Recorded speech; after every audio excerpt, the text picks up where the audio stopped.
take you home with me.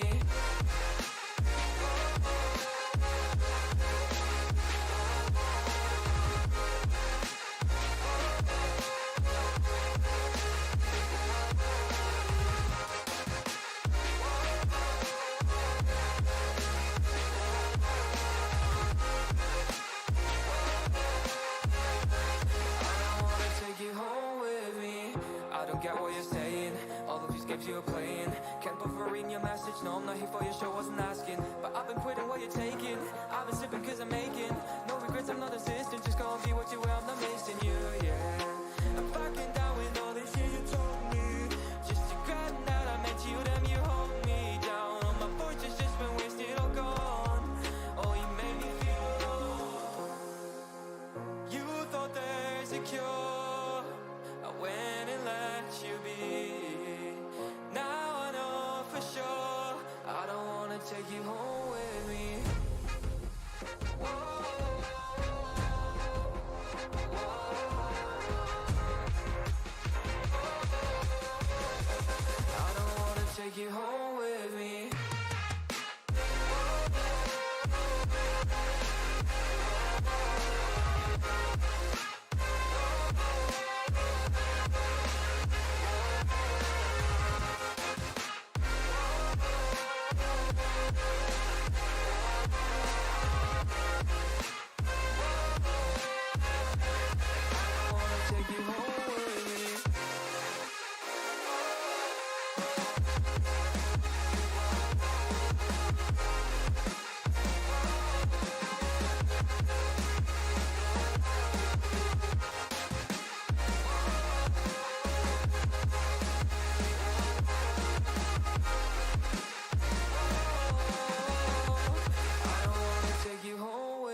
Hello, hello, hello, hello, hello.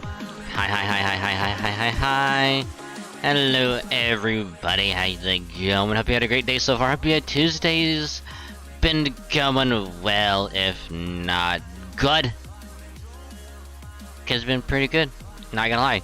Temperature's kind of warm, but we're not gonna let that stop us from just chilling like a villain, hanging out, all that good stuff. Cause it is I get the wagon. Hello, and welcome to another great day so far, where we're playing more Octopath Traveler, trying to get good old Olberic to his recommended level for his chapter 2, and then we'll move on to do some of the chapter 2s for the other characters, and then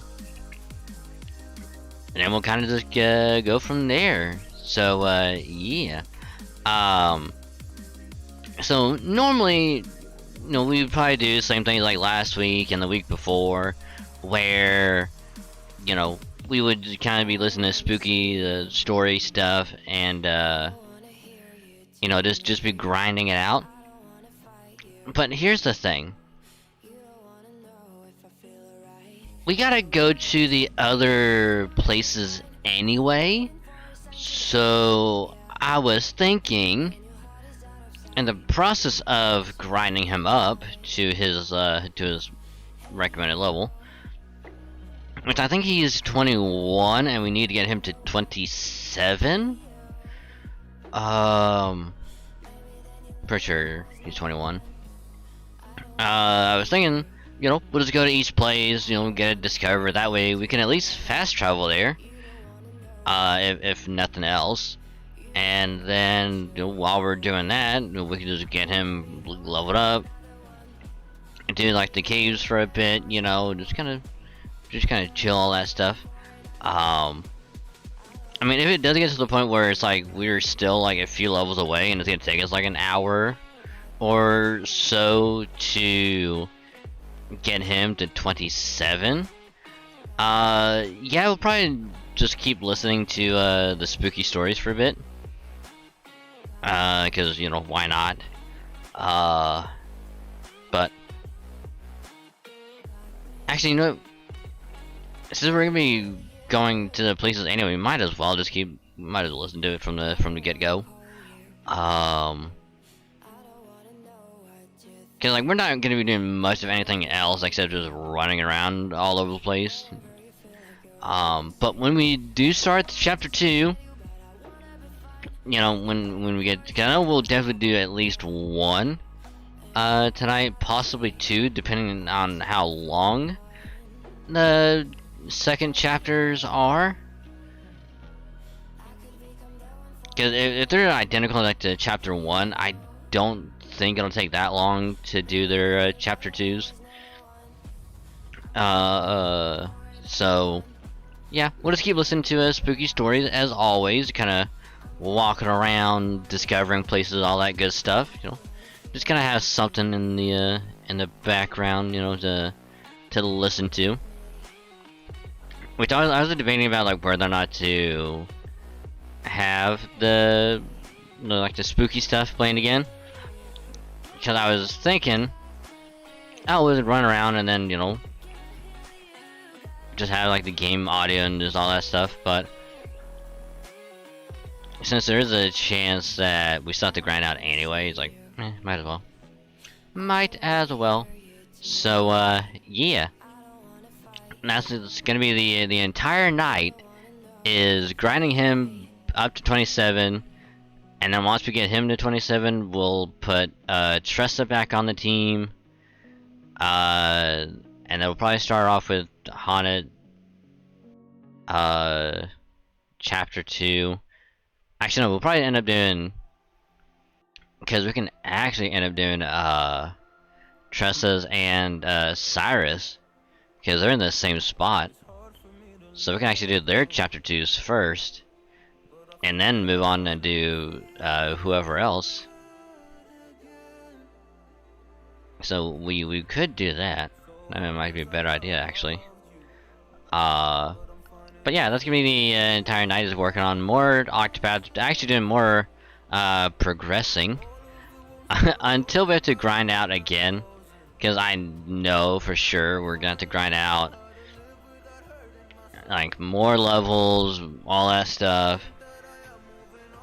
And as soon as we get done with our chapter 2s, like I know work to do for a bit, so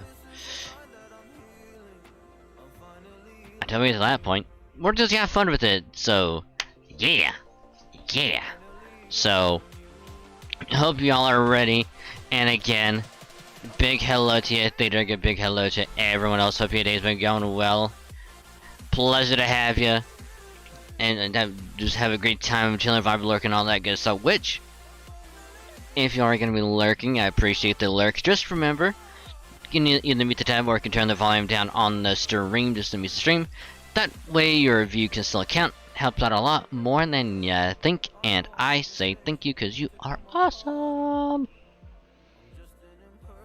So, first things first, really quick. All the YouTube stuff. Like I said before, I'll probably work on VODs tomorrow. Cause I have the entire day to get VODs out. So yay. Tomorrow's gonna be eventful for VODs at least. But I'll do VODs after I get the next episode of the Nuzlocke uploaded, because I do have it recorded. It has been almost completely done editing, but I still gotta add a little bit to it. I think I gotta do just a tiny bit of editing. Excuse me. Which I think what I'll do tonight, because for the past couple nights, like, it's been rough because I've been going to sleep late, like 4:30, 5 o'clock in the morning, kind of late, which I was hoping not to go back and do, but I am. Mainly because Sunday, I was grinding out the rest of the goddamn Dead by Daylight crap, trying to get all of the damn event challenges done. Which, here's the thing, I was gonna play it anyway, just have fun with it. And I thought about, like, oh, try to get a couple people to play with, just have a fun time. But I didn't want them to suffer because of me. Because it was gonna be bad. So I don't want to torment and have them suffer. So I just want to just suffer for myself. But we did manage to get all of it done, which, fuck that shit. Just, most of the challenges aren't bad, because it's very easy to get them done. I.e., 3 generators, easy. Heal 3 people, easy. Or if you're doing it yourself, just pick Nicolas Cage, just do plot twist, easy, done. Transfer energy, like in a single match, actually kind of easy when you're doing it like that, pretty easy. And then even the haunts, like, I was able to get like 3 or 4 haunts, like, almost on average, like, every match. Like, I know at least for sure, like, average, like, 2 or 3 every match. Just trying to go in there and do it. But the challenges that were probably the fucking worst are to have the opposing player trigger a haunt. Fuck that shit. It is just pure luck, because you have to hope to God that if you're the killer and you're chasing someone, that they run into it, that you don't run into it and get the buff. And if you're the survivor, You don't run into it, your teammate doesn't run into it to get the buff, and you have to hope to God the killer can just stay on you so they can hit it. Because here's what happened. Everyone else, this is one match, everyone else left. I'm the last one in there. I'm like literally crouch spamming, just like teabagging, like right in front of the killer. They don't see me. They don't see me at all. They walk past me like 4 or 5 times. Clear, I'm like right in front of them too, like nothing. They just keep walking past. I'm like, I'm right next to a haunt, nothing. And then the haunt goes away, and I'm like, well, fuck this. And I think it's like a match or two later. Not even joking. I was standing by a haunt. The moment it goes away, killer's right there.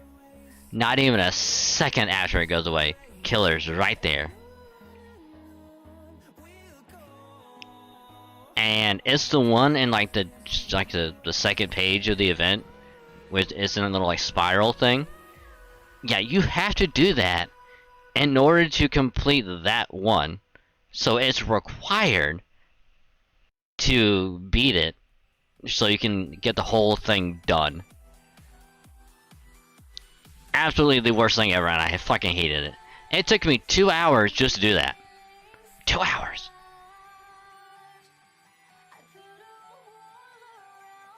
So granted, I kind of screwed myself on that, but yeah, we got it done. Thank God. I hate it. Which I also did record myself, cause I actually might show it off real quick, cause it's to be its own little like video thing. That I'll probably put up at some point whenever I get around to doing it.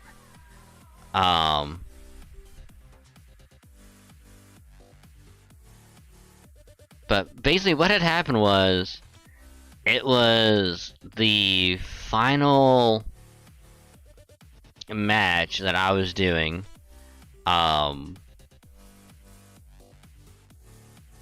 But oddly enough, the last challenge that I had to do was like have the killer, like, because I was playing Survivor, to have the killer, you know, run into like the friendly haunt, so it'll stun them or whatever.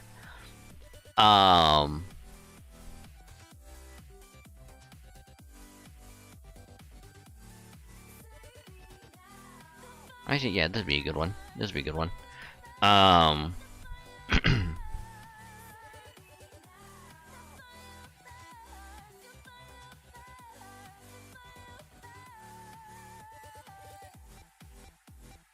No, that's not it. There we go.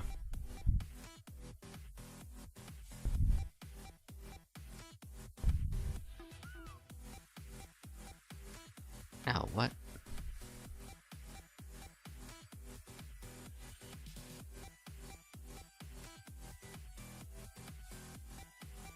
But yeah, anyway, I don't know why Discord was doing that, but yeah. So this is it right here. All right. I promise I am.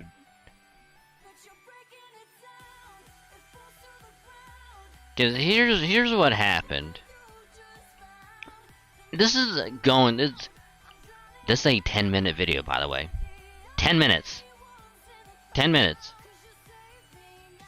Where I was, you know, running from the killer, and, you know, just kind of goofing around for a little bit because I got all the challenges done finally, and I get to this little spot on the Nostromo map.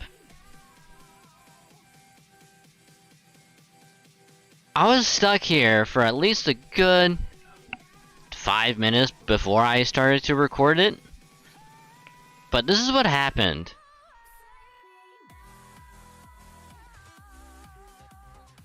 I am stuck.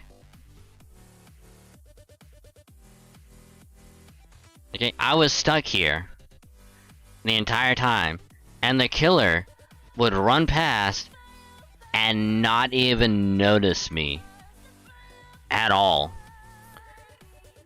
Because like I'm trying to move, you know, trying to like run around, nothing. I am stuck in place, spinning around in a goddamn circle. Even when I got hit, I would still stay like in that one spot. Like there's nothing I can do.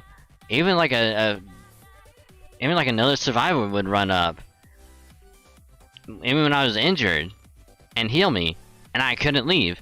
I even plot twisted, healed up, and was still stuck here. See?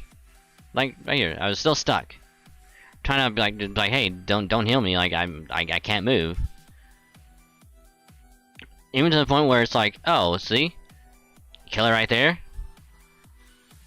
They hit me, and yes, I was playing FGO because there's nothing to do because I was stuck.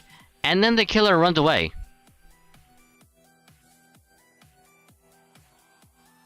They run away. But finally, I get down and they pick me up. So yeah, that happened. So I was at least stuck there for a good 15 minutes.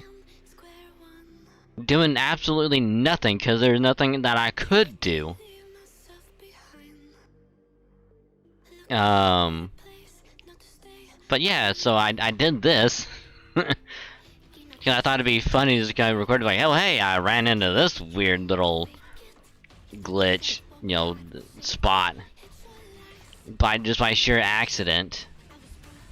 So I'll probably work on this at some point, get it done. Probably sometime this week. So yeah, that was a thing.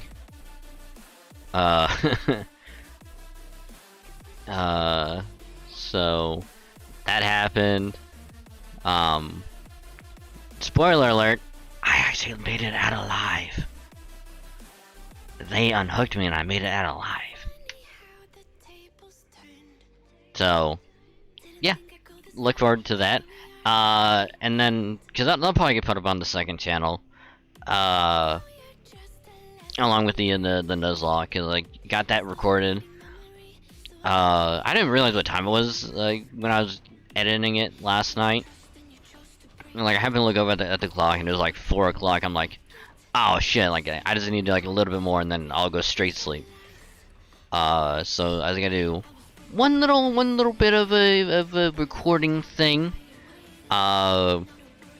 Which I actually might do it tonight because I need to get a bit of sleep. So what I will probably end up doing is I'll hard cap tonight at 2 a.m. Which will be in about 5.5 hours, roughly 5.5. If my math is correct, yeah, it'd be 5.5. Cause that way I can get that recorded. Cause that won't take long, to record. I gotta work on getting it edited down a little bit. And then I'll probably render that out.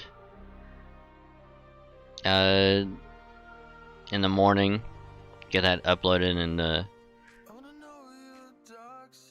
probably work on the other stuff. So yeah, look forward to the next episode of the Nuzlocke, which this episode, so much went wrong so fast. It was bad. It almost ruined me. One mod again almost destroyed us. Cause like I almost had no way to beat it. I had like no like, I mean I had like effective moves to use against it, but that thing was beefy. It was beefy and none of my moves were doing that much damage to it. So yay. Uh, yeah. Yeah, it was a hell of an episode, so I honestly can't wait for you guys to watch it. It was probably the most stressful one yet in a long while, since the very beginning, oddly enough. So yeah, that'll go at some point up tomorrow. So be on the lookout for that on the second channel. So yay. But yeah. So other than that, nothing really new. Other than the Halo highlight went up today. The Halo games from the stream on Thursday. That finally went up today, so enjoy that on the second channel as well. So, God, I'm not gonna lie. Moments like the Nuzlocke last night, it's scary at how close I was to losing it. But at the same time, it was like, in a weird way, okay? In a very weird way. It was like actually kind of exciting, because then it's like, oh man, like what am I gonna do now? Like, it's like, oh god. Oh, hello Mara, how you doing? Welcome to the stream. Hope your day's been going well. You'll be pleased to hear that we're gonna be going back to Final Fantasy XIV on Saturday. Because the what is it, Stormblood expansion. We can finally get done with Heavensward. We can move on to that at some point. And also B, because Saturday is new little mini series of like games I'm thankful for, that I've had a great time playing, that if I wasn't for them, I wouldn't be exposed to the whole franchise. So big thanks to FF14 for getting me to wanting to play FF7.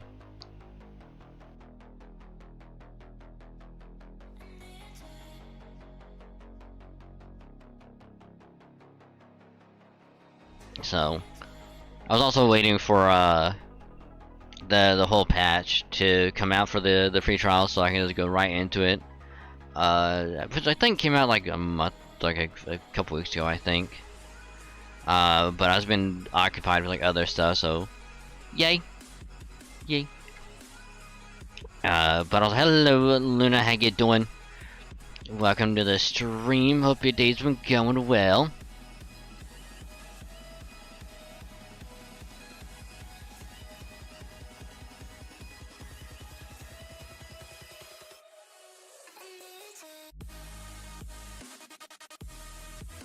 I recommend Octopath to see here for it. Yeah, we'll get into that because I am almost done grinding out the last character I need to his recommended level, and then we can move on to chapter 2 for everyone. Which I think he'll probably take at least a couple hours to grind up, at least 2, maybe 3 hours.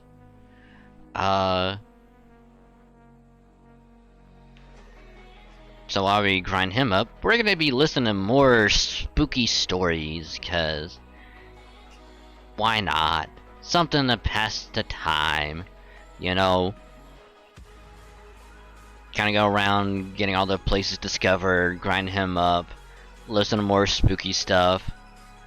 And then finally, once he's leveled up, we can move on to... I think we'll probably start with Haunted. Because she's just too good. She's also my highest character right now. got off by one of your friends. Noise, noise. Hope the phone call went well. Ah.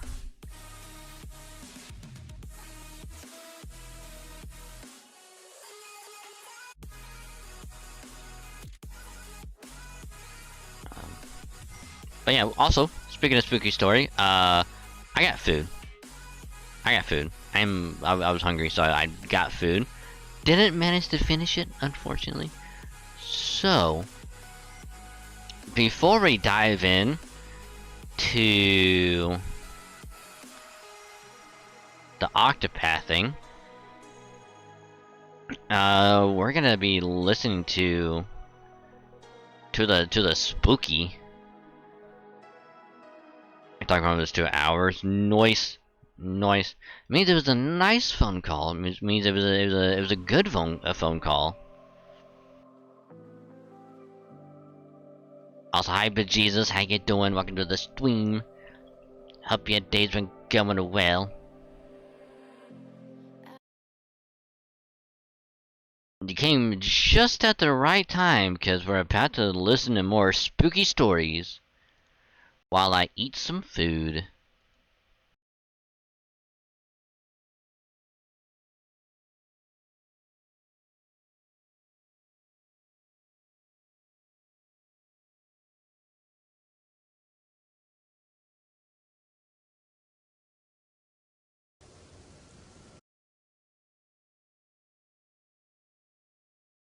Make sure everything's good. I don't have it. Alright.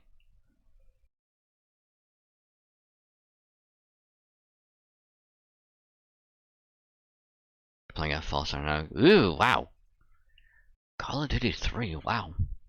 I think it might be one of the few Call of Duties I haven't played.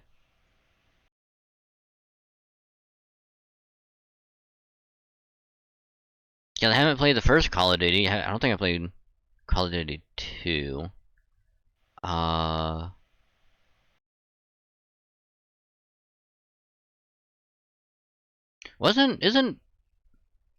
Isn't Big Red 1 like a spin-off of it? No, it is. Yeah, Big Red 1.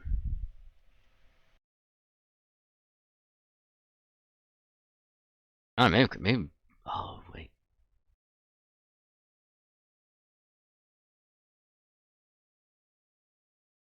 Yeah, Big Red 1 is like a little side thing to Call of Duty 2. Which I have played. Big Red 1 is actually pretty fun.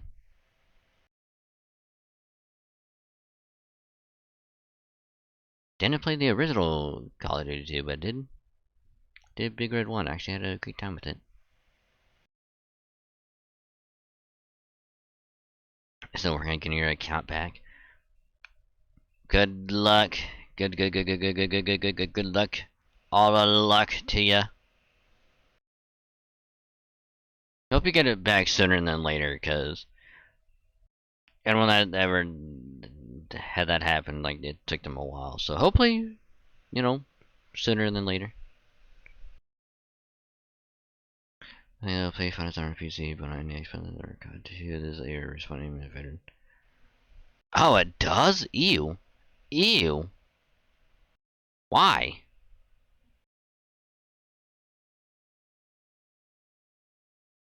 Why would they do that?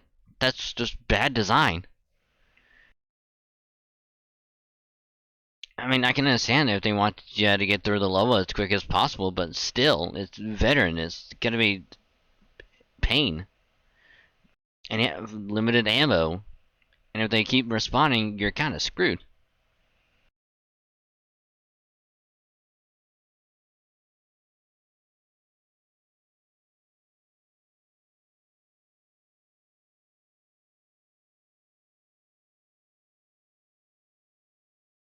Let's see if I get it working.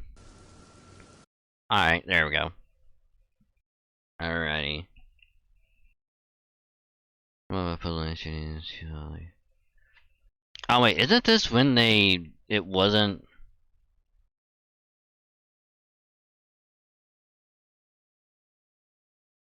No, I don't know. I'm thinking of something else.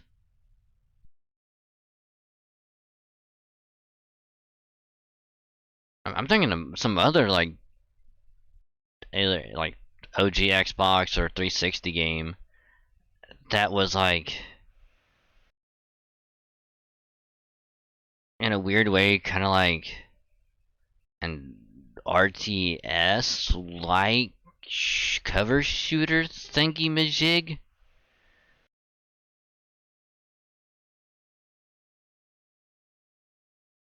Maybe that was Big Red 1?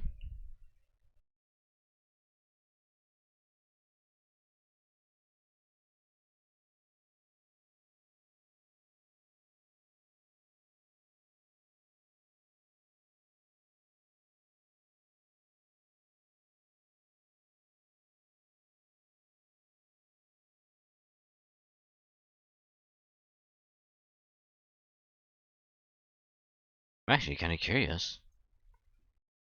In the meantime, enjoy the spooky story. My 6th grade band was going to a competition. One half of the band was in one car, and I and 3 others were in the intern's truck. My mum was a chaperone and was driving alone. I had to leave to visit my grandparents straight from the competition instead of driving a few hours home first. Anyway, the car with the other part of the band was already at the hotel hanging out in the lobby. My truck and my mum were driving right next to each other on the way to the hotel. The GPS took us both on one of those back roads that's not really on any maps. Extremely old 2-lane roads in the middle of the woods with trees growing inwards into the road. As soon as we got on the road, I got a very eerie vibe, and I think everyone else in the truck did too. After driving on it for a bit, we reached this very old bridge and had to slow down to go over. I mean, I remember playing Big As Red we went 1, over but it was another me and my game friend that I'm looked behind thinking our of. car, and both of us swear we saw my mum's car right behind us. Headlights on, correct brand, model, car color, etc. It was dark, so we couldn't see inside of it. After driving on this road for about 15 minutes, we pulled out from You the remember playing road San Andreas on the and we were original right next Xbox? to the hotel. I remember playing San Andreas My mum on already been there PS2. for Same 10 thing with like minutes. GTA 3. By the way, Even the car Vice had City never was like passed us, so so she couldn't have good. just sped ahead of us. My mum had been behind us when we were on that road. Even like I have no OG idea what like happened Star there, Wars like but the rest Battlefront of the on the night just PS2. went on as normal. So good. This happened to a friend of mine while he was deployed to the Middle East. He's a Marine. The country he was deployed to have a tradition of camping in the desert each winter. He said it would be best to avoid mentioning the name because this happened in December and he prefers to keep it confidential. His unit were invited for a sleepover at the camp by one of the companies they do business with there. They went ahead and had dinner, shared some fun stories around the bonfire, etc. Now it was time to sleep. Apparently the area they were in was rocky and quite pointy, and the only thing between them and the ground was a very thin carpet and their sleep bags. My friend and another guy couldn't sleep, and they didn't want the locals to think that the big bad Marines are a bunch of wusses who can't sleep on the ground, so they didn't complain and just decided to go to the nearest hotel and get back in the morning. The nearest hotel was 45 minutes away, so my friend said he would lie down in the back seat while the other guy drove. Now, while in the car, my friend opens his eyes to see someone was sitting next to the driver. At first, he thought he picked up a hitchhiker because the one in the passenger seat was wearing local clothing and thought, what the hell is this idiot thinking picking up strangers at this hour, and just closed his eyes. After about 10 minutes, he was slammed into the front seat as the car suddenly brakes and the driver flees the car as soon as humanly possible. He gets out to see what happened and sees the other guy freaked out of his mind. Apparently, this someone suddenly appears out of nowhere in the passenger seat while he was driving, was too scared to turn around, but clearly could see them out the corner of his eye, so he just froze and kept driving until he mustered enough courage to slightly turn and get a better look. That's when the entity groaned, which made him freak out and flee. By the time they went to check on the passenger side, there was no one there, and they were certain the door had not been opened. I don't know if the following is related, but they did some asking, and apparently near the area they were camping were some old prisons that were carved into the mountain and used by the British to lock political prisoners, and just left them there until they starved to death. I'm very interested to learn what that was, and if anyone has had some similar stories.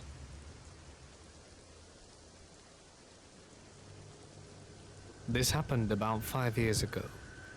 I just remembered it today and realized I don't know how to explain it. I worked a swing shift. It was 11 p.m. to midnight when I got home. My dog was in the backyard. I went inside and took off my shoes right away, getting ready to take a shower. However, my dog started barking frantically. This was common for him to do, as he was protective. I would check, and there was actually a problem every time, just in case. I went out on deck into the backyard. He was barking at the bottom of the stairs facing away from me, which was unusual for him to do. I started talking, and he stopped barking immediately. Then I heard very loud and heavy breathing. I thought it was my dog panting, but he was not. The sound seemed to come from above me, and he was standing below me. It sounded like someone hyperventilating, like they were trying to breathe as loudly as possible. I could not see anything out of the ordinary, and decided to investigate. I went down the stairs and examined my yard and the next door neighbors, as this was a suburban area. When I got near, I heard the breathing. I suddenly heard the sound from a yard further away. Once I got to that yard, the sound jumped to the next. Being young and dumb, I continued down the street. Every time I got close, the sound would jump. It always sounded the same. It was the same loudness and pitch, always the same distance away. I continued down the road until I reached a bend. My feet hurt, so I stopped for a minute and realized that due to the curve I could not see the place where I heard the sound, but it seemed to be just within the edges of a wooded area. I was seriously considering chasing after it, when it occurred to me how foolish it would be to investigate alone like that, especially without shoes. My phone was dead, and I suddenly felt like I was prey to an animal or some kind of predator that was trying to lure me further away. I immediately turned and walked back as quickly as possible. It may have just been my anxiety from being alone in the dark, but I could not stop feeling that something terrible would have happened if I went further. I never heard the sound again, or had any weird experiences like that. I no longer live in that area. The best mundane answer I have is a bird of some kind. What is most creepy to me is I have since read stories of people following a noise and then had a feeling of something luring them into the woods. I know a lot of these stories might not be true or have simple explanations, but if anyone has any suggestions for what I heard, I'd love to hear them. This was in the Midwest United States. My friends and I were high in the woods deep in the Sierra Nevadas, in the California backcountry, and decided to travel a few miles off a path to reach a river and shoot at targets with our .22. The path was littered with deer bones and claw marks from bears, so we're freaking out a bit, but finally make it to where we set up camp. I notice off in the distance, about half a mile upstream, the river, and there are two guys walking towards us in the exact direction we are firing our gun. I yell at the guys for them to stop shooting, and we just watch these men wide-eyed, in their late 20s and early 30s, walking quickly along the river, when suddenly they both decide to jump in. I should say at this point the river is moving very quickly and could easily sweep you under, and is definitely not safe for a casual swim. We watch as both the men are swept away towards us downstream.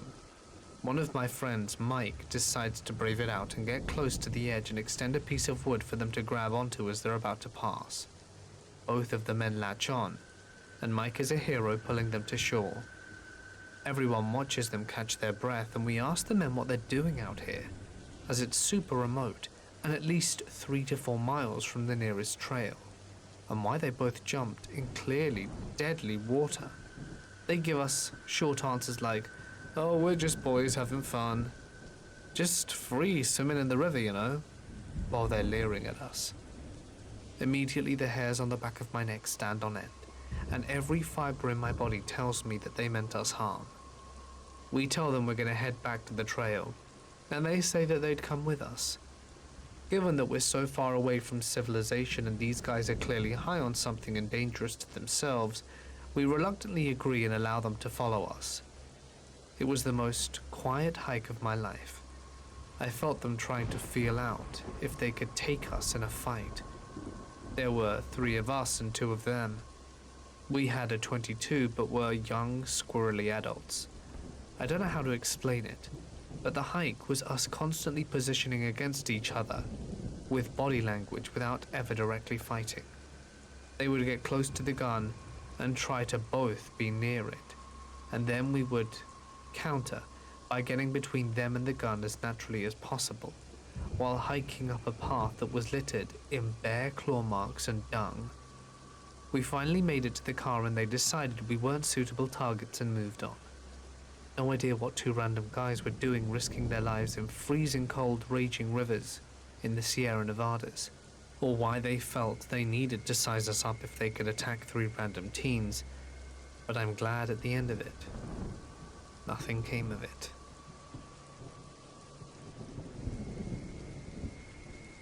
Nearly 20 years ago, my best friend and I were camping with my family, a place we both had basically grown up at, so we knew the location quite well. Being the delinquents we were, we both left the campsite around midnight to 1 a.m. to smoke a joint.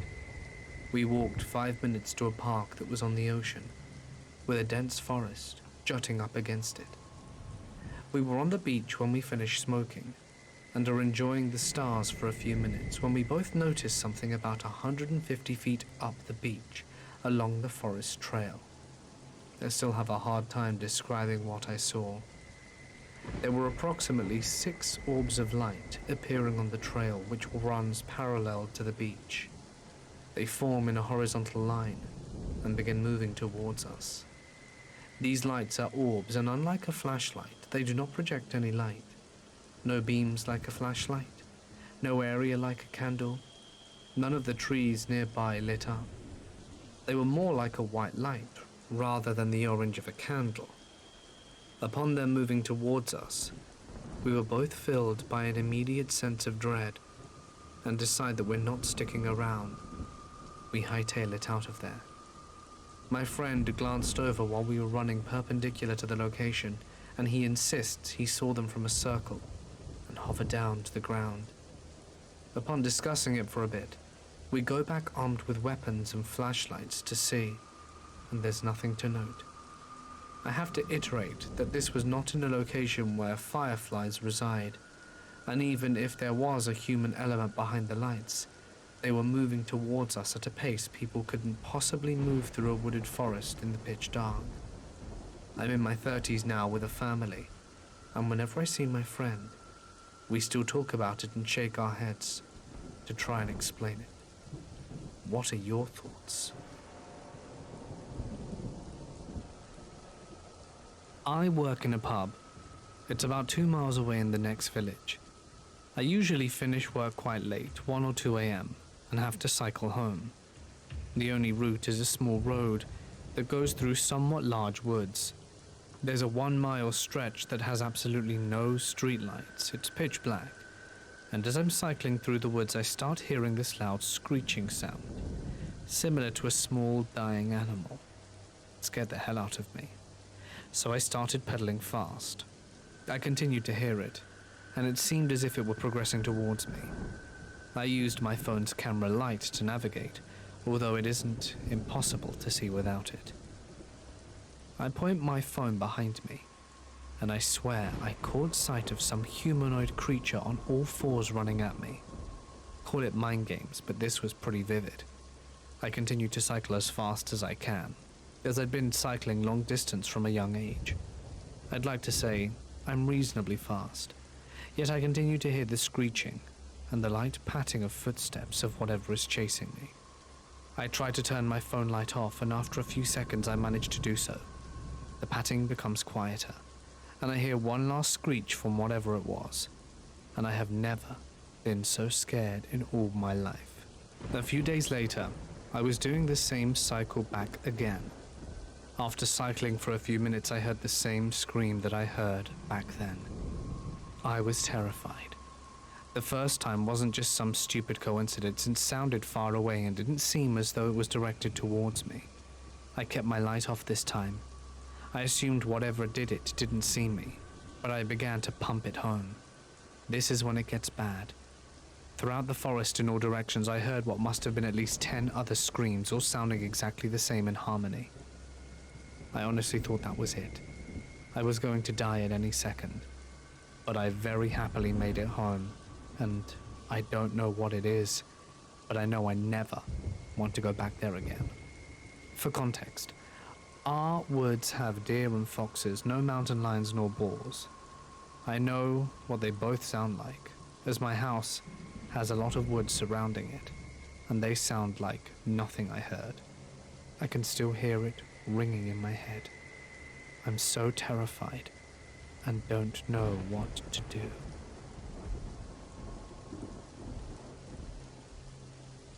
My mum and her friend were out and about late at night, heading to a party. But their car broke down, and being a rural town with a small population, they had to walk about a mile to the nearest house for help. They got to the front door, and of all the people to answer the door, it was one of their high school teachers. He was horrified to see them out late at night alone. He let them use his phone, but scolded them, saying it wasn't safe. The location, time, and circumstances. He let them know they were absolute fools, and heeded a somewhat vague warning. My mum called my grandfather to come bring gas and or possibly tow their vehicle. When the girls got back to their car, there was a severed cow head on the hood. Blood everywhere.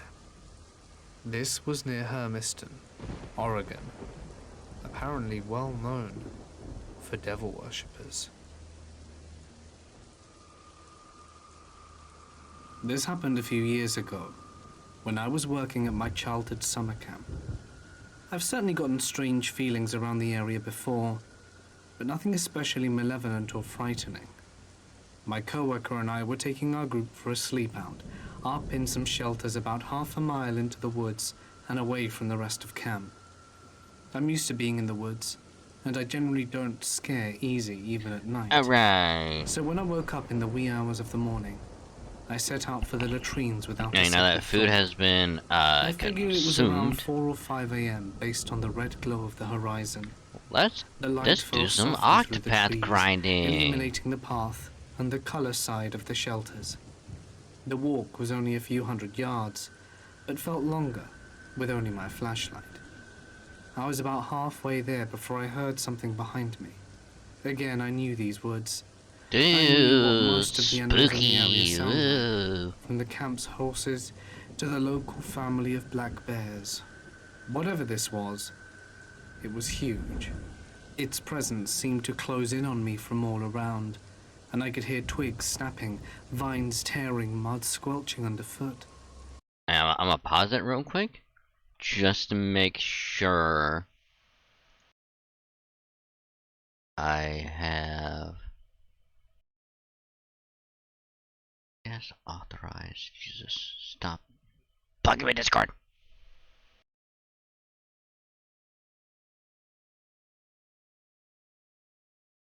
Man, if Discord is gonna keep, or whatever, if that reactive thing is gonna keep popping up every fucking time I do this, it's gonna be annoying.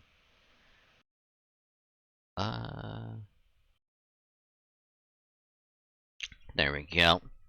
Controller going.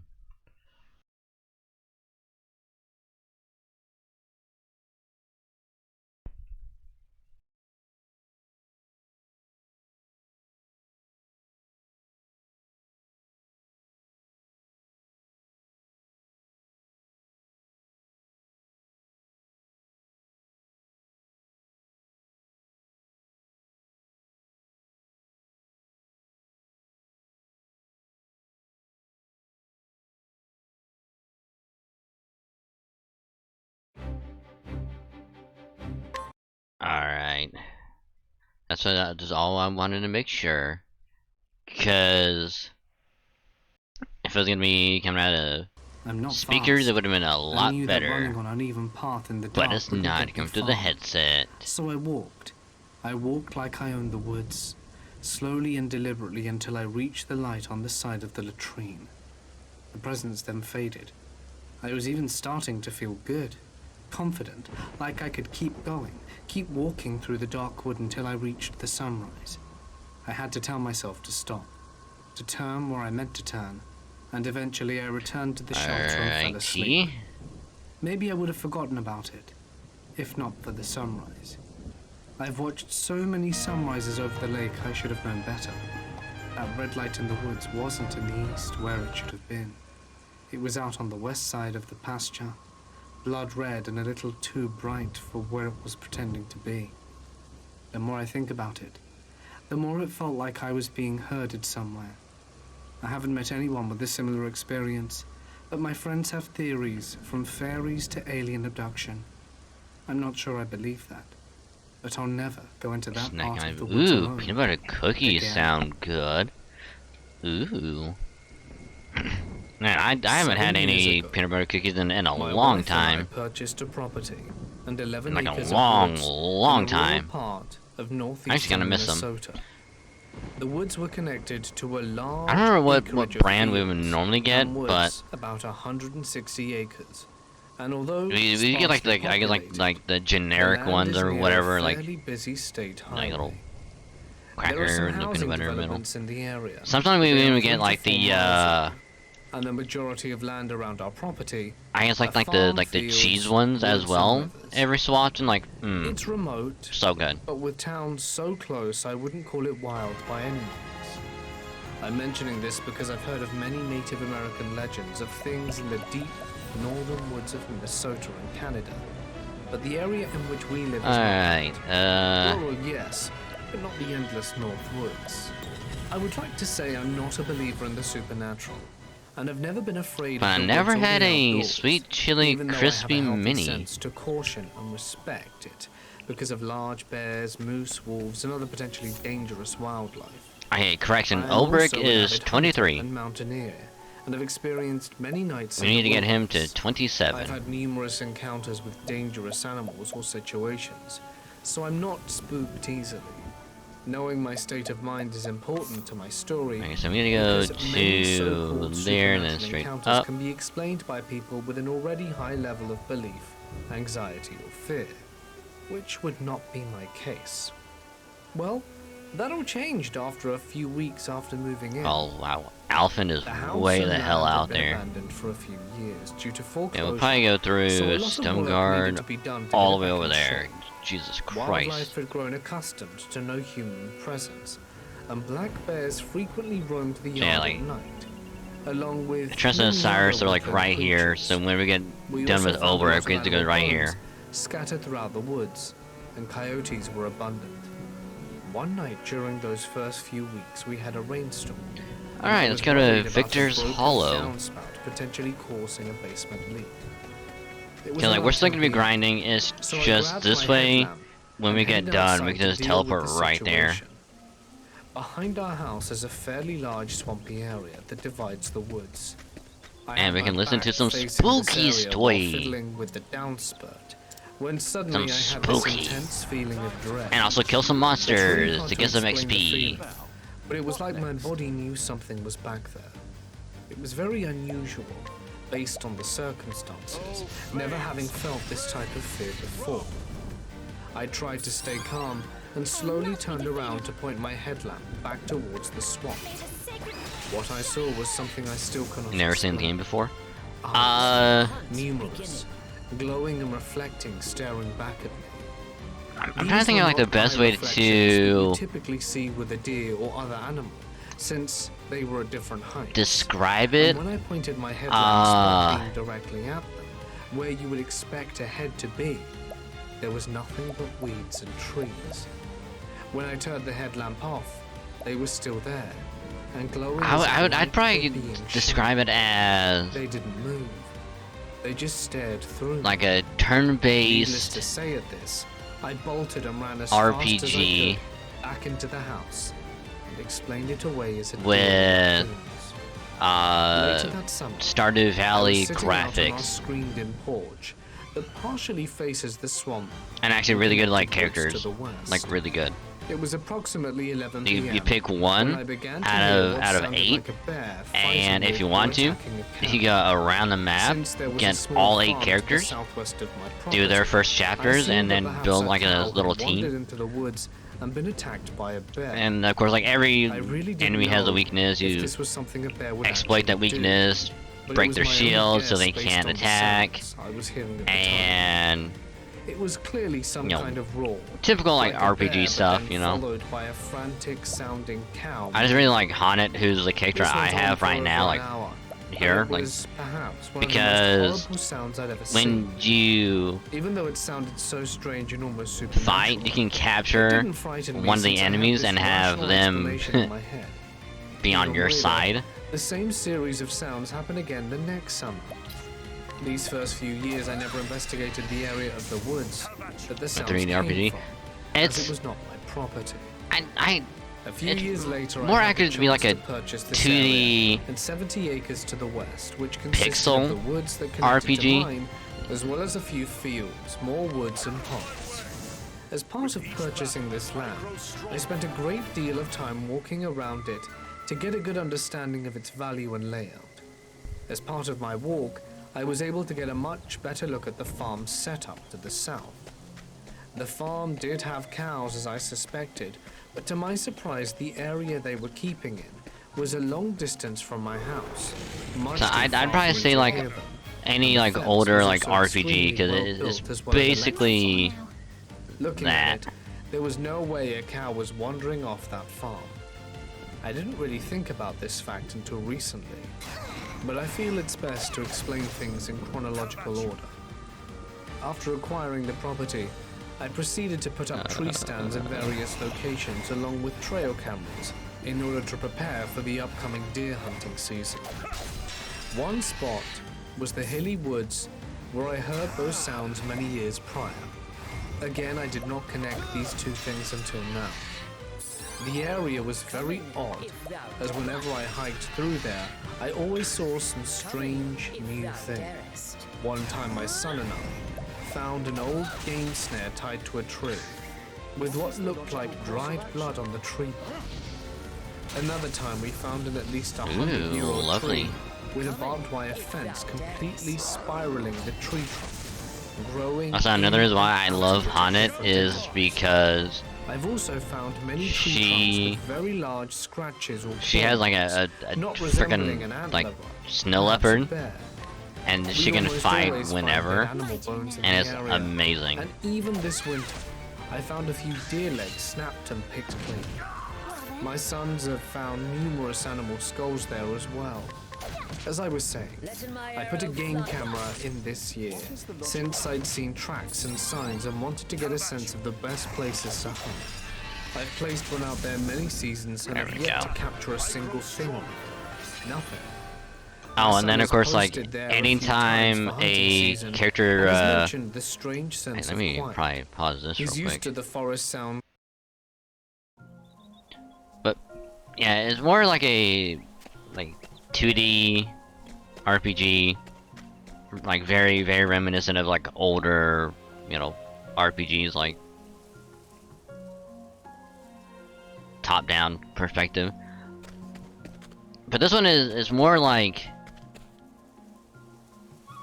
a book kind of display. Because it's like everything is like a flat image and you can like move behind stuff.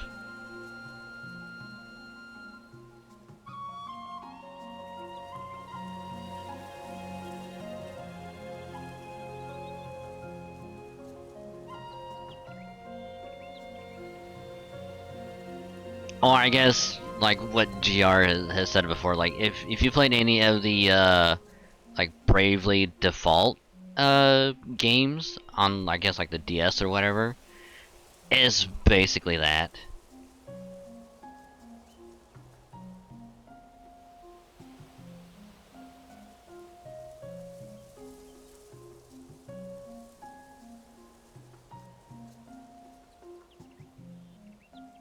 I'm trying to think of other 2D.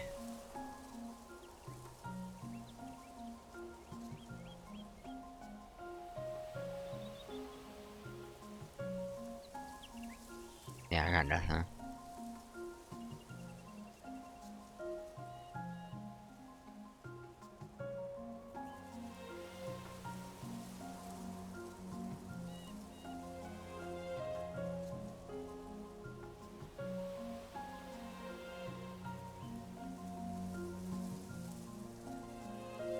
But it's on the Switch. It's on Steam.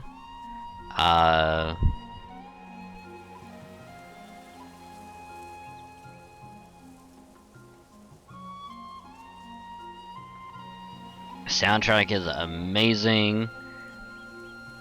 And the thing with this is every character has like their own like mini like story. But it's like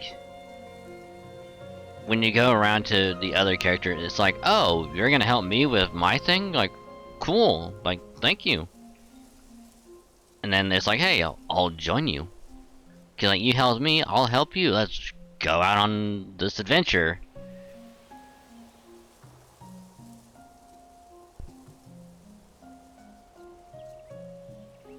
And it's actually a lot of fun. Grindy as hell, as is apparent. Because by the time you get all of your all the characters,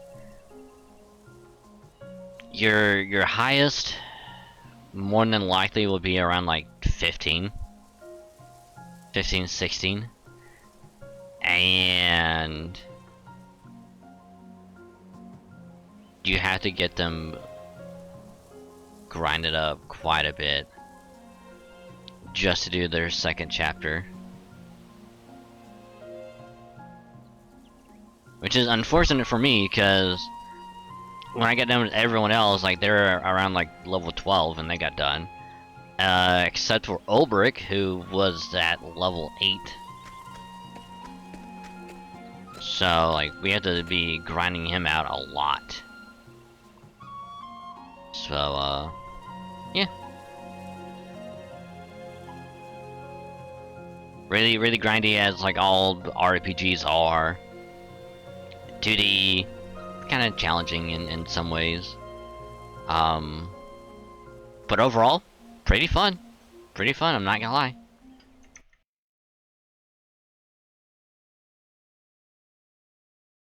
It's also like one of the ones I'm like, better to see gameplay of it first before you make any like decisions on like whether or not you want to play it yourself, you know? Returning after sitting there for long periods of time, but in this spot there are never really any sounds. He's mentioned hearing something walking around though. What next? Another incident occurred one hunting season when I was entering this area en route to another stab, when I saw a violent thrashing thing in the foliage moving fast and crossing from left to right, but moving away from my position. I of course encounter deer and bear all the time, so I am familiar with how they move when spooked. But this was something different. Whatever this thing was making a high-pitched trumpeting, combined with the bellowing sound that was like nothing I'd ever heard from an animal outside of an elm, which we didn't have in this area. It wasn't bounding, and there wasn't the raised white tail or large dark mass to indicate a bear or deer. A surprise? There really didn't appear to be a bully at all. Uh, Just whipping and falling leaves and branches, along with deafening sounds. Good question. A year after this incident, my son went hiking out of the woods to try and find me since I was out doing some forest management. As he walked through this area, currently, he thought he spotted me coming through the woods. $60. But soon noticed. I'm gonna pause that real quick. Cause I happened to get it when it was on sale, luckily. But currently it is $60.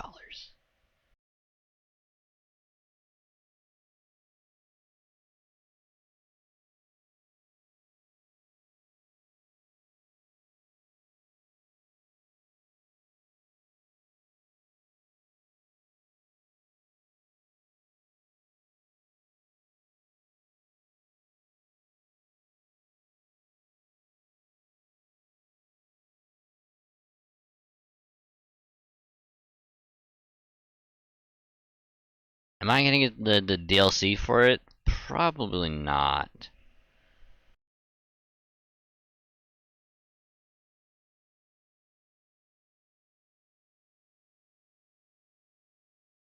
Yeah, this is on Steam. I'm not entirely sure how much it is on Steam.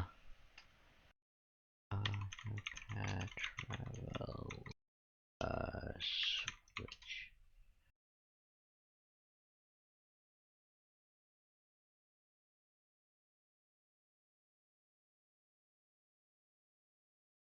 Alright, well, it's gonna be $6 either way. Whether it's a Switch or a PC. It is a flat 60.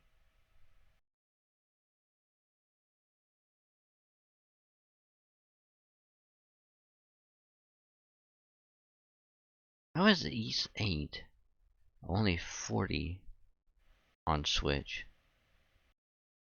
The hell is that?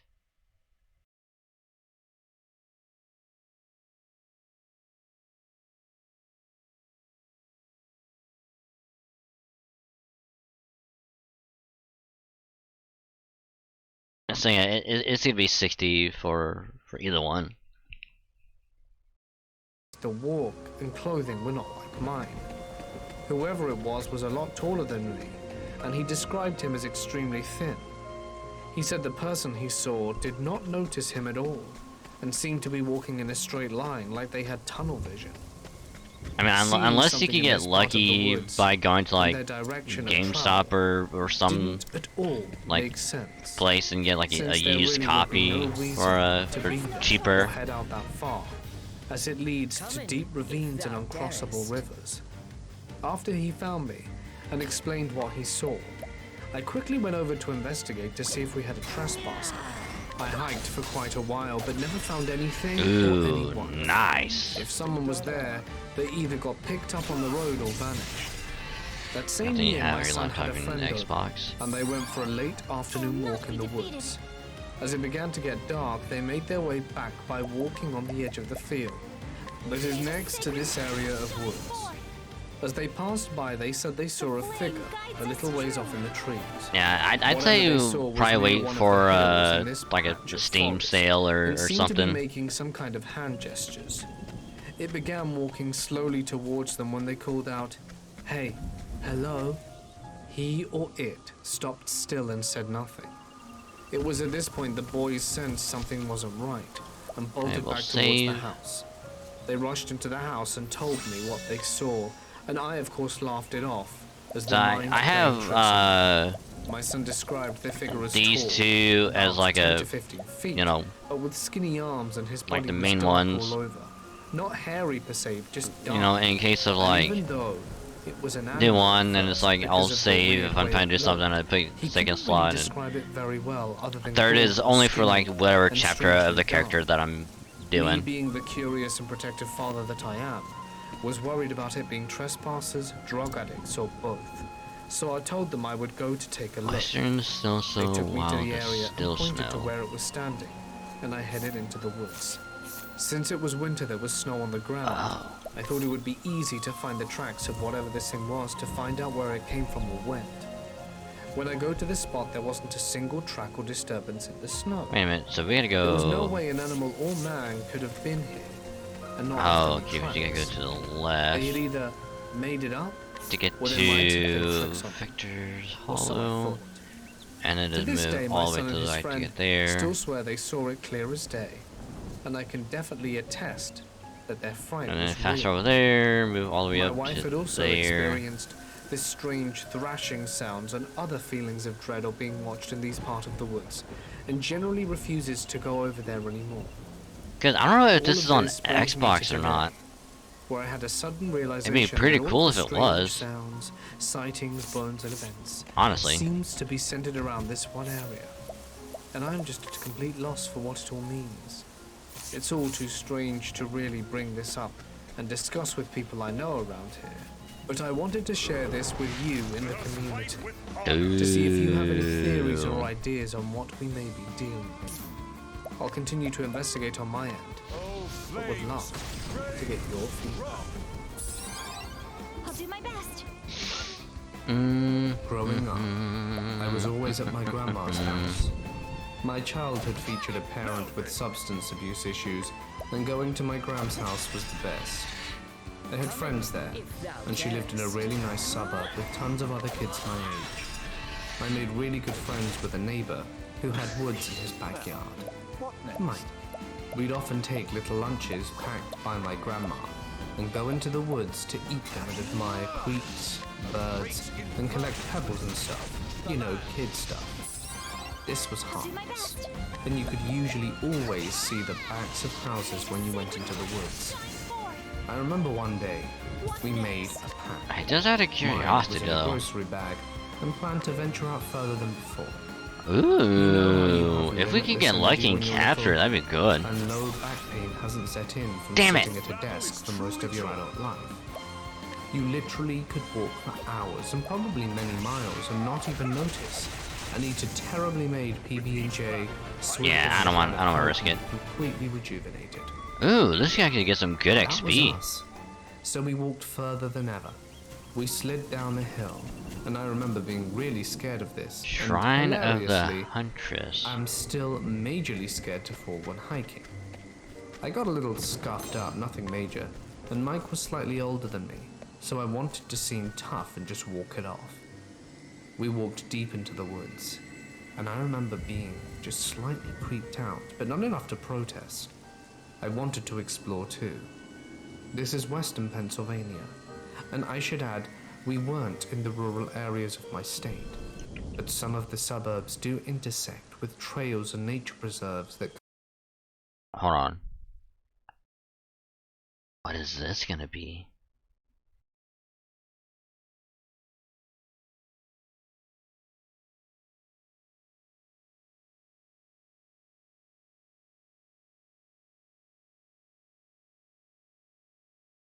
This is gonna be interesting.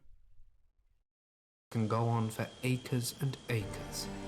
A voice echoes in your head, "Hail, You traveler. come upon a tent. In I the middle am of nowhere. Drafendi the Huntress. Not a marked camping area. Just Unto thee who in the dost middle of boldly nowhere. venture to this place, I remember being terrified. I impart the knowledge of the My grandma heavens." gave me a lot of freedom because I was a pretty responsible kid. Not to mention this was the 90s. Aside from needing to be home by streetlights, every night, stranger danger was something she drilled into my head. This set off the internal stranger danger alarm loudly, but at this point I was too afraid to leave Mike's side.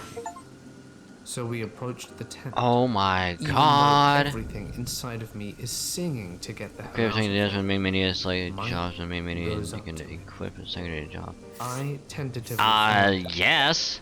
At first, I thought someone was just... If you It get any looked jobs more or permanent trees, than that. you can say job. There's a fire pit that's still smoking. It appeared to have been doused. And there were bones, If it's a secondary job for the only one code you can use. mostly skulls. Oh. Tiny ones which to my untrained eye looked like animal bones. There were also little pelts of animals covered in what looked like paint and symbols. My adrenaline kicked me right in the arse and I ran. Mike ran too. We ran so far and so Aww, fast that we fell down the side of a Ophelia hill as and a ended up hunter. emerging from the woods on Aww. the other side of a shooting range.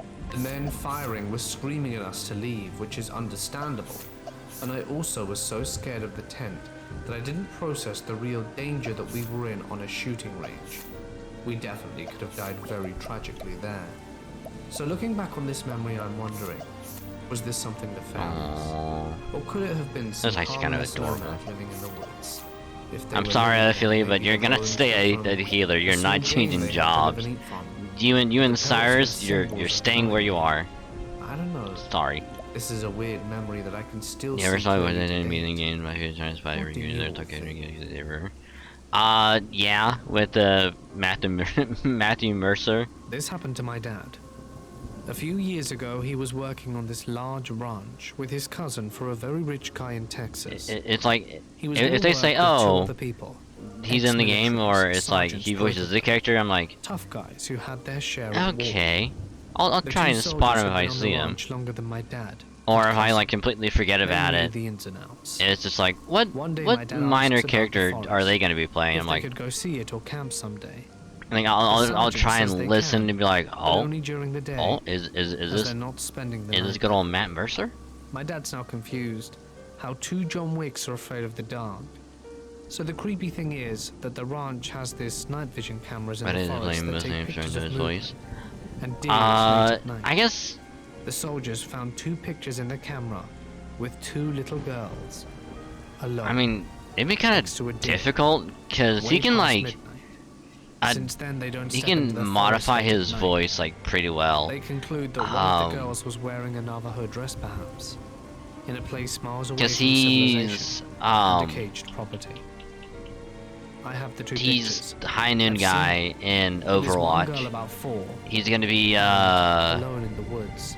Vince deer are in around. the And there's one that's FF7 a bit older, maybe 8, looking Rebirth. at a deer while another deer is looking directly at her.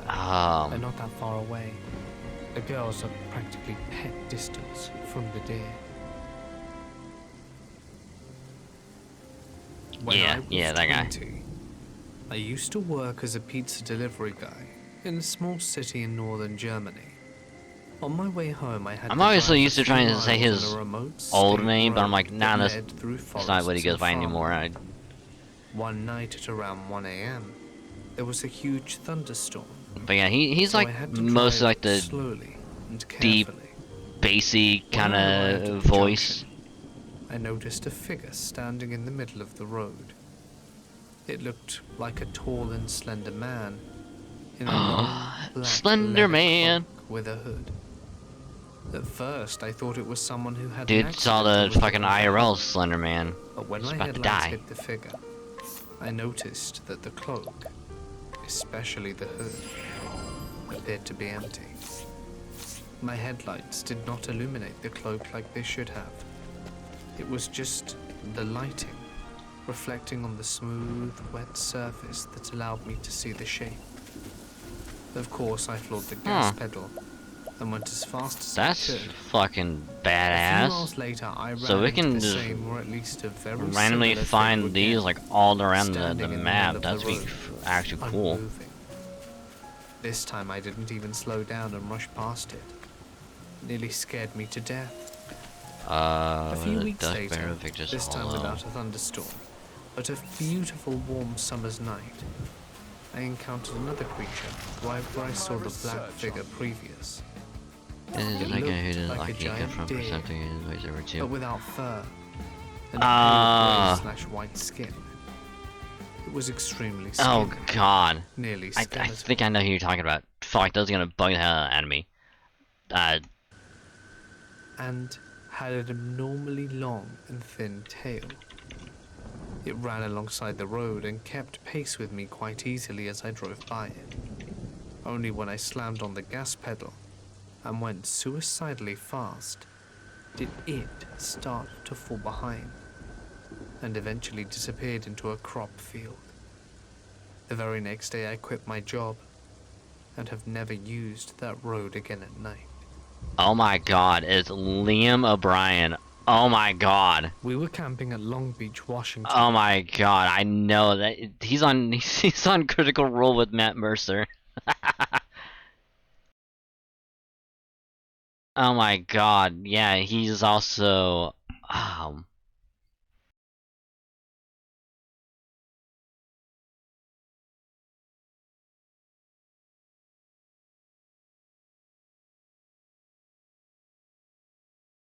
he's Gara, that's right.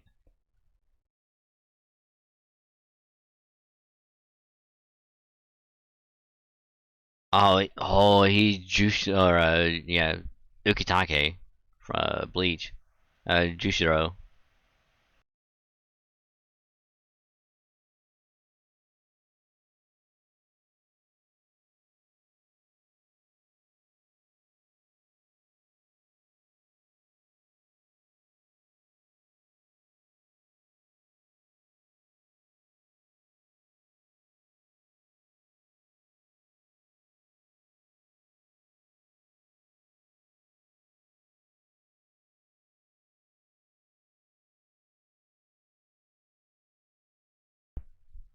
I'm looking at like all these other different games.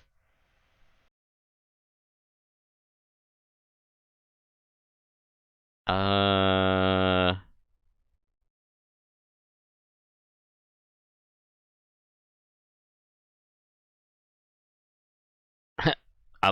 apparently he is Leviathan in Skullgirls, I guess. Oh yeah, he's Ward in Darksiders. That's right. How the hell did I not even? I'm dumb. I am legitimately dumb.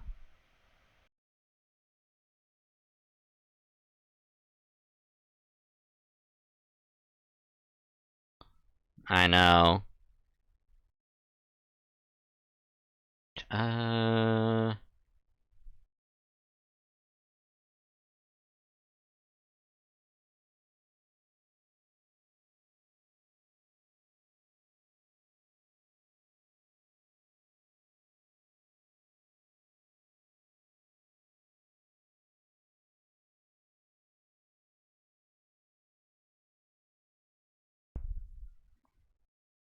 Cause like I'm always that way with like certain like anime where it's just like I'll just know them like immediately. I'm like, oh, I know who that is.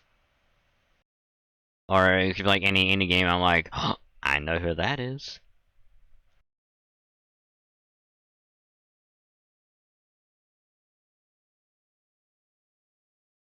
Man, it's been forever since I last played Skullgirls. Let's see, when was the last time I played Skullgirls? Let's take a quick little look-see-ducksy.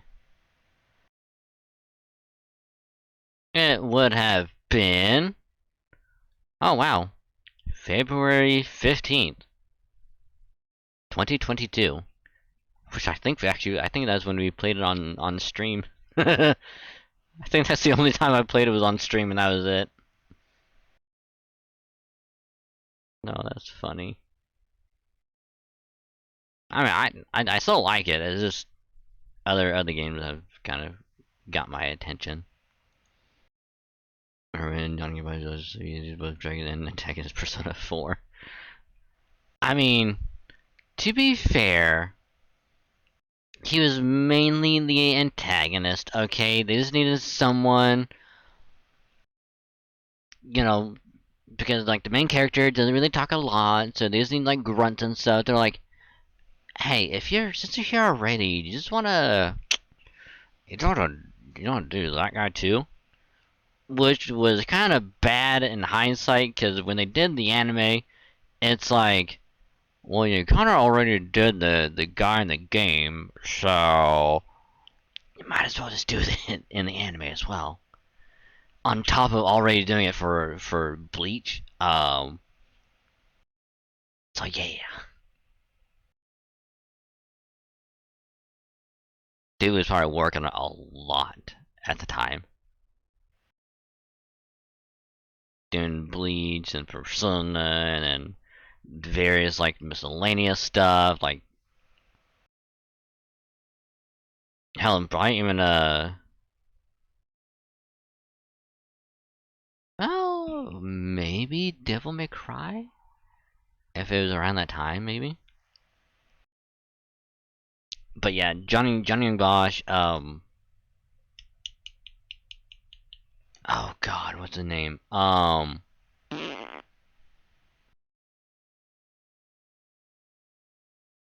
don't know why I'm blanking on it, but voice actor Natsu, Fairy Tail, and um,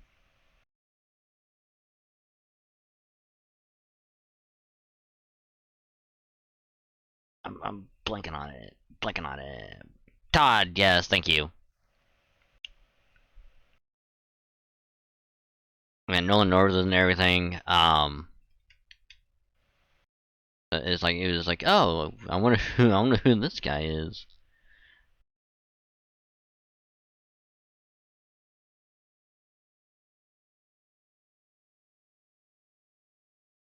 Wait, who's the other guy? It was Nolan North and someone else that was like the go-to.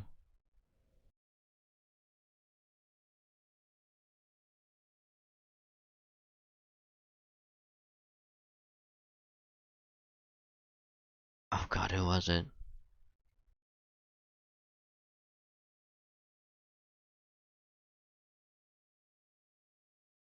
I know it was the guy who did Nathan Drake, and I don't know, it might be different persons for Last of Us. Cause I know like they were like in almost everything.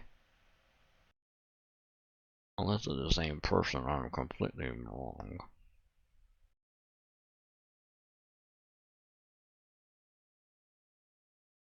That same place Skull Girls was on the 360. Honestly, I didn't even know it was on the 360. Like, I knew, I mean, I knew it was like, it's been out for like a while, but like, I just happened to get on Steam because everyone I knew had it on Steam. So I was like, oh, I'll get on Steam too. And then, no one plays it. Especially after what happened to it. No one really doesn't play it. For the kite festival, and decided to take a late night drive. We found ourselves on some back roads in the woods, cruising along slowly, with no music on and the windows down. No other cars but us, and suddenly everything just felt wrong. It was dark, but the lights seemed different somehow. I remember the hair on the back of my neck standing up, and just having the thought, this isn't right. We shouldn't be here. Definitely, yeah, watch me play with. I look over and my wife Yeah, is wide-eyed, it's that, and it's like, I decided to pull over I would, so I could turn around at the same time, I'd rather play like Melty Blood and Tekken, out of the woods, because like I just have more enjoyment playing and they those. were just staring at us. We realized Especially the after like woods playing were Tekken 8, occupied. I'm like, Which oh, just I'm made so things down to seem play more more Tekken strange. 8, and it's like, We look up in the branches it's of like the something with birds on everyone else. both Like, sides of the road. if I try to go back to 7, must it's have gonna been throw me off hundreds of so them. much. I'm like, I perched in kind the of can't go back. My wife said, Like I already got the fix. so we left. I got the Tekken 8 Eventually, drug, once and I'm we like, had I need gone more far of enough, it. everything seemed I can't normal go again. back. It's not gonna be like, I'm a pretty it's not big fan gonna of do the idea fix. of Like I multiple need it. worlds and dimensions. And honestly wonder if we accidentally drove through a thin spot and briefly wound up somewhere we shouldn't have been. My sister and I had just received a tent as a gift from our grandfather. He had smoked enough Marlboro cigarettes and sent in the UPC to get a massive Marlboro tent. My mum hated it. We, however, loved it and immediately set it up on the property line behind the house. We intended on spending the night out there, but after an hour or two, we experienced something neither of us can explain away to this day. We saw an Damn it. indentation drag itself across the tent We're going and down. heard it dragging Hey, as yelling well. timber. It was like a giant finger or perhaps log, something of that size. My sister cried out and I immediately bolted outside. And I was Oh, that convinced one it does would be our me. father Oh, playing a that's prank on us. unfortunate. Upon exiting the tent, however, I was greeted by something far more terrifying. Oh, that would have been good to know. There was nothing there. I searched the area briefly before grabbing my sister and going inside. About a week later, I ventured out to the tent again, only to realize it was gone. I ran inside and asked my mother where it was, and she replied saying that she had thrown it away because it had tears in it. Confused, I tried to convince myself she was lying, 24, let's and had go. only thrown it out because she was anti-smoking and thought the tent looked trashy. But I feared that she was telling the truth. The second event happened one full morning, about an hour before my alarm went off for school. I was jolted out of bed by Ooh, what are these? an otherworldly shriek. Oh. It came from the woods. It didn't sound human, but didn't sound animal either. Foxes and coyotes live in the woods, but they don't make sounds like that. And I was fairly well versed in the sounds of the woods, having lived near here. There was also this one time, in the evening. My father and I were up late having one of our classic all-night arguments. As we finally wrapped up our night at 3 a.m., my father said he wanted to read a verse from the Bible in order to close on a positive note of peace. As he began to read out loud, the same, or at least very similar, otherworldly shriek boomed through the house. It had to have been just outside the kitchen window, but it was so loud that it sounded almost like it was in the house. We immediately ran around the house trying to find what the hell made such a sound, and it even awoke my siblings and mother, who helped search in the confusion. About a half hour later, we all sort of gave up and went to bed scratching our Ooh, heads. wow, damn. Damn, Olberic. Damn. And in my senior year You were of high just school, killing everyone. she was an outdoor cat, but we would let her into the garage to sleep every night, mostly due to the coyotes and potential bad weather and whatnot. She would always come home before we shut I'm also the trying to garage remember door, because if she who did not, did I she would be play locked out. back One night she in didn't show. Skullgirls? Because like I know they had like a bunch of skins that were like references to other characters. I don't remember. We assumed this was the case. My turn now. After not seeing her for a solid week, I went and explored the area behind my house, the fields, and of course the woods. I think I found her. Shine I forth. think. Because I honestly couldn't tell. It looked like her, but she had been seemingly turned inside out.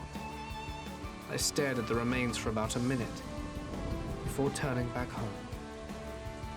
I don't know what kind of animal would do that to my cat, but I think there might be something odd going on in the woods. This event happened around 2013 when I was 14 years old.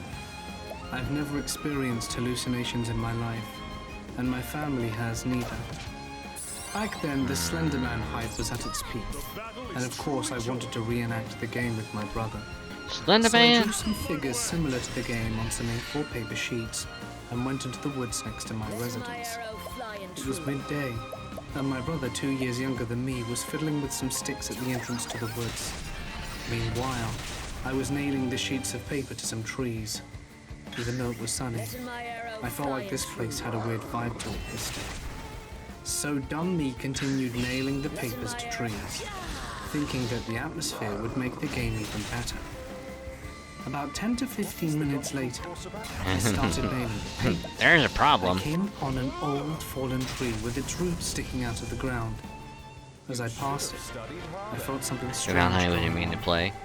It wasn't a sound, just a feeling that I had to turn around. As I did exactly I had that, I have to look I at saw an the approximately roster 2.5 again. meter tall figure, all black except its face, standing around To 4 know to for 5 meters sure away from me. It had no facial features who and I just played. stood there watching me. The whole encounter lasted about 2 seconds before I was turned back around, screamed at the top of my lungs, and bolted towards my brother's location. I was in total panic, running like my life depended on it. I felt relieved when I saw my brother fiddling with some rocks on the side of the road. I tried to explain what happened to him, but he thought I was messing with him.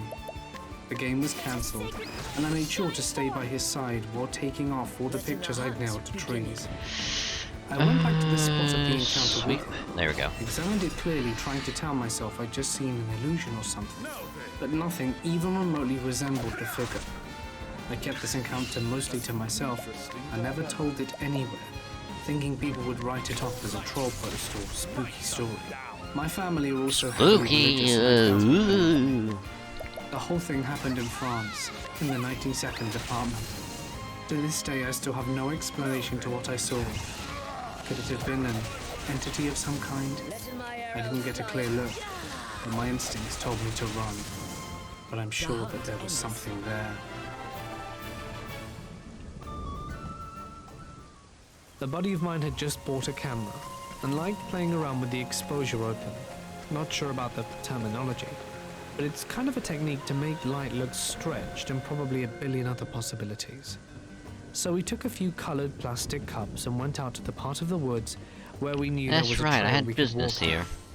It was close to midnight because we wanted it to be dark out There's to two be able chapter to many see the commitments effect in the of the same light. town. Me and a friend Here's held the your story, cups like, over our see furry, heads like, ceremony and one, used a there's flashlight on our ceremony. phones to light up the cups. I had a phone that I had to start to record to be able to use the flashlight, and so I did. The plan was to start at the top of the hill and walk down towards the camera to create a sort of string of light. People who know stuff about cameras, feel free to correct me. As we walked down the hill, me and my buddy started chatting quickly, and I noticed his eyes were wide open looking at me, as if a creature had emerged from behind me. I asked him what was wrong, getting really scared immediately, as well as getting quiet. He says in a high-pitched voice, "You don't hear that?" And then I heard it. And we're gonna sound of save children's just in laughter. case. Both of us panicked and started running down the hill. And we got to our friend with the camera way too early and he says, "What the hell are you doing? You have to walk down slowly or you ruin the shot." We told him that we heard kids laughing in the woods, and he didn't believe us.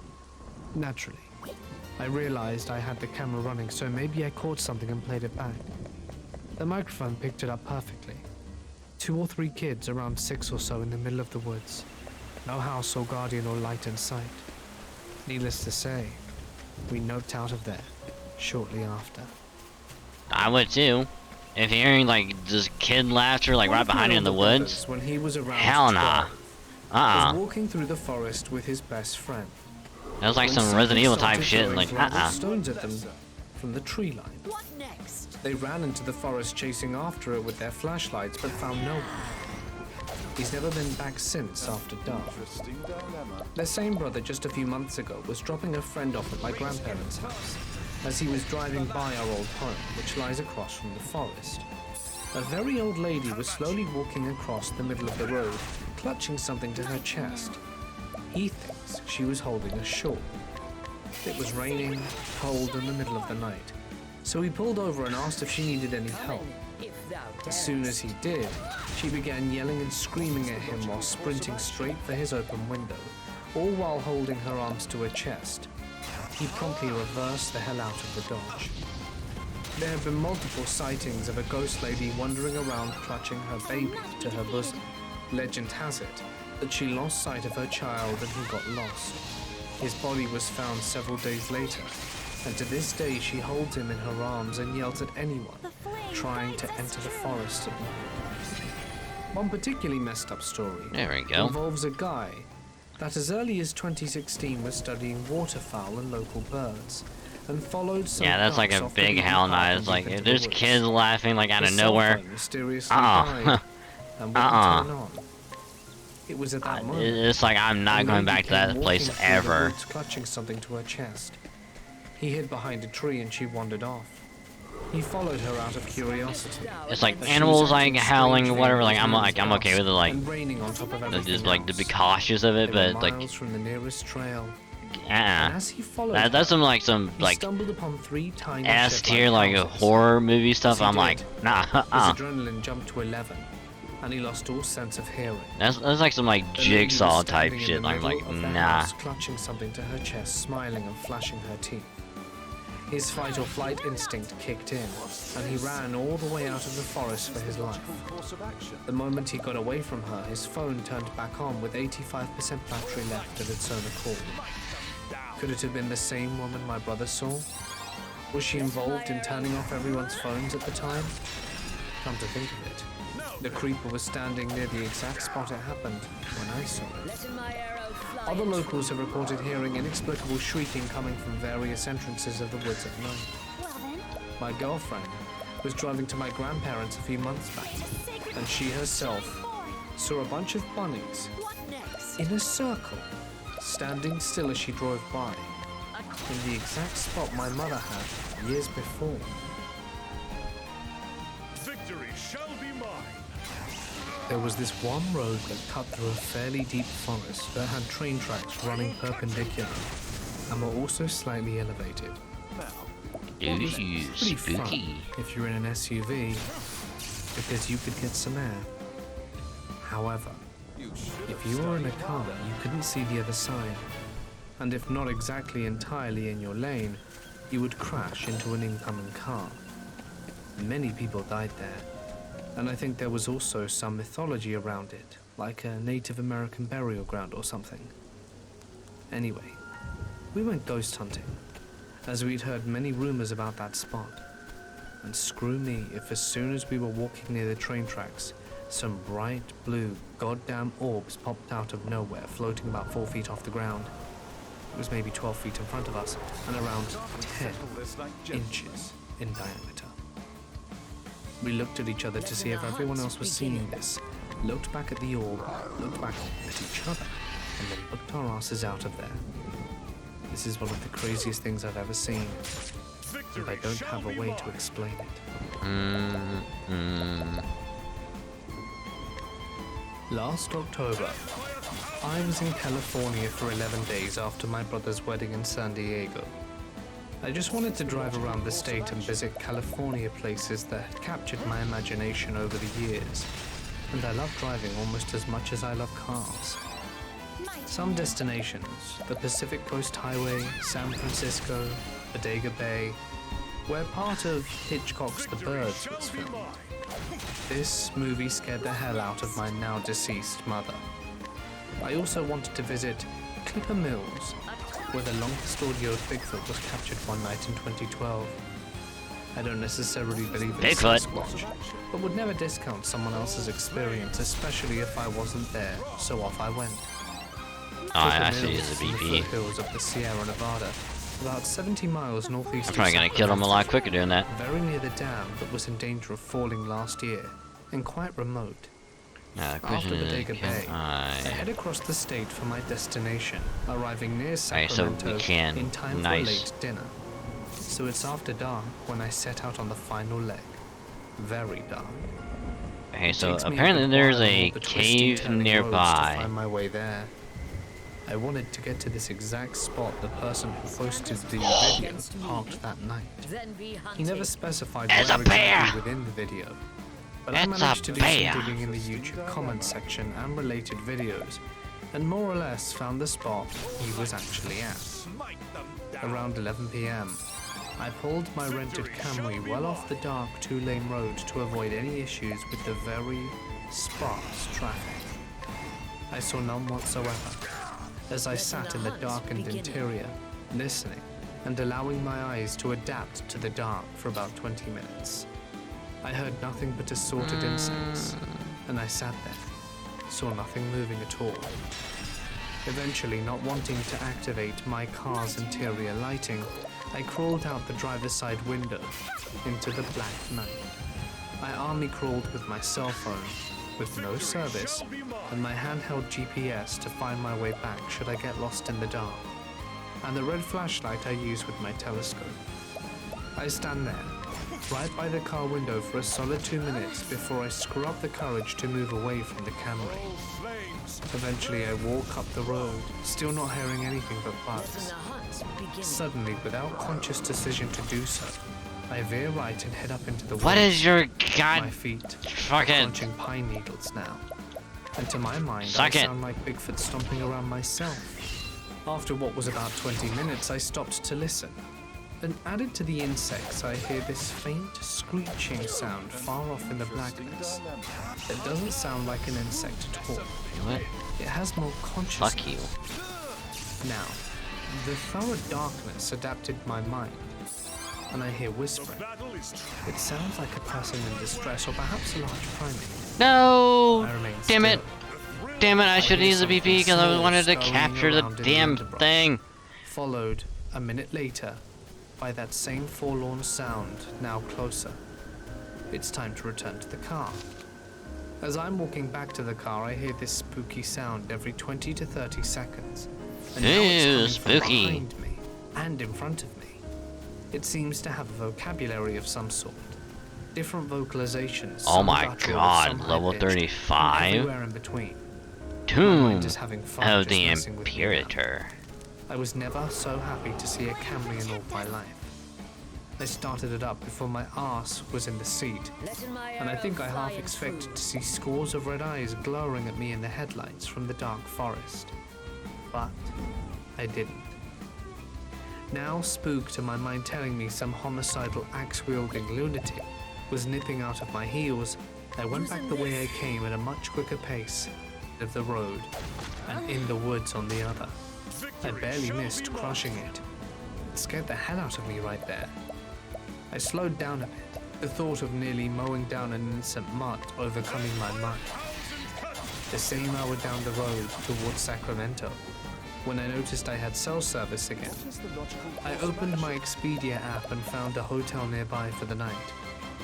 Once safely ensconced in said hotel room, I began scouring the internet on my iPad and came to the conclusion that what I heard was a barred owl or western screech owl, but I can never be 100% sure.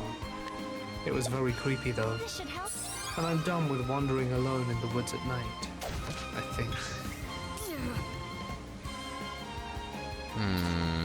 On our days off, after high school, my cousin and I would routinely drive my parents' golf cart around the neighborhood and into the back of the large neighborhood because it was abandoned and completely overgrown. We knew all abandoned construction trails through the forest and where they met back up to the roads that were completely unbothered by any suburban houses. It was broad daylight, probably around 2 or 3 p.m. and we had parked the golf cart coming off the trail and towards the concrete roads into the back part of the neighborhood. is truly joy. The grass on the unused lots was covered in weeds and grass that was probably 5 or 6 feet off the ground. We unleashed the pipe. We take a few hits, all is peaceful, the birds are singing, the air is clean, and he takes another hit and passes it to me. I start to light the bowl Okay, and before I not take who it, I was I hear my wanting cousin you say to my name attack, twice. but Very serious. cool. Such battles. I panic and think the cops have just pulled up or something. And I look at him, and he's staring straight ahead, shocked, and just says in a low voice, "What the hell is that, cuz?" I look up and down the road and see it. A little man peering out from the grass on the left side of the road about 20 feet away. It looks like he is a naked humanoid completely covered in mud and crouched down as low as a person can go while still being mobile. It's not human, but it is human-shaped. With both of us staring at this creature, he backs up slightly, and then it disturbs me to remember this. Rhodey runs faster than humanly possible across the concrete road and into the grass on the other side. It was like a human, moving as fast as an insect does when it panics. Imagine crouching down as far as you can without falling over, and then sprinting. Well then, The thing appears to do just that. No words needed. I disengage the parking brake and gas it. We drive all the way to the front of the neighborhood to the community center area probably a mile away and decide we should probably just go home. Lots of frustrated swearing followed because there was no rational explanation for it. We still talk about the story over time. Funnily enough, about a year ago my parents moved to a bigger house about 100 feet from where this happened, once the neighborhood started building back there again. The second story must have been about 6 or 7 years ago, maybe a year or two after the first. Very general timeline, but you get the idea. Oh my god, almost I 1,000 hanging out off with a that? friend Holy and crap. his girlfriend, as well as his weed dealer, which is a guy I had kind of grown knowing for a while. I had stopped smoking by then, but everyone was good company, and I would have a few beers with them while they did their thing. After a while it became apparent that we would have to give the dealer a ride back, and we decided we would just go all together and could take my car. So we did. It must have been about 9 or 10 in the evening. The dealer's house is a straight shot down the main road for about 15 minutes. We get onto the main road through the city, and everything is completely normal for a while. We're almost to the neighborhood, and suddenly, police, lights, we get pulled over into a well-lit gas station right into the middle of the whole routine, and it unfolds. The officer accuses me of pulling out in front of someone or trying to make a right turn, despite us having all green lights and riding in the middle of 3 lanes. His reason for pulling us over was so incomprehensible, but he ends up recognizing the guy in the front seat, the dealer, who unfortunately didn't have anything on him. So cart waiting around, and 3 more cop cars show up, and the drug-sniffing dogs. Of course, the dogs hits off on nothing, and we get the whole kit and caboodle of stepping out while they were searching the car. Here's when the fun starts, because they begin pulling out a lot of my occult stuff. Oh, like shit. Athame and wooden chests. This full of is level sigils and 45. candles and some other mobile all-purpose stuff. We should not be up here. What are you guys, some kind of devil worshippers? I roll my eyes and open the trunk for them. Nothing there but a black robe and a Ouija board that I've used for years. Of course, they take both out and wave it around and make fun of it some more. The encounter ends without any great dramatization, because they expectedly found nothing. I loathed that they had tossed around all my tools, but I'm a pretty level-headed practitioner.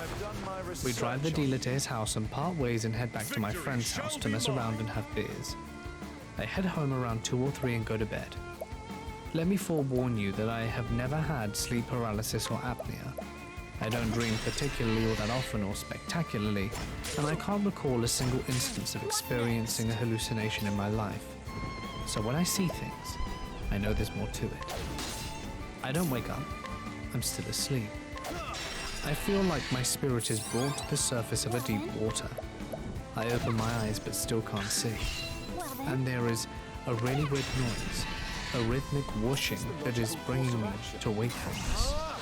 My vision slowly expands outwards from the center of a blue tinge, very unusual, and I immediately become aware of the fact that I'm not alone, and I look into the room that expands out from the foot of my bed. It glows blue because of the moonlight coming in from the windows at the opposite end. A few feet out from the foot of my bed is a high-top round table with 2 high-top stools on either side. I can hardly see it. Ah, fuck you, owl.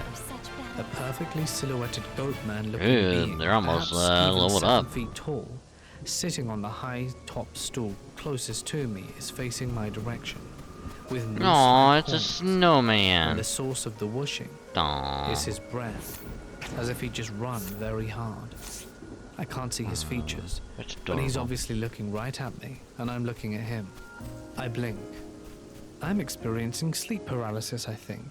I blink more, and I become very afraid that there really is a 7-foot-tall goat man sitting in my bedroom, as this is not a usual predicament that I have to face. I probably stare for about 10 seconds before I get hit with the sort of communicated feeling that the being has just come from doing something very awful to some people, one person in particular, and then rushed here to alert me to it. The breathing slows a little after another 10 seconds, and the being moves to get off the stool. The table behind him shifting, and creaks as it does so. As soon as he hits the ground, he just fades out. I'm baffled, afraid, and relieved. I get up, turn the lights on, walk around the house, and everything is effectively normal. I sit and think about the whole thing, and the police incident didn't even connect in my head for 5 or 10 minutes. I go out for a smoke to observe the lake out back, and the sky because the moon was bright and beautiful. Oh my It might have been god. a full moon. 34,000. I calm down, go back to bed, having been relieved by the connection of the events that I had made. I don't remember what time this happened because I never looked, but it seemed like the middle of the night. I never had any further happenings in the vein of this experience or seeing anything in the night, and I've never seen the being again. The last story wasn't super long after the Guardian of the Ouija board, probably less than a year. I worked at a movie theater during this whole time period, and I had taken to jogging at around 2 or 3 a.m. after work. perfectly serene. God, and 3 safe. veteran is awful. There was never anybody awake Any or Call of driving Duty around the on house. on It was on veteran a small triangle is configuration not of good. road situated around the lake, with one road going through the forest to get back to the main neighborhood. That road was on the other side of the lake from where I was. I come out of the garage and start walking down the road, and shortly come up to the first turn. The orange of the street lamps keeps the roads pretty decently lit, but the orange lamps cast a spooky feeling. As I round the corner on the sidewalk, I see another jogger down the other way on the other side of the road. I think about how odd it is to see another jogger at this time of night, so I slow down and kind of stare. It occurs very quickly that he is not another jogger, because most joggers are not 8-foot tall, ghostly shadow beings taking 6 footsteps. Due to the confusion, I don't even feel anything as I watch this tall, lanky shadow being run all the way down the road right in front of me, and in between 2 houses and into the woods. He made absolutely no sound at all as he passed right in front of me, down the middle of the road. I saw where his hands and feet should have been. There was nothing but a fade to mist. After seeing that, and taking a moment to process, I decided if an interdimensional shadow being was running at full sprint away from something, then I probably should be too. So I turned around and noped out of there back to my garage to sit in existential terror. After 30 minutes, I decided that I was going to conquer my fear and run around the triangle like I intended, before having a paranormal incident. I succeeded, terrified. Unfortunately, nothing happened on that attempt. Anyway, Man, these are we the really need stories to from my put Tressa parents' back on. neighborhood. I'm not sure if the sightings have any relation to the Yeah, we forest, need to get a but I have lot of strong money feeling back. that they do in some way. I'm an occultist, sure, but stories of this nature are far from different in substance than seeing unexplained beings unprovoked. Thank you for listening. Would you like that McGrand is accurate? At least he had a real mid clip. Okay, in This any happened game that over a had year Emmer Grand, I'd I'm a love that they 53-year-old kept in female. the little And I ding am from the US, but now anytime you living gotta in- reload it. That is like I the thought most this kind of satisfying only thing happened in Florida, where ever. My family still lives, and I've had my fair share of creepy. Shush. Okay, we're gonna listen to an Emmer Grand ping.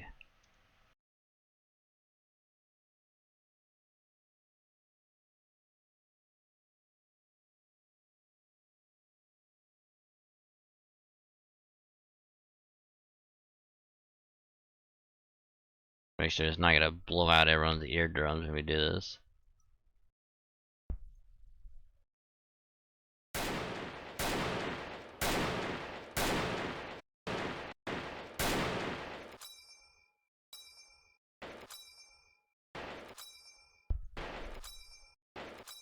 It's quiet, but you can kind of hear it.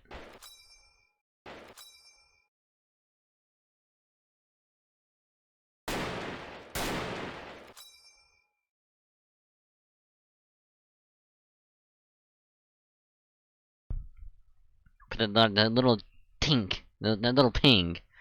Ah, so good. The idea they can hear the ping go, yeah. I mean, to play devil's advocate for a little bit, to be fair, like, it is right there, like, next, next to your head. You know, you're gonna hear the ping a lot better than anything else, to be fair.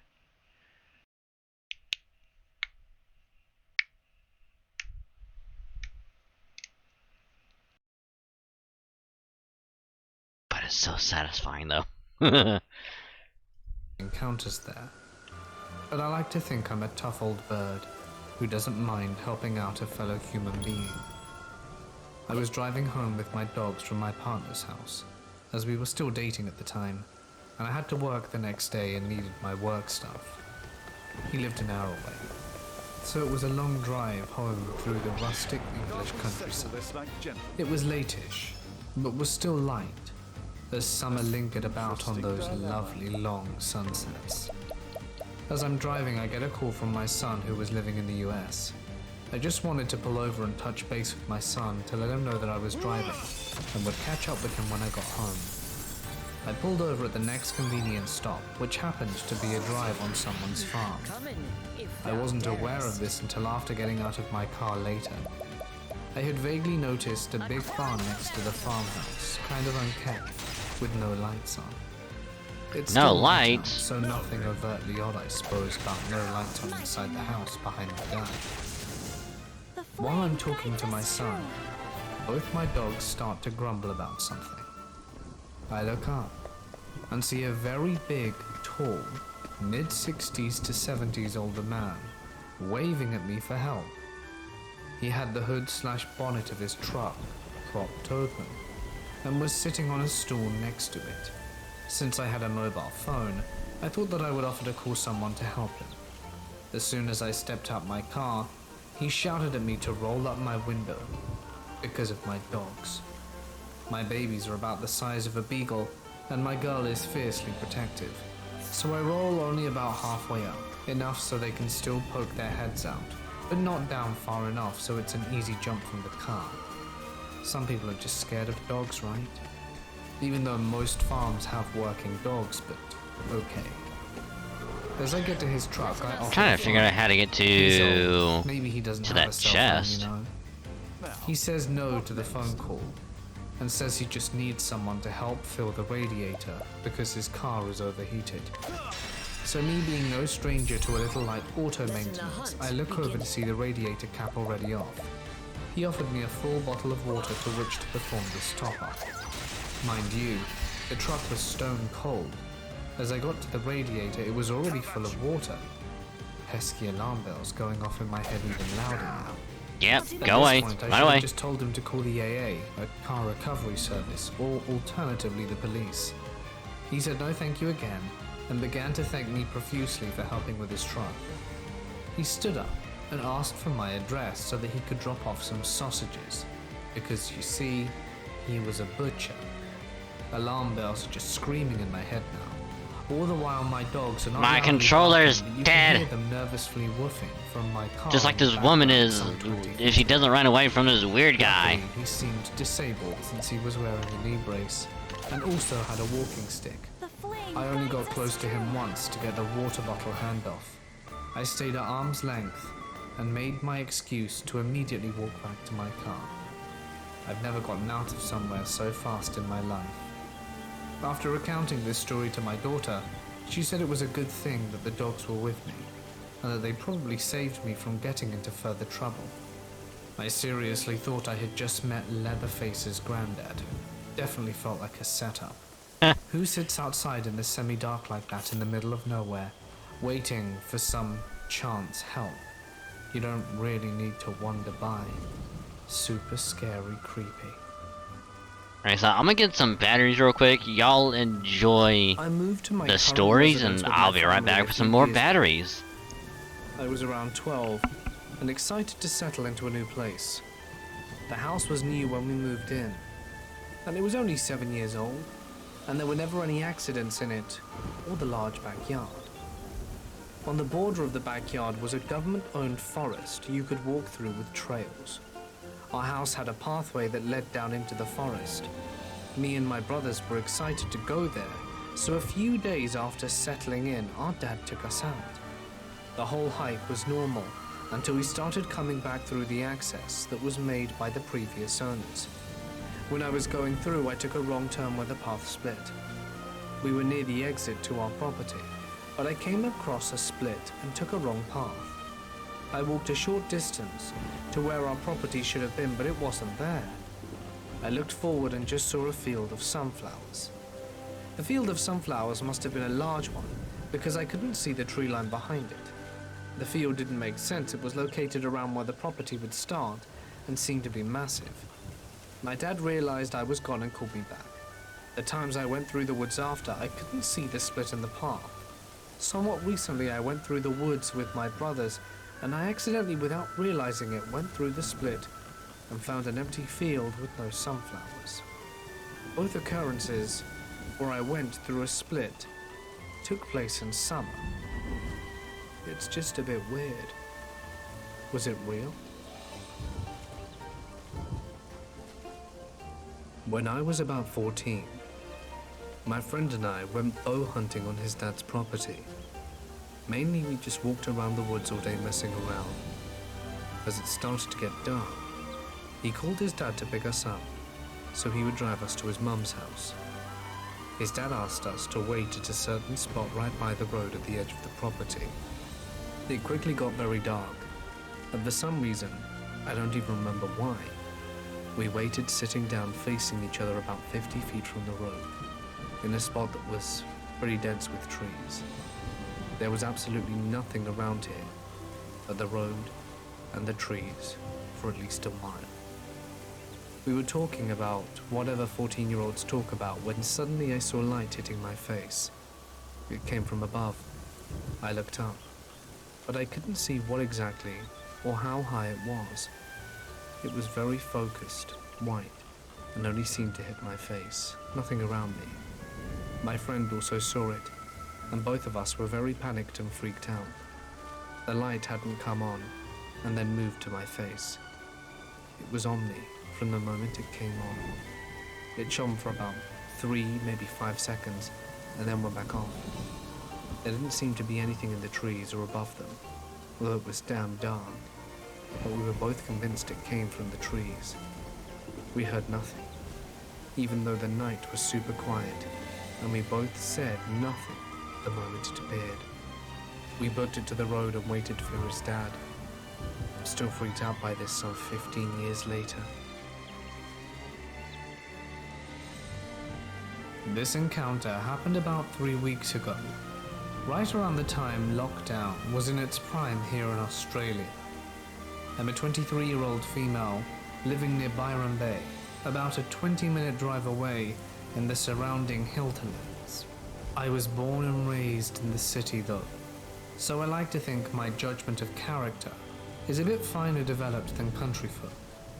For those not familiar, Byron is a major tourist attraction in northern New South Wales, really close to the Queensland border.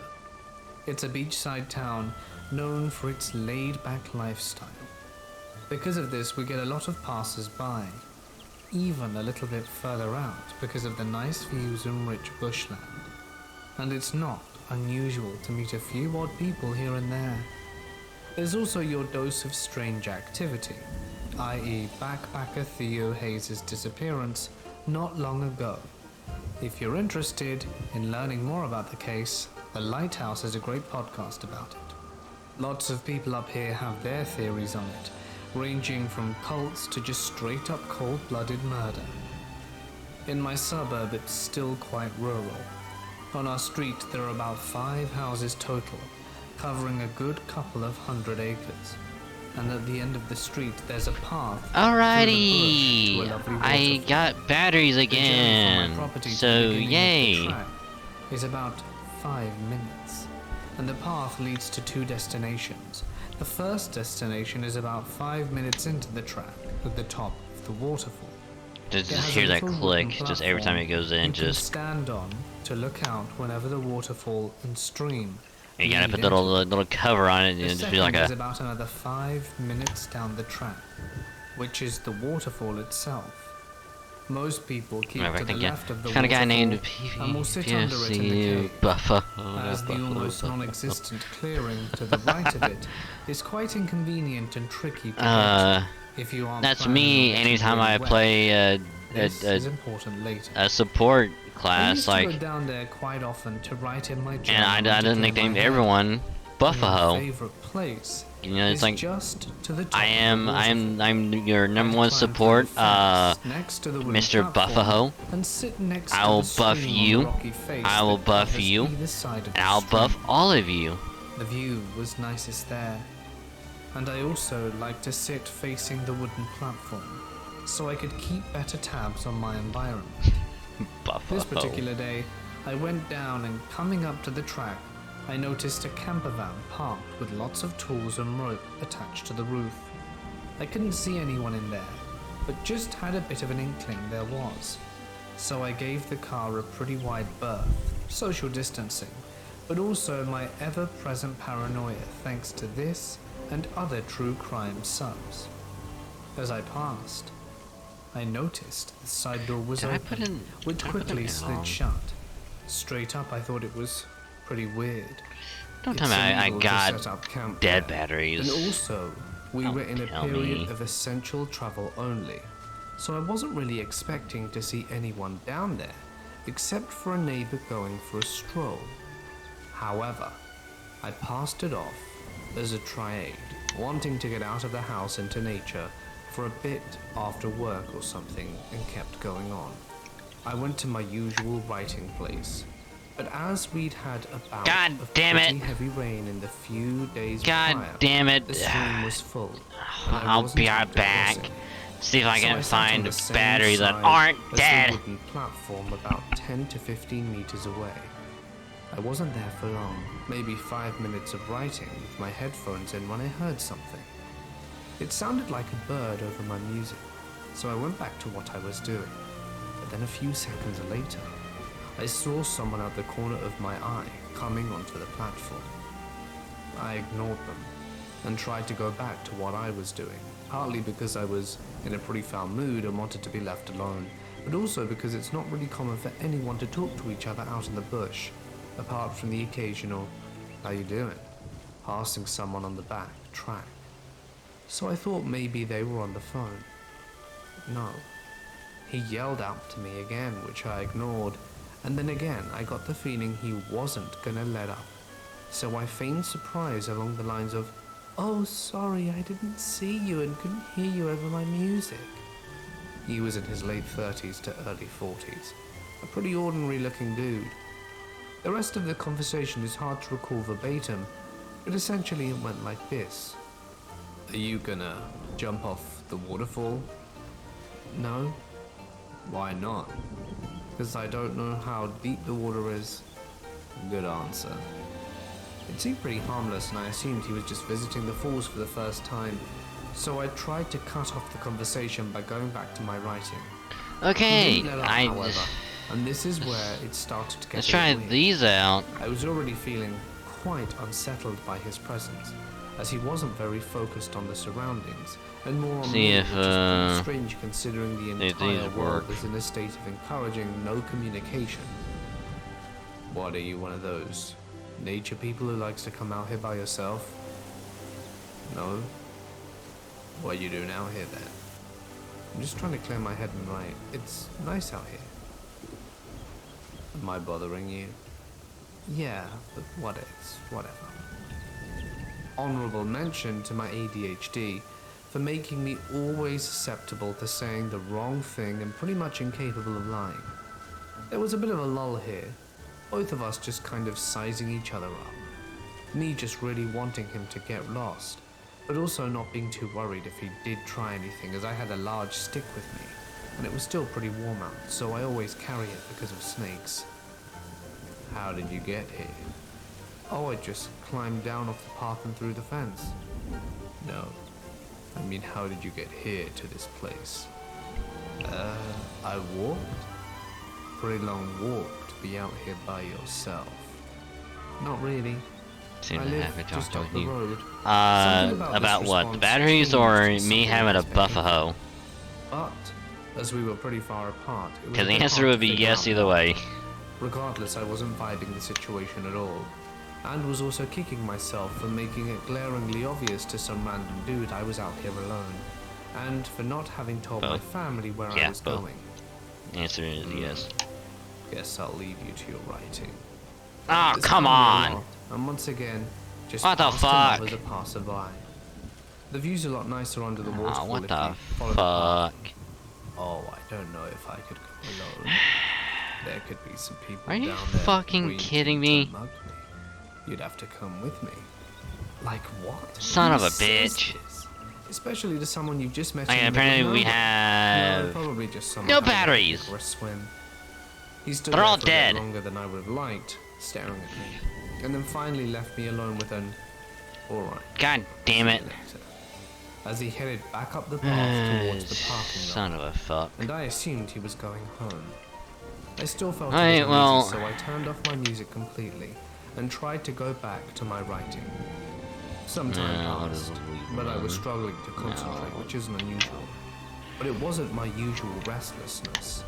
I just felt so uncomfortable, almost exposed, so I took a break to just enjoy the scenery and look down at the bottom of the waterfall. And this guy is standing to the right of it, really inconvenient to get to, and also was the only place from down there. Well, where let you me could see me. fucking. That's exactly what he was doing. Just standing there staring at me. See I if thought I I can was just find. wigging out, but nope, I could literally feel his eyes on me. I need I to know find the doubt of damn that. Even if he cord. was just a creepy dude with innocent intentions, I wasn't gonna wait around and find out. I'd have a So 5-minute head start if he did try to find I'm gonna try and find that So I cord, ran back home, so I can actually use the what was wired left of my journal entry for the controller, day was essentially just about this and weird guy. I waited to hear his car I'll go be by as right well, back. but it didn't. Only one road, so I would have heard him leaving, which I thought was strange. So I assumed he must have set up camp there or whatever, or just left later in the night. Either way, I was sufficiently creeped out, and it ruined that spot for me. I haven't been back since. This happened to me the other night, in New Jersey. If you're sitting on my couch and you turn around about 15 to 20 feet away, there'll be a big sliding glass door, which will lead you to my porch. If you go down the steps and walk around 50 feet, you'll be met with the pines or pine barrens. If you pay attention to urban legends, you may recognize these woods as the same woods the Jersey Devil lives in. That's the context. It was around 9, and I was sitting on the couch talking to 2 friends and just watching TV. We're having a good time when I realized that one of my friends is looking out back with a puzzled look on his face. I asked him what the matter was, and he says something along the lines of, "No, nothing, I just thought I saw something in your backyard." So I turn around for a split second, and I see what appears to be 2 heads peering from around a tree, then immediately duck behind again. At this point, I'm like, holy crap, what is that? So my friend grabs a kitchen knife and runs out onto the porch, just yelling for whoever it is to leave. I run out and tell him it's fine and to go back inside. This time I see 3 heads, all closer than before. So I shout to get away and that I have a gun, but I'm bluffing. Then I see them dart behind the tree again, and they're gone. I still have no idea what that is, but I'd love some answers. I had just turned 21 and frequented the bars regularly. In hindsight, I probably spent too much time drinking with my friends. I didn't have a car or cell phone, and I lived on the outskirts of town. It was a 45-minute walk downtown. The town I live in is generally a very safe place. It's a wealthy, well-to-do, white-bread community, so walking home alone at night after drinking was nothing that bothered me, other than the actual walking. It was a Tuesday night, and that meant pints were cheap. So I wouldn't say that I was completely wasted, but I certainly was more than tipsy. Instead of walking home along the sidewalk where I feared I'd be picked up by the police for being drunk in public, I decided to take the bike path that ran along the train tracks. got the This meant the walk would take longer, but cord. was much safer and less likely to run into sort of trouble, or so I thought. The bike path was not very well lit, and knowing what I know now, And this is why I I should've been a lot try and more keep nervous that about damn walking alone controller in that complete had the darkness major at 2 in the control morning. joystick Like I said, drift, but I had just turned 21 and was certainly an arrogant There we young man go. who was thinking about women and not There we minding go. my surroundings. I had taken this path many nights, and coming across anyone else was rare.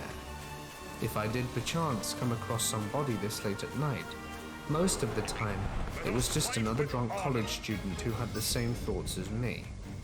Either that, or they were homeless. But if so, I'd say they were all harmless.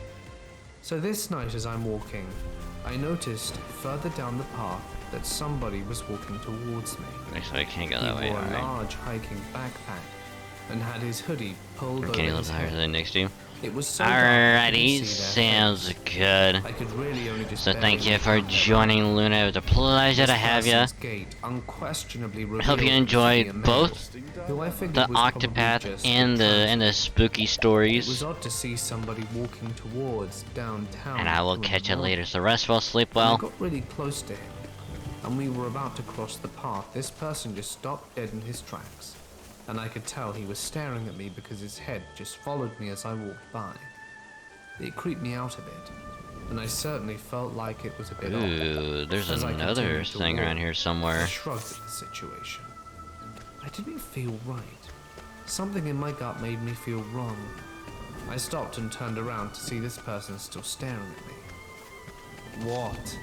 I asked him, as I stopped walking and remained to stare back to him. That's when he hissed at me like a snake. A long, vicious sounding hiss that made the hair on the back of my neck stand up. I had hoped he was just being weird. Oh look, it's a or ram. perhaps was on meth or something. I nervously laughed for a bit and said something like, "Oh, okay," and continued to walk on. I made it a few more steps and turned to look back. He somehow managed to get closer to me without making a sound, and he stood completely still. I figured perhaps I was just drunk and imagining things, and turned back around and walked, taking a few more steps. I turned around once more. Now I knew he was closer. I couldn't believe it. I could hear him approaching me.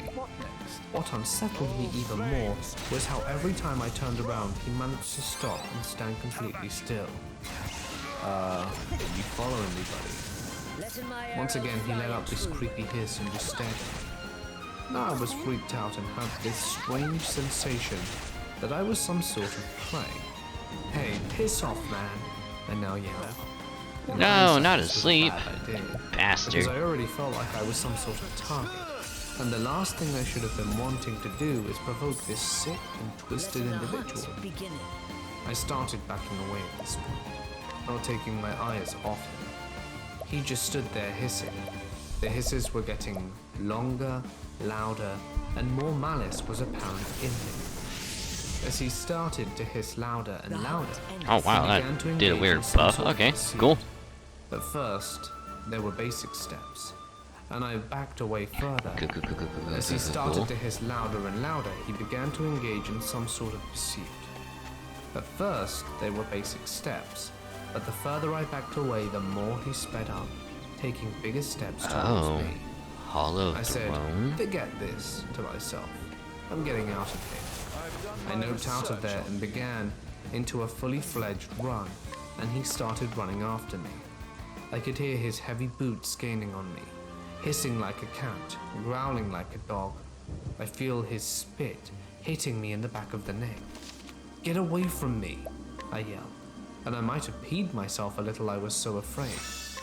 All I could think to do was to run as fast as I could and get inside of my house as quickly as possible. I've always been a very fast runner, but this guy was much taller than me and his legs were really long, so he was really cutting down the distance between him and me. I managed to get a good 5 between us though, checking back behind me, as his arms reached out in an attempt to grab me. I finally made it out of the bike path and onto the crossing sidewalk of the street that was lit up by street lamps and a few passing cars. I was so relieved to finally make it back to civilization. There was a gas station over by my house, and I thought I'd run to the safety of its inside, only to see that the lights had been shut off and the doors were closed. It was closed. I had to make it to my house. As I got closer to my house, I could see my roommate's lights were on through the window. "Chris!" I shouted. "Chris, open the door!" I'm impressed I yelled loud enough that he actually heard me, and saw the front door to my house open up and my roommate standing at the doorway looking confused. I ran up the steps and almost jumped inside, slamming the door behind me. "Dude, what are you running from?" he asked. You don't see the guy chasing me?" "No." I ran to the window and looked out, but he was gone. I have no idea what happened to him, but I'm sure that it had really happened. Whoever the guy was who hissed at me was really shaking me up, and I never walked down that bike path after dark again. What next? I live down in Georgia, deep in the country in Dublin, where the closest store is 6 miles away. I've lived in the country for half my life, recently returning to it. Let me elaborate on what happened. Me and my buddy Sean were sitting at our bonfire, as we have an RV. And when it gets dark out there, it's very dark. So we were making jokes and talking about things and looking at the stars, when the dog we have on our side started barking and growling aggressively before going silent. So Sean and I got up, grabbed my shotgun, and walked over to check it out, thinking he just saw a raccoon or something. But when we made it over there, he was standing Hey, still. Cyrus staring at the 31, let's woods. go. And Oh, we heard can something get move the way the dog was Cyrus's barking. final A deeper, thingy, more guttural. final skill. I'm not really sure how to describe it accurately, but when we heard it, instead of investigating, we fled back to the RV, locked it, and the noises stopped. And Elephant, later or, in the night, yeah, Elephant we heard Enlightenment. something walking around the trailer slowly before going off. I'm not sure what it could have been, but we were very scared. So Sean and I had this girl, Liberty, round, and we decided to have a campfire that night. After the frustrations of having to fight the fire and be able to cook the hot dog and bratwursters. The thing is, we didn't have long enough metal poles. I built a fire that was too big, and it was hot. So we decided to leave the baby in the RV and just chill, have s'mores and hot dogs as we passed around lager.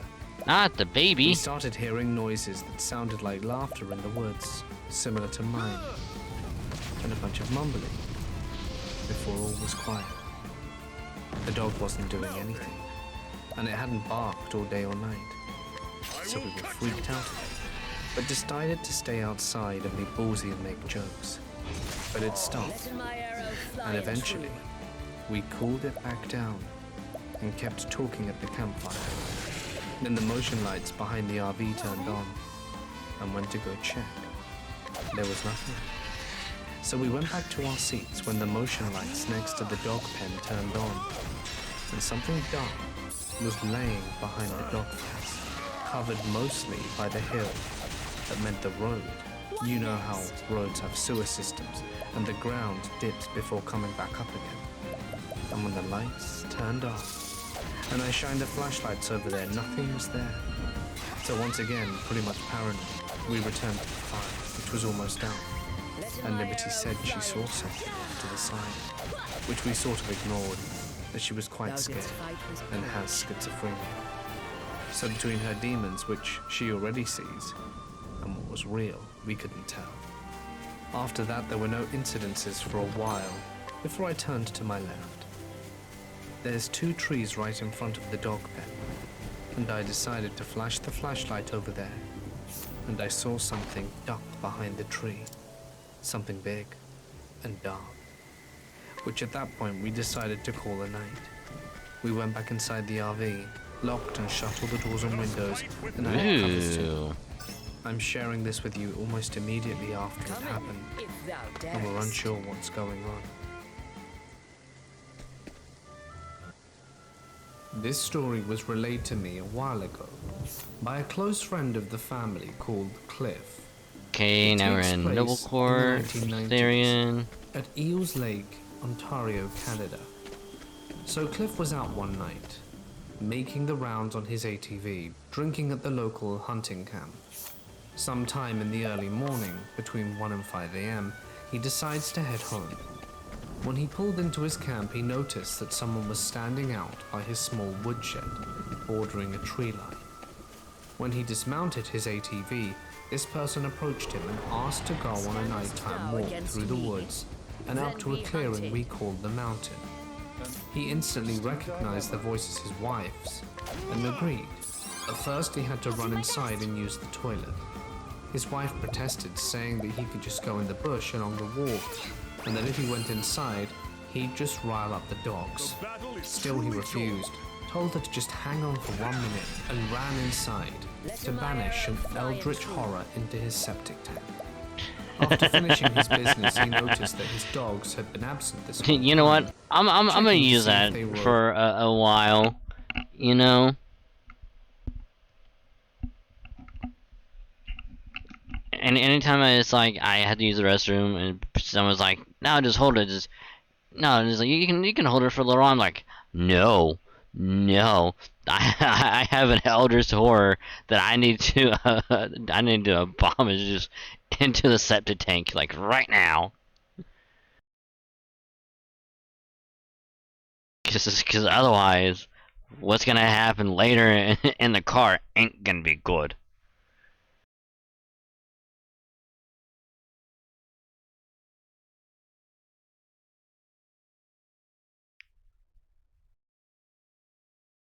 I'm gonna keep that in my back pocket for when I have to use it. Okay, he found them both cowering under the main table of the camp. Even when he called, they wouldn't budge. They just lay under the table. Not thinking much of the situation, he headed into the bunk room to grab an extra flashlight for his wife. He recounted how glad he was that he just pooped, as when he entered the bunk room he was struck stiff as his wife was lying asleep in her bunk. After a moment of fear, he went to grab a rifle, loaded it, lit a fire, and sat inside until the sun came up. In the morning, he did a quick look around camp and didn't notice anything out of place. Nothing was stolen or broken. He put emphasis on just how real the experience was. Whatever spoke to him sounded exactly like his wife, and even spoke like she. It was very insistent on going into the woods that instant, but never sounded annoyed or frustrated at his rejection. He didn't get a great look at the person, but he said it was identical to her, recognizable even in the dark. And that's the story. I was just speaking to him recently, and we talked about it. He's pretty sure it wasn't her. My family has been in the area for many years. 26. Let's go. About the area, but never really encountered One more anything level and we're myself. done. Was it her doppelganger? One more level Something with more Olberic, and sinister. then we can move on to Trying chapter to 2 realize. for everyone. Pretending to be his wife. Taking around the Super Bowl. I mean, we've used that My boyfriend phrase so much. It's solidly kind of got freaked out old. At what So we happened needed the last something 2 new. nights, as I Right. am convinced something bad is in the woods behind his house. For context, my boyfriend lives in northeast Pennsylvania in the boonies. You know, you gotta He bring has an something expanse new and of exciting. at So when you least say, 500 "Oh, acres of an woods behind Elder's his home, horror," that I had to there are just, no power sources for any structures you know, in the that woods. doesn't go right And the into man the who septic owns the tank. It's like, property already oh, told that's us there's new. nothing out there that he's aware of that could be used causing And this. like, We've talked to honestly, like, neighbors. you really They are only just say as during like confused as sport we. games, you know. You see, It's like, oh, for you the know, you last watch month, football, and we've it's been like, seeing man, a bright light in the middle of the woods man, like, behind man, my like, boyfriend's house. now that it's I want to say about halftime, 3/4 I'm of a taking the mile. Browns to the Super Bowl, and you go Big to the and bathroom. bright enough to see through the trees. It comes on around dusk. Or you and have like goes someone out else about come 10 up and it's PM. like, oh, I gotta do this now. It's the same spot every single night. We had gone out during the day to investigate if there were any power lines or deer stands with solar lights or anything like that. I found nothing. Just wilderness. Last night, my boyfriend decided to go out and investigate on his own. I asked him to not go alone, but he armed himself to the teeth with firearms and made Oh, okay, his so way we in gotta the go dark all after the way spotting the around. light. He gets about 200 yards from where this light is, and it vanishes. Gone. Does a 360 to look for it and sees nothing. He's texting me during all of this, and immediately I told him to get the hell out of there. The night previous I had been over, and around 9:30 we pulled up to the house after getting something to eat, and I looked into the woods. I didn't see a light, but I was immediately gripped with that primal fear that something was watching us. I was so terrified once I got inside the house. I couldn't look through the windows without wanting to burst into tears. I've never experienced that fear at his home before. I'm used to his woods and the dark, but this was different. So he heeds my warning and starts trekking back to his house. He gets up a hill about halfway back and turns to see the light has reappeared, only it's much lower to the ground. He watches it for a while, and it begins to move through the trees. Behind his property is a large pipeline right of way, so there is an open kind of field before the tree line, and it comes through the tree line, and into the field at the bottom of this hill. Ooh, 1000. He Nice. watches it and tells me it's moving very slowly, but the light Okay, is level bright and 30. large. Let's go. He says the wind was still blowing and swirling around him, but nothing was blowing directly on him, and he felt like he was being watched. The light begins to move up the hill towards him, and he makes a run Ooh, back to his house Shrine and jumps of the into his car. Sage. Because whatever it Okay. is, he doesn't want it to follow him inside the house. Now this vehicle is backed in the driveway and facing away from the woods, so he can see what's going on in his rearview mirrors.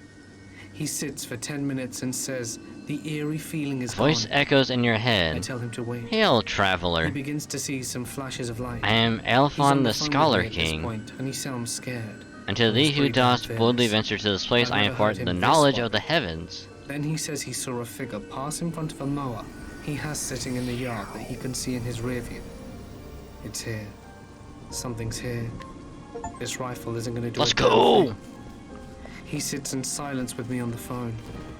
Something passed in front of the streetlight. Something's making a Now we shadow have on Scholar. the streetlight. Mind you, it's only his Hell house and his yeah. neighbor's house across the street about 200 yards away. One streetlight at the right corner of his house. Now the question There's a is... shadow passing through this light about 10 feet up in the air. I tell him to put on his late grandfather's coat and make a run for the house. So I He got gets two there. inside and said the feeling was still with him. His dog is We don't want to go acting any strange, further but his because bedroom door was that's wide open. high And so level is his stuff. basement too. His entire I'm house sure there's was something locked over up right when he here, left, something potentially down and his there. basement door is always shut. And It there's probably swings something out down too, so here. the dog couldn't have opened it. And his bedroom door was shut before he left. Swings in, but was latched closed. Again, something the dog can't open. Nothing else seemed to transpire for the rest of the evening, and he didn't see anything weird outside the windows. By the time the adventure was over, it was about 10 p.m. This all transpired during the course of 2.5 to 3 hours. So it's safe to say we will probably be heading out again sometime this week together and try to figure out what the light is again. It made no noise, was way too big to be a flashlight, and we are just scared out of our wits and dumbfounded as to what it I could think we be. need to go to Ripple-Tide and then With just that being head said, the floor is straight open to down. theories or similar experiences any of you have to share.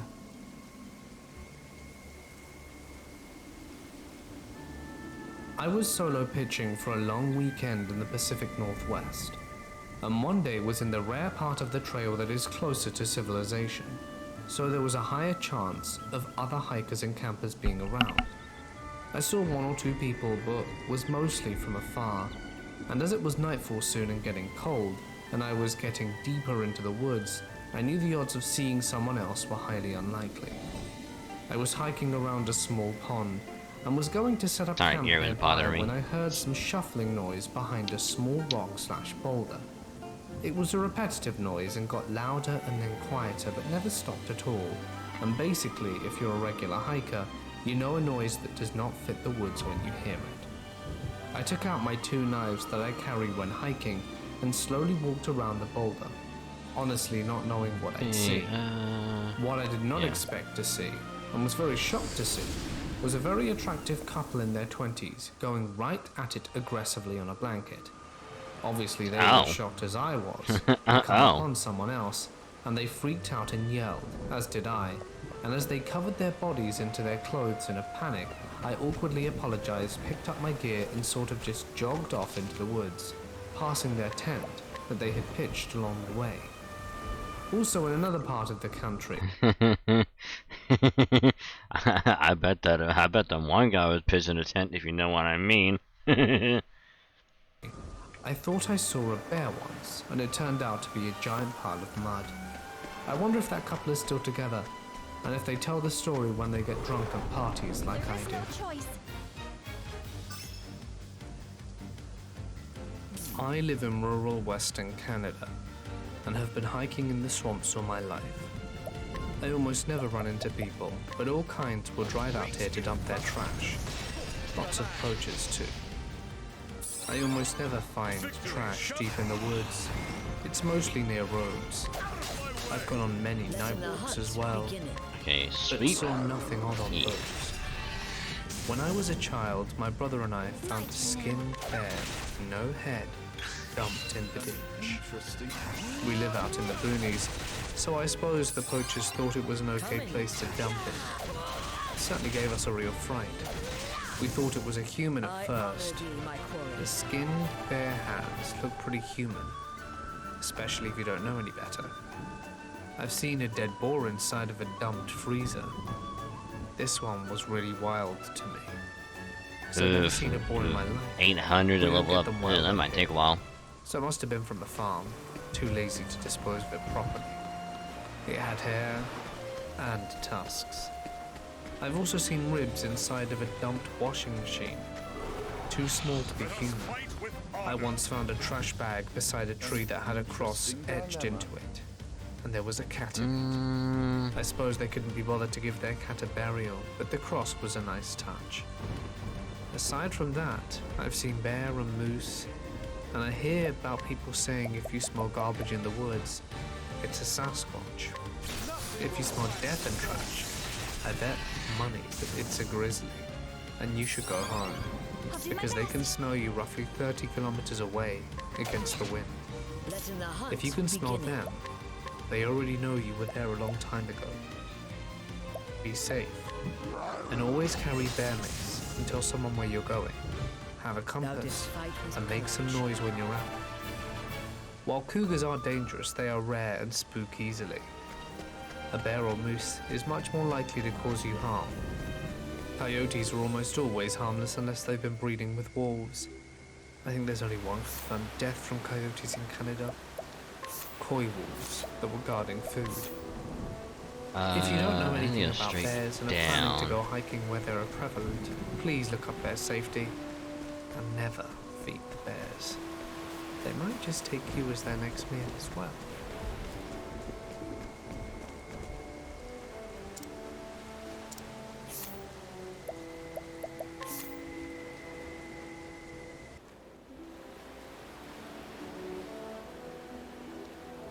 Okay, let's listen to yet another one.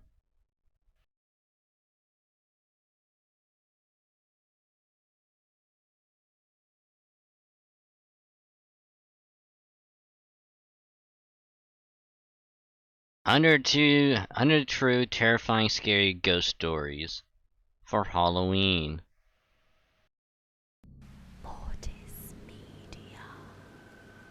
Good evening all and welcome. Happy Halloween. Tonight, as is custom, I have 100 new ghost stories for you to listen to. So buckle up because it's time to get comfortable and let the ghosts take control. My Ew, great aunt still guard. was in a dire difficulty during labor many years ago. So her husband and brother left to get a doctor. When they arrived back home, my great aunt was all cleaned up. The baby in her arms swaddled, and her baby and room cleaned up too. The husband and brother were dumbfounded and asked what happened. My great aunt said the midwife arrived a few minutes after they left. They hadn't managed to get a doctor or midwife, so questioned her. She stated that the most lovely woman with the longest plaited ponytail down her back helped her. Her brother went white and went home. He came back the next day with a picture, and my great aunt confirmed, "Yep, that's her. Send my regards, please. We have to get her a gift." My turn now. Her brother explained that the picture was in fact I hope her I've grown own more able. mother, who died during childbirth with my great aunt. Oh shit. This happened not too long ago. My family and I liked to party and get together with other relatives. I remember when we visited our uncle who lived in the province, I got together with my cousins and had a couple of drinks near my uncle's huge backyard. A little tipsy, I excused myself. Penny to spaghetti him. store near It was almost 1 Lately a.m. when I masquerading, walked they inside can their have house crime, and saw people crying. Ooh, that actually might Confused and a be. little drunk, I ignored it and opened the Actually, might be comfort room kind of door good to when I listen saw my to. uncle Actually, walking out. I immediately said sorry and alright, we're gonna pause that for now. Why? Actually, I'm gonna listen. out to show respect, but when I saw his face, it was a little odd. My uncle is a jolly person, but his face right then looked too serious and showed no emotion. He never looked at me and just walked outside.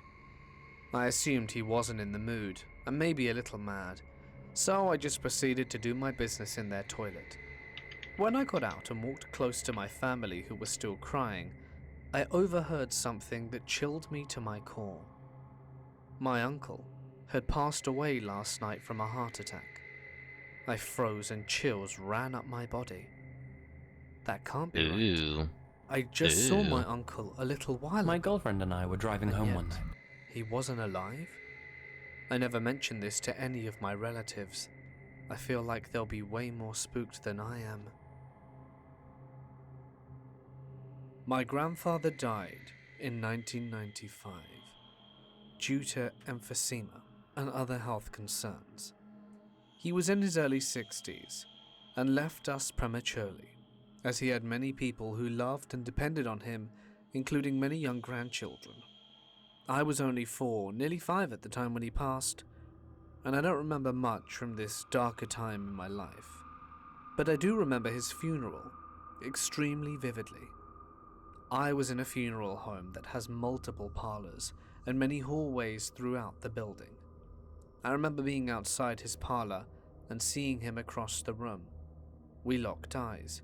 I walked over to him. After all, he was my grandpa, and I did not realize at the time he had passed on. We began our usual, as we were 2 peas in a pod, and had a special relationship, and we held hands and walked through the halls. Much of the conversation I do not recall, but I do remember showing him the lounge area, as that was my favorite place to be, with all the snacks and vending machines. As we approached the area that we had met at, we stopped and he said to me, "Michael, I have to go now." He had vanished, literally leaving my hand empty in the air. I can still Interesting. visualize me standing there, hand empty, with a look of shock and confusion plastered on my face. The part that helps me think this was an authentic experience was this is something my grandmother, aunt, and mother remember well, and were concerned for years about. As I approached the open casket, my mother picks me up. I see my grandpa Leroy there, in his piece, and I begin, confused to ask why grandpa was in the casket, and what is wrong with him. My mother told me crying, and I remember this clearly. "Michael, honey, he's dead. He's gone now and he's not coming back." I was in disbelief, arguing, "No, I just saw him. He's outside." Ooh, Shrine of the After this, I remember us Thunderblade? crying What is together, this gonna but be, that was all. Warrior? I never spoke about it until I was 12 or 13. I was with my grandmother, and her Yup. health was wavering at the time. I'd been thinking about it a lot. I'm gonna hail being in Traveler. that state, I and am having Brian the memories of my Thunderblade. experience. And I I finally broke down am and part told of them the what I remembered. heavens. Again we cried, and they didn't believe I could remember that, or that I had held on to it through all those years of childhood. They, in a way, directly corroborated my experience for me, at least solidified Yo! Let's as go. one final goodbye from one of my favorite human beings, as they remember the scene at the casket, They were always Haunted too as afraid a to scholar. ask me That's kind of about funny. maybe to protect me from further emotional anguish. My grandmother, for the remaining year or so she was with us, Nice. would ask me to tell the story any time I would visit her. She also claims to have woken up one day, feeling my grandfather lying next to her. She said she could feel it was him. I mean, as I if feel she like the went to scholar bed kind next of to him makes and woke sense. up together. She never told Olberic anyone is a scholar. until I had shared her Olberic story. as a scholar is him when he retires. When I was 13, my older brother, 18, and I were on our way to see a movie when we were hit by a drunk driver. I woke up in hospital 4 days later, having lost my right leg and my other leg in a cast, along with other injuries. Actually, just out That of night, curiosity. I woke up to my brother sitting by my bed, telling me that everything was going to be okay and to get back to sleep. The next day, my parents came to visit and see how I was doing. I asked why my brother wasn't with them, and they looked up at each other but didn't say anything. That night, I woke up again to my brother sitting by my bed, telling me he knows I can get through this and I need to be strong Wait a and minute. overcome this. and to not let my injury stop me from living life. We talked a bit, him not answering specific questions, but answering more general ones. Remember asking him why he was still wearing the clothes from yesterday, because that was very unlike him to wear anything similar to what he wore the day before. He didn't answer that, but when asking him how he was, he said better than he thought he would be given the circumstances. He reminded me to be strong and keep living and not let anything stop me, and how much he loves me before telling me I should get some more sleep. That next day my parents came again to visit me in the hospital, and I again asked why my brother wasn't with them, and they again looked at each other. And it was only after I said that I would like family visits together and not at different times, and would like my brother to visit during the day when we can talk more instead of at night, that my dad asked me what I meant. And I told him Andy had been coming to visit me at night. My mom broke down and left the room.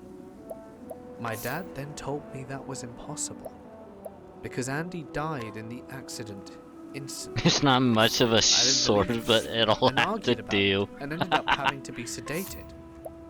That night I had no visits, and the next day my parents bore a newspaper article about the accident. Years later, my fiancée had an experience, and having never seen a photo of my brother, she described him to a T, what he was wearing. That's a story for another time. But it's nice knowing my brother is still around and looking out for me and those I love. I lived in a haunted town hall. Everything started suddenly and just ramped up from there. One morning around 7 I was laying... Oh my god. Oh my god. Does not look...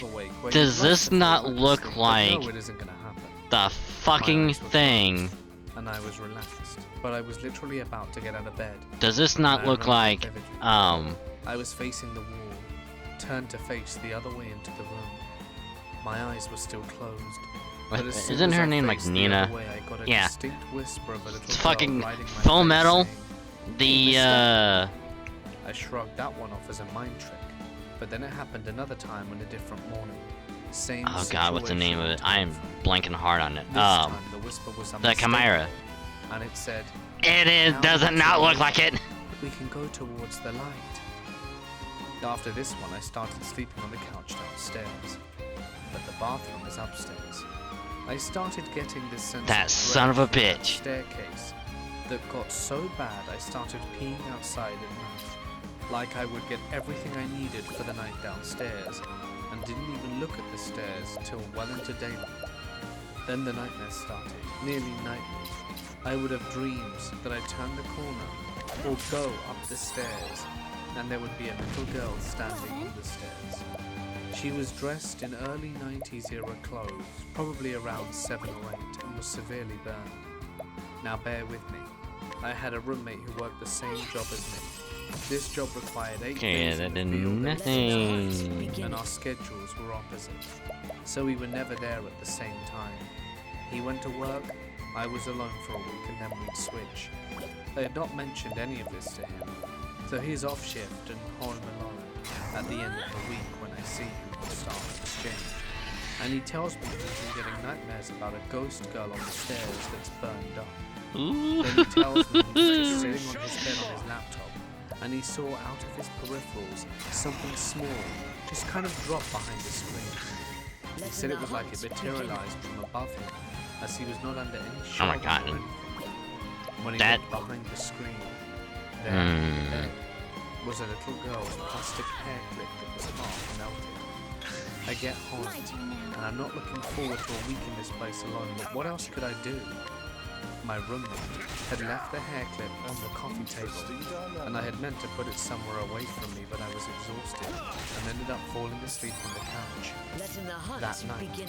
I had a very vivid dream, almost a force awakening, that I was on the couch and had opened my eyes to a glass of water levitating over the coffee table about 2 feet. I then actually woke up, and I kid you not, the glass in that Letting the water was hunt moving begin. big time, like it had just been set down hard.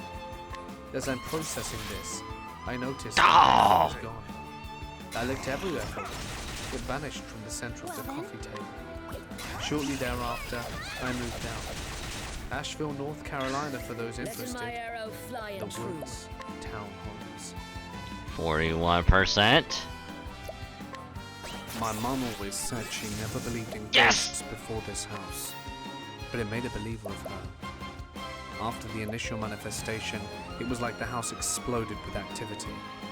It started with phantom footsteps on the stairs, up and down, all night long. Thou didst fight with We got courage. used to this. Don't pretty worry, quickly. Nina. It just We became part of the gotcha. house's personality. We rescued you. Then came the voices. After midnight, you could never be quite sure if your ears were deceiving you. When they began, it was like a radio stuck between stations, a lot of Gold garbled sounds with an Shore. occasional word coming through. Gradually, over the course of about a month, they became more intelligible. We began hearing full conversations coming from the living room, knowing full well everyone in the house was upstairs. We tried several times to sneak down to catch an apparition or something, but no matter what, by the time we made it to the middle step, the voices would stop. A few months Okay, go let's by, go. and we'd regularly experience Stone phantom Guard steps and voices, first.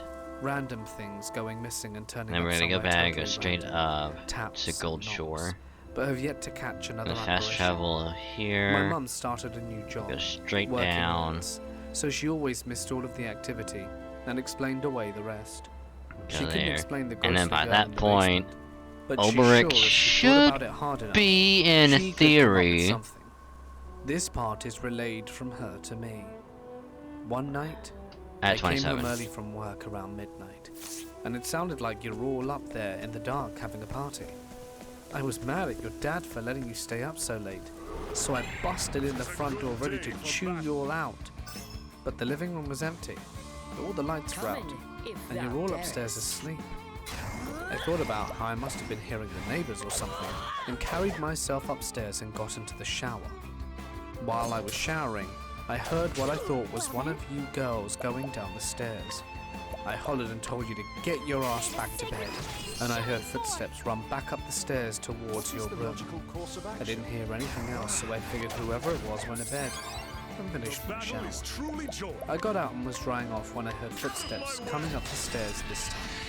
I thought one of you had snuck down without me knowing and was trying to get back up. What next? I flung the bathroom door open, expecting to catch one of you in the act, but no one was there. I just sort of shook it off as the house settling and went to my room, and closed the door like I always do.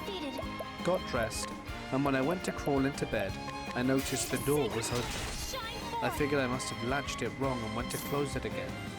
I got halfway across the room before it creaked open again. Now then, I spun around, marched over, and slammed it and got into bed. Come I don't in, know how it if didn't thou wake up your dad, darest. but he just kept snoring. I have a hard time falling asleep. You know, I was laying in bed staring at the ceiling when out of the corner of my eye, Letting my I arrow saw the fly door and true. swing open again.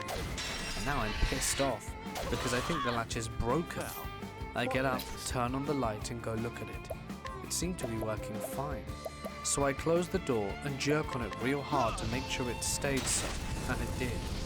Now I was curious and starting to think about the ghost stories, so I sit on the edge of the bed and watched the door. Before long I noticed the knob turning. I reached over and tried to wake Dad, but he sort of just mumbled and rolled over. The knob kept turning until the latch came free, and the door swung open again, and this time a lady walked in. She was a little old lady, skinny with grey hair, wearing a flowered nightgown. Kind of reminded me of your grandma.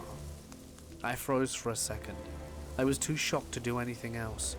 She stood there, staring holes through me for a minute before I found my voice to ask who she was.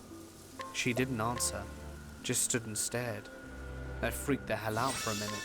I started shaking your daddy and screaming at him, and he sat up like he was in a trance and looked over to where the woman was standing. "What's the matter?" he asked. "Do you see her?" He blinked real fast and squinted and said, "Yeah?" He said it so casually. "It's just that lady." I was frantic at this point. "What lady?" And then, like it really wasn't a big deal, he laid back down and fell asleep. Then I noticed She's getting closer. She wasn't walking though. More Oh, like that's gliding. funny. As she glided right up to me, and then through me and into the closet. It was like I was paralyzed. I couldn't move, breathe, or scream. It got so cold in the room that I could see your dad's breath. The woman then glided out the closet and back across the room and out the door, swinging it shut behind her. Once she was gone and the door closed, I gasped and gulped air like a fish out of water. I was trembling and had never been so terrified in all my life. But I tell you what, Oh, that's I funny. now know ghosts are real. It's like, hey, Personally, hey, there's a ghost right I've there. never There's a ghost right there. experienced this old Just lady, look. But I know yeah, my mom's yeah. fear is palpable when she It's like, yeah, talks they about come in like I every night, like they experienced play run-ins with poker for a several bit. apparitions in that house. Don't My worry sister about too. it. Just leave So often some we like named just them. leave cards There out. was Just No-Face leave a couple Lady, like the empty Peepers, cans, the you know, Kaboom like Men, just for them to have and fun Tommy with. and the Cigar Man. And then just We go back to decided the sleep. girl in the They'll basement's take name care of was it. Laura, because she It's looked fine. like Laura Ingalls. My dad was a very spiritual man who taught us to live I've inside even the played with them a peace. couple times. They're actually Some of really them were good. scary, yes, but we never experienced anything malevolent at all. Most of the time, it was like they were entirely unaware of our existence. Yeah. It's just like, I am from Indiana, which is a quite Midwestern yeah, it's like she state just in the walked in and was USA. like, hey, Nobody really thinks much are you of guys it, enjoying as we're your generally seen as a time boring here? state with nothing much You to do. are? Well, Yay, that outside makes of me the small happy. town of Hussein, I had my Okay, throats. just wanted My mother say alleges that when hi. I was a toddler, Didn't I mean would to point didn't at mean to corners wake of the ya. room and say, Have "Old a good man," sleep. which I We'll don't be remember. downstairs if you need A us. few years later, my grandmother passed away, and I finally saw a photograph of Or my grandfather who Santa passed away Bush light. long before I was ever Yeah. thought of. I said to my mother that he was the old man, which I do still remember. As a side note, my other grandparents had weird statues of cowboys called Card Shark that I was so terrified of, and would say was the old man. The resemblance was dubious, but nevertheless it was a part of the story when I was younger. Over the first 20 years of my life, I lived at home with my parents in one of the oldest houses in our county, built around 1865. We had a hallway on the main floor, which I always had the creeps walking by, and the stairway was unnerving to say the least. I would hear noises, and my parents would tell stories of things that they would hear and say. By the time I was 14, I was starting to doubt that the house had something off about it, and almost as if it was meant to prove me wrong. I had my first weird incident. In September of 2005, I recall hearing a recorded message on our telephone. The voice was blood-curdling, very gravelly, somewhat metallic, and sounded like a person with throat cancer saying, 5-year tall. The number was unlisted, and it came in at 9:45, which no one remembered hearing the phone ring for. I experienced a nightmare about it a few days later. That was the beginning. I always sleep with a fan, especially now, because the white noise helps me sleep.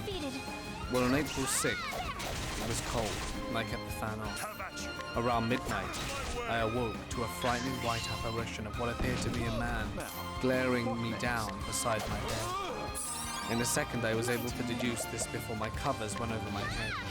I've heard of sleep paralysis before, and my mind was panicking trying to reason with what I had just witnessed.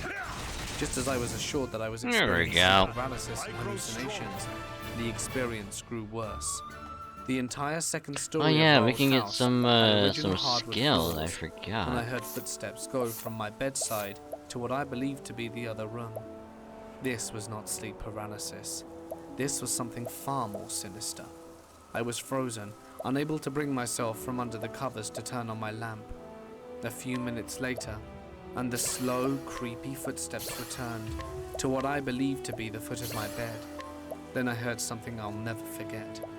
The apparition let out a quiet, not exactly mean-spirited growl, like an old man growl, if there ever was one.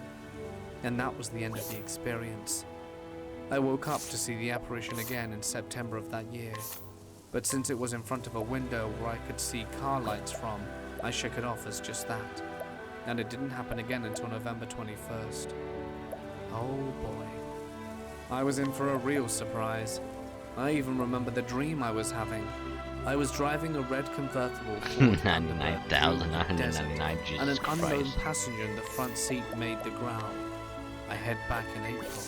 My eyes shot open, and to my horror, I witnessed the white apparition walking briskly up the staircase which was beside my bed. I threw the Afghan cover over my head, and through a large hole I kept open. I watched as the apparition reached the landing, appeared to duck down on all fours as if to see if I was laying in bed, and then vanished through the door into the next room. But the story doesn't end there. Months later, I set up a tape recorder in the room next to mine, and upon playing it back, my family and I all heard the voice of a young girl say, "Where's my mother?" And it was distinct. In 2009, mediums came to visit, and almost right away they wanted to see the creek next to our property, which was not actually on our property. They returned and told us what was happening. Many decades before, a young girl drowned in the creek. Her family were hiding in the house but never showed themselves. A woman walked the floors upstairs, and she appeared to have perished from advanced consumption or something of that nature. The man, who I'd never seen, was a farmer who was angry that we were living in his house. No names were given, and the only evidence that they had were a photograph of the girl in the kitchen window, sporting red hair which was braided, and an unseemingly bluish face. The mediums did mention that there was something lurking outside and could only step onto the property every once in a while, and it wasn't good. What next? Also, the stairway appeared to be a vortex where things came and went, possibly explaining the staircase sighting. For the most part, that was the end of my experiences, but the story didn't end there. In 2019, 10 years after the mediums came to see us, I had a dream one night where the girl told me that my family will be moving soon from their house, and that they must. I actually took the dream seriously, because the mediums told me I was supernaturally sensitive, and that these things may come to me even in somnambular form. Mom and Dad didn't appear to think much of it, because they were quite happy living there, and had been for over 30 years. About a year or two after that, I had another dream, this one more profound. I dreamt that I was walking down a dirt road in what appeared to be the distant past. I came upon our old house, which looked like a shack in the middle of nowhere, and where an old man was chasing hens around the front porch. An old woman dressed in period clothing came to my right side and said quite clearly, "Yeah, old Jacob Meyer is an ordinary man." The name stuck out to me. So at the time I was doing ancestry research online, as I had little else to do in my free time. Using the subscription that I had, I plugged in the name Jacob Meyer, and to my shock, I discovered an obituary for one Jacob Meyer in my county. The obituary read that the old man Jacob Meyer was a pioneer in this country and had lived here since 1950 and lived 1 mile east of the nearest settlement. He had suffered a debilitating stroke and perished a few days later in 1896 in his home. My county has public access to various plant maps, which I immediately pulled up on their website. Oh, I wow. discovered that our old house, 1 mile east of the nearest town, was indeed once owned by Jacob Meyer. Perhaps the stroke explained the weirdness movement whenever I saw him. As for his wife Martha, evidently she must be the one who passed away of advanced consumption, and who I, one Saturday morning, awoke to hearing gasping for air, for in 1906 she passed away in this house. I found her death certificate through my research, and her listed cause of death was la grippe, which in some cases can be seen as advanced consumption over 100 years ago. I never did receive full disclosure on the girl and her family. However, the original voice message said 5 years toll was correct, in that my family suffered miserably in many ways for a 5-year period. And worse still, my father ended up passing away of a stroke in 2022, and my mum had to move out of the house because it was becoming too hard to not see him, but they had essentially rebuilt parts of the home. Where the realtors posted pictures online of the house, I immediately looked at them, and saw the little girl standing in the kitchen door looking out. To end the story, the house was about half-mile from the oldest cemetery in our county, and once I went there to find the headstone for Jacob and Martha Meyer, which I did find in a dilapidated and crumbling state. Sometime later, Mum went with me as she wanted to see it too. I remember exactly where it was, and when we came upon the stone, it had been replaced with a new one. That cemetery, by the way, was for many years being watched over by a tree that appeared to have an extremely scary face in its trunk. My friend once took several pictures of it, and the pictures all came out solid grey. Back in 2007, I was visiting a friend in Florence, Arizona. It's a prison town and nothing else. We went to a bar that was built pre-prohibition and was being remodeled on the restaurant side, which was decided by a full wall with one swinging door. We sat and talked with the bartender after closing hours, and she told us stories of a hidden tunnel underground that ran across the street to another building that they used during Prohibition when the cops came to bust up parties, but the tunnel had been filled in years ago before the road would collapse. I had to go look. The basement was unexciting, so I asked if I could explore more. She let me do my thing, and my two friends sat and kept talking with the bartender. I quickly realized that it was a two-story building with no stairs. I had to ask. She told me that the stairs were taken out at least 5 decades prior because the upstairs area, which was a brothel for the entire time, wasn't safe and lost to time. They didn't know where the stairs were. There had to be a way. I started pulling away boards from the restaurant area because of the renovation, and I found it. It was a slight opening about the size of 2 stairs in the ceiling. Looking back, I was a dick for ripping out the ceiling of a historical building that people were working hard on. But I assumed it had to be in a corner, so I didn't do much damage at all.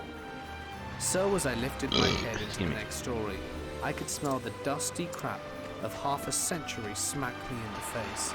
I pulled myself up and could see a small table with one beaten wooden chair in the window and what looked like a cabinet with alcohol bottles and felt wooden floors covered in so much dust I slipped and fell back down. The noise was enough that the bartender and my friend heard and came to make sure I was okay. When she found out I found the entrance to the second story, she freaked out and she begged me not to go any further and pulled me back into the bar, as she told us about the resident ghost, the haunted bar with a sex worker who lived upstairs and was murdered up there. She told us all about all the little tricks she played on the employees over the years. I never told her that about halfway through her stories there was a small spring that hung down and was visible in a circular window of the doors behind her that was swinging with the force of someone smacking it every 30 seconds or so. I don't believe in ghosts. I live in southern Arizona, Tombstone area, where ghost stories are told all the time for tourist attractions. This wasn't the case. That was one time I've seen something I couldn't believe to be true. No gust of wind. Nothing. That door was only used by me when I went into the renovation area and out again. And I fell. Hadn't touched that door for at least 20 minutes. Then the spring starts flinging in circles. There was no one in the bar but myself and my 2 friends sitting next to me in the bartender. It was hours after she locked the door because we weren't even of age to be there. She also didn't like to close alone because the place gave her the creeps. I lived my life seeking adventure, and this was one time I thought, did I do something? We can get a final skill. This happened around 17 years ago. I was in high school, grounded. I had my computer in my room, so I had this whole setup Getting where I had more my chair achievements. sideways and all the lights off in my room. If I wanted to play games and sneak around my punishment, my drill was I would keep one headphone on facing the door, and any time I heard footsteps coming up the stairs, I'd turn off the screen, spin around and leap from my chair into bed and pretend to be sleeping. That way, if anyone came up the hall to check on me, I'd be asleep. I did this for years, never once failed. But this one time was different. I heard footsteps coming down the hall, and I remember thinking to myself, I don't know how I missed them coming upstairs. So I quickly did my routine a bit panicked, turned off the computer screen, spinning around on my chair and getting ready to jump. But the moment I looked up, there was a little girl standing in front of me. I can still picture it to this day. Faceless, only darkness where the face would be. Thick, black, clumpy hair. It almost looked wet. I slowly panned my head down. Tattered nightgown, dirty at the bottom. Her legs disappeared into nothing, almost as if they faded out of existence. At the time, I used to debunk anything that seemed odd. I used to take pride in proving ghosts didn't exist, but it was in the dead center of my room, right in front of me, an arm's length away. The worst part were her hands. She had hands of an old woman too big for her body, and her fingernails, long, straight, probably around 6 inches in length. I turned around as fast as I could and turned on the computer screen. The room was lit, and she was gone. I couldn't debunk it. I couldn't make it come back. Never seen it since. At 16 years old, I slept with my parents that night. I couldn't sleep with the lights off for a decade. My grandmother went into a coma and died a week later. So my friends and research says it was likely some sort of spirit warning me of what was going to happen. But I still don't like dark rooms, especially Victory that. shall be mine. I knew this family that grew up on the shores of Lake Monroe in Indiana. They lived on a site at the boat docks and managed the slips there. There were 3 sons living and working there with their mum. The boys and I were drinking around the campfire one night, and the eldest was telling me about how there was an abandoned town beneath the lake. Its citizens were relocated, and the valley flooded to form the reservoir for the wealthy to enjoy. I then asked for their spooky stories growing up on the lake. I'll do my best. All 3 brothers immediately launched into an extremely detailed account of the haunting in the back room of their home. Have this. The room in question was a later addition to their log cabin. This bedroom was built later, probably in the 70s, kind of tacked onto the back with minimal insulation and cheap windows, raised on stilts to be level with the rest of the house. First they said the room was always colder than the rest of the house. I laughed and said that that was normal for a cheap edition. They got serious and insisted that it could get cold enough in the room that you could see your breath, even on a warm summer's night. They had always found that room creepy, but it was their guests who really had the hellish nights there. Every time a guest stayed in the room, they always mentioned feeling a hostile or threatening presence, and some even had been woken by slaps or whispering or hissing. Come There we morning, go. they'd often find 27. guests had moved to the couch in the Now we're bed. gonna actually That felt progress an with the chapter anticlimax. 2s. So I goaded them a little. Surely they had a It better only took story. about 3 hours, you know? That's when they Well, told me about roughly the ghost 2. story. Some nights the 2 older brothers would go catfishing in the dark. That's how they first saw it. A pale white light bobbing in the darkness along the shoreline. It flickered like a fire, but it wasn't the right color. It Ooh, didn't the stand out traitor. because they figured it was just another person noodling like they were. It wasn't till the morning that they realized the person they'd seen had been halfway up the side Oh, of this the is sheer actually cliff, big. bobbing along at walking pace. After that, they'd seen it many nights, but didn't talk about it And much. Billigan, the One traitor. While night fishing around 3 Into the who does believe they into the finally sway and decided part to the under check the out a little heavens. closer. This time, the light was bobbing along a low shoreline, so they approached it in their fishing boat and called out to her from behind. They could see it was Yay! a girl or woman in a white nightgown, Yay! and she was barefoot. She Oh, didn't that's even big. stop or slow down. Intrigued and probably dumb, Because they now, circled to get in front of her and greeted her again, asking if she needed help.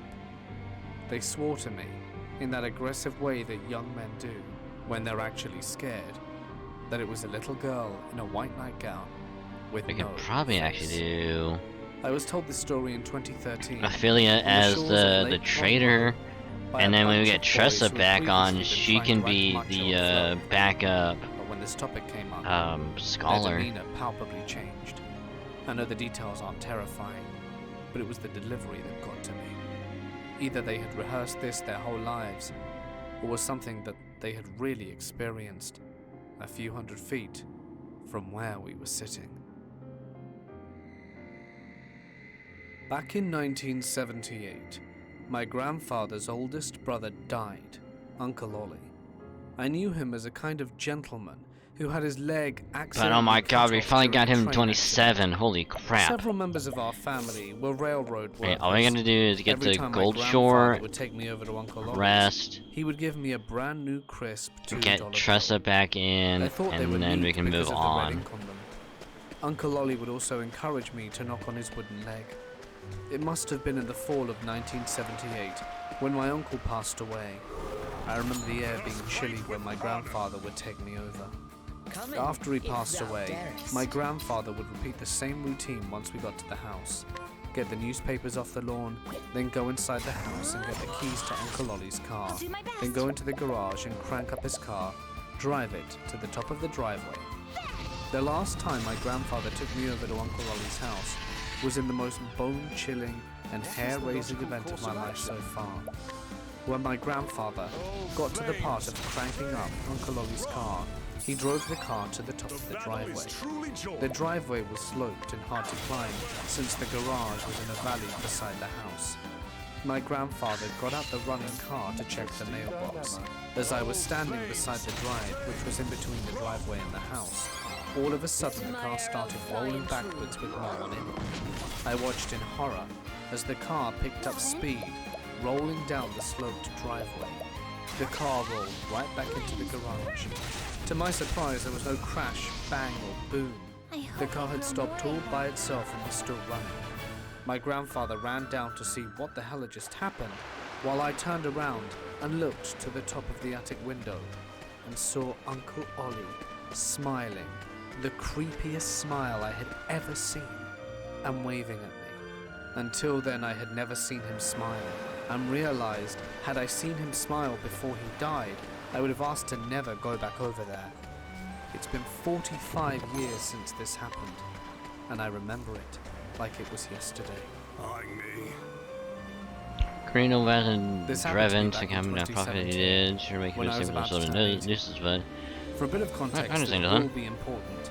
I seem to Sure have the you same problem didn't. that a lot of men have, where I can't find something sometimes, even when it's right in my face.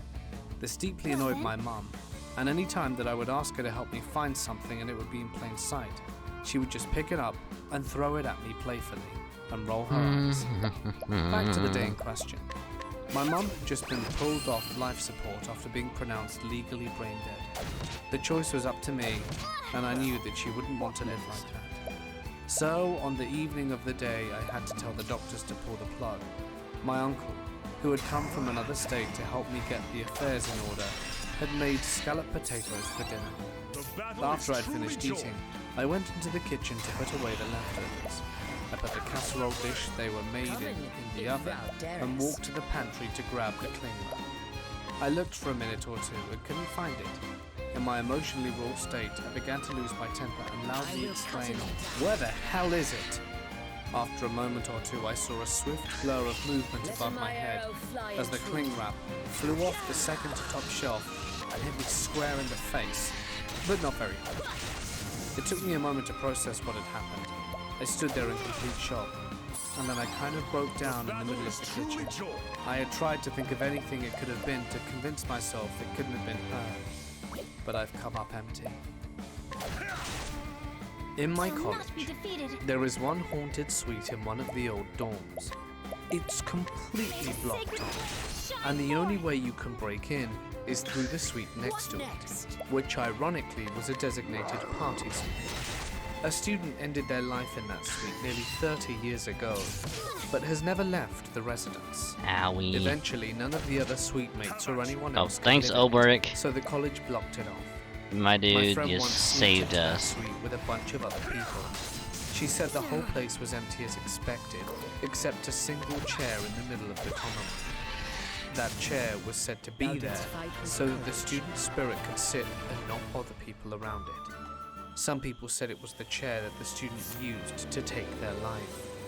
My friend and the other people brought a Ouija board with them and used it to talk to the spirit, but they didn't get any concrete answers but could confirm through yes/no that they were indeed talking to the student's spirit. But before they could ask more questions, a door violently slammed itself in front of their faces, with there being absolutely no wind since the entire place was sealed off. And they checked every single room to make sure no one was there when they first came in. At that, they bolted. In high school, I taught at a small school for a few years. The building was pretty new and in good condition. My classroom was fine, no paranormal vibe at all, at first.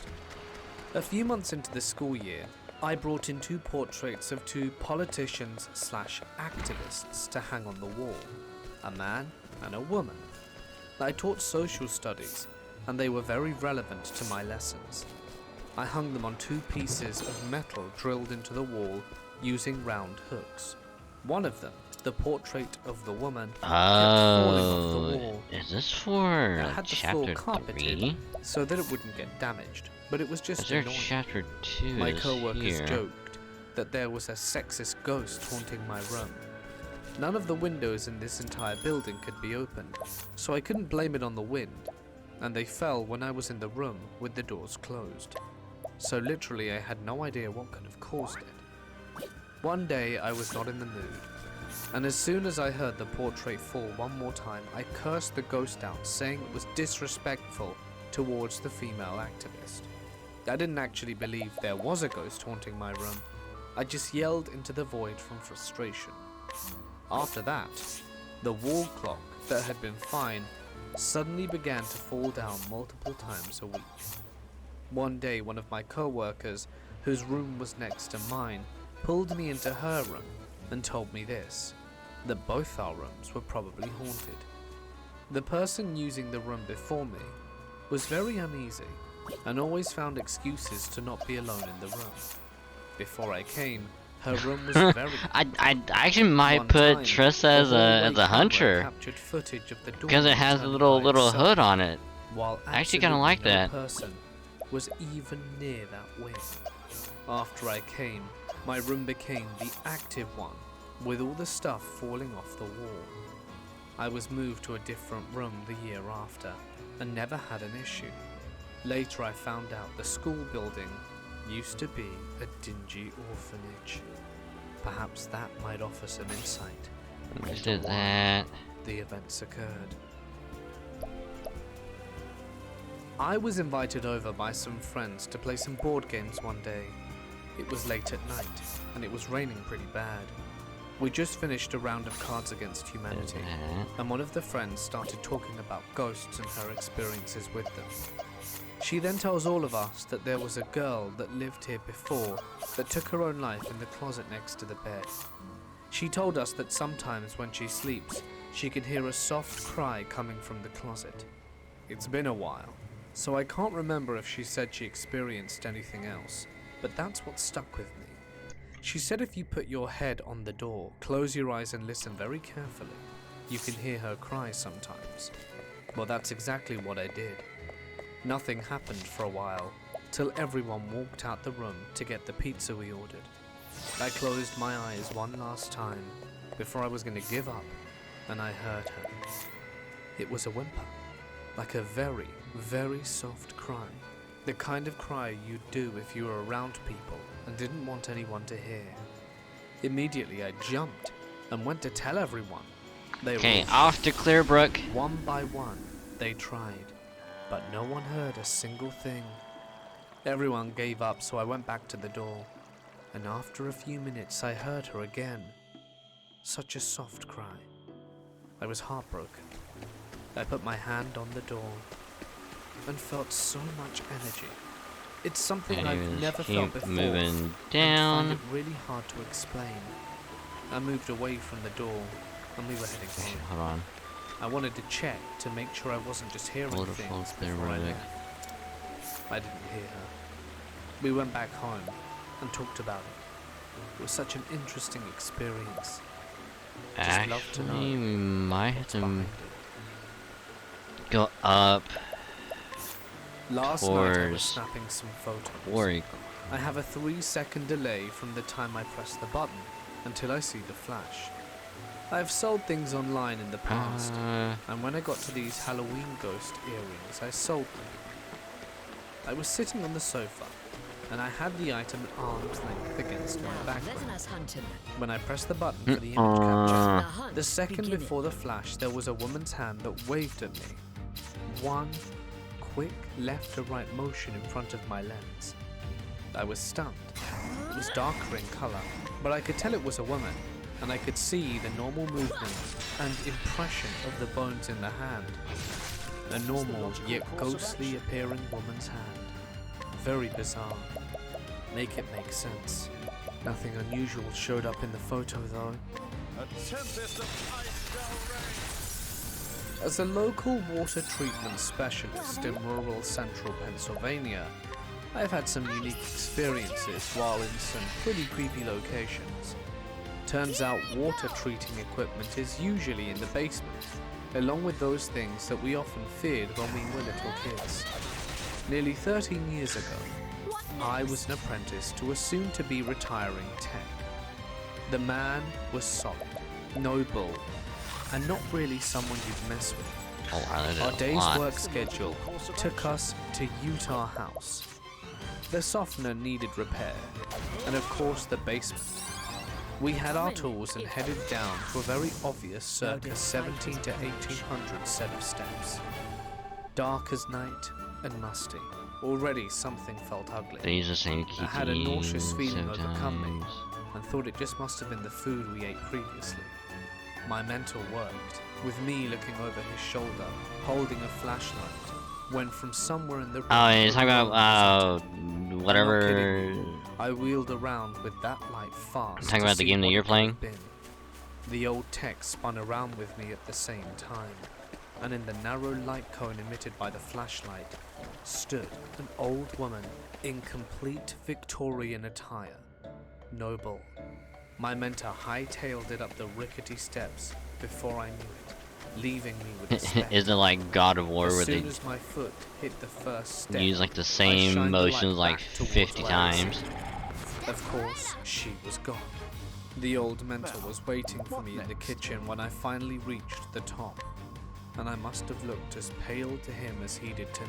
Level slash. He fumbled his words, but managed to get, "Did you see?" to come out. Come in, if thou I think it was pretty darest. obvious the answer. Yes. We never mentioned it to the current owner of the inn, but later I read about the history of the place.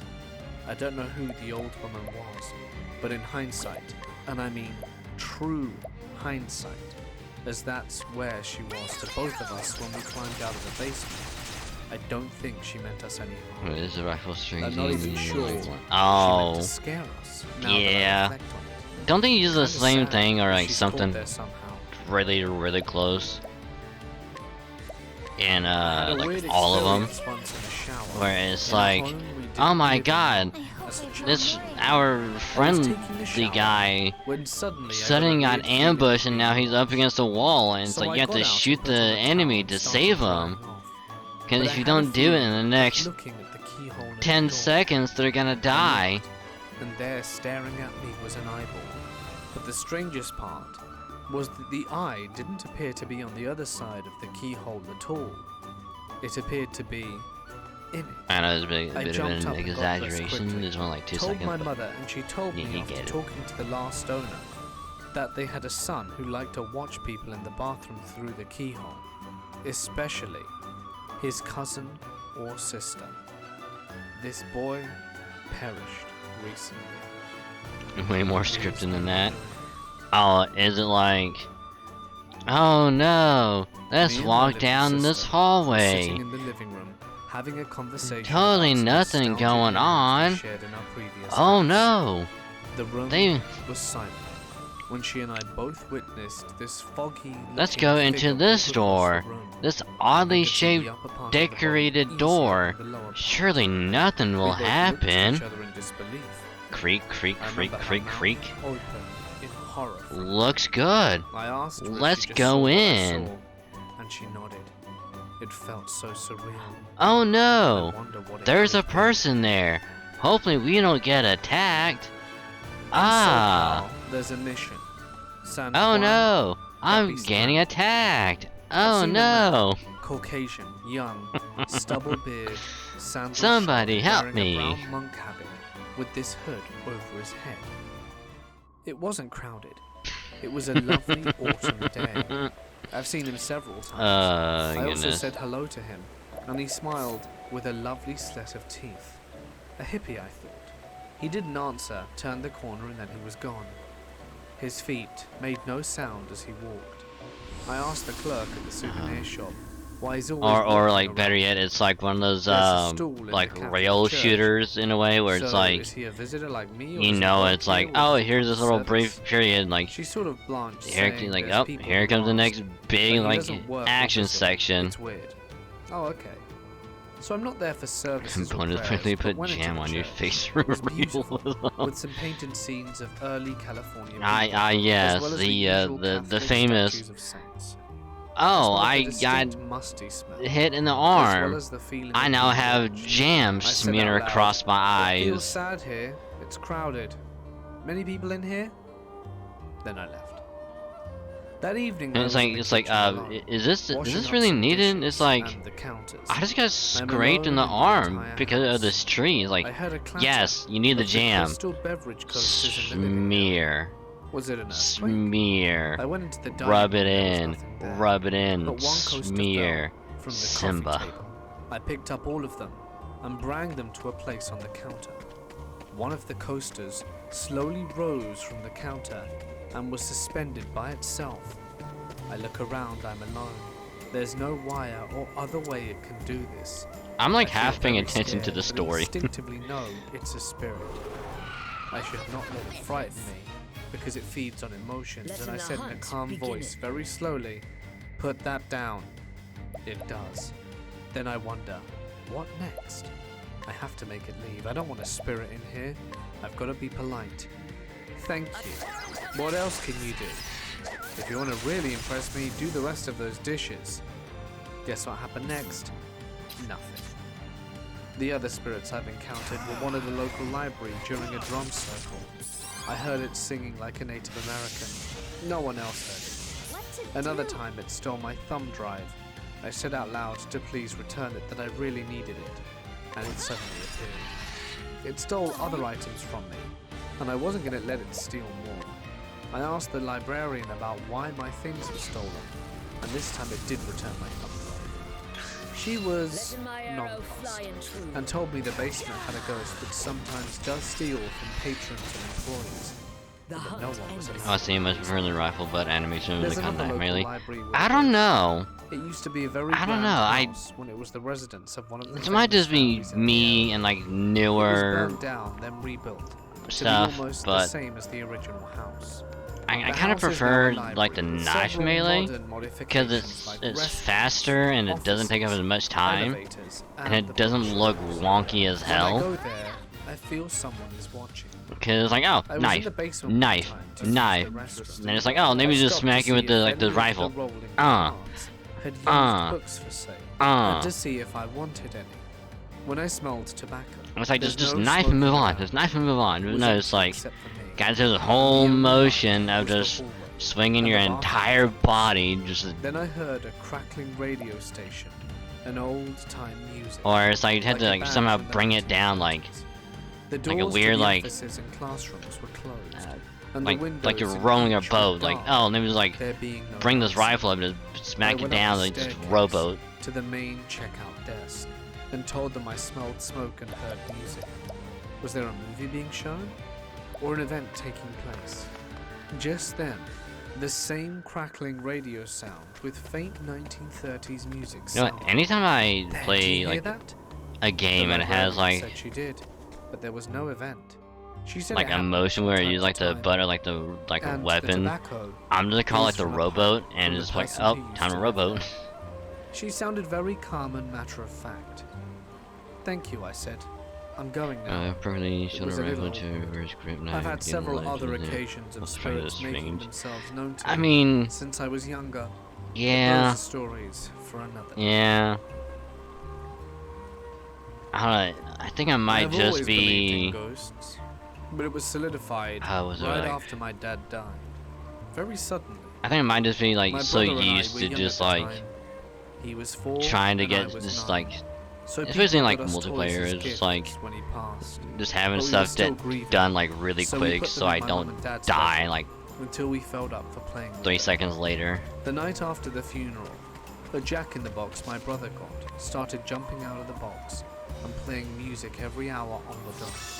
So when we went to get it and move it out the house, we found that it had moved from the closet shelf to the middle of the bedroom floor, right next to where we put our dad's belongings from the hospital.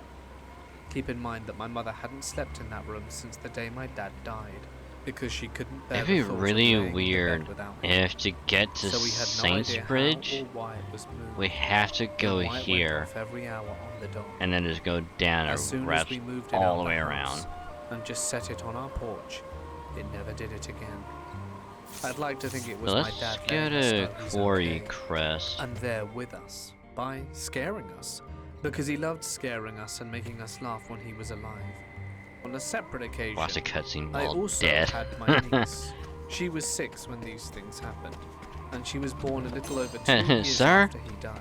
Sir, you okay? He came and You're on the talked to her floor. in her room. We brushed it off at first, but when she was talking about him, she named what he was wearing in the casket. What the fuck is that? And also knew his name, which we'd never told her before. My turn now. Those 2 occasions really A made her believe. Loris and a Armor Eater. I Okay. used to be a skeptic.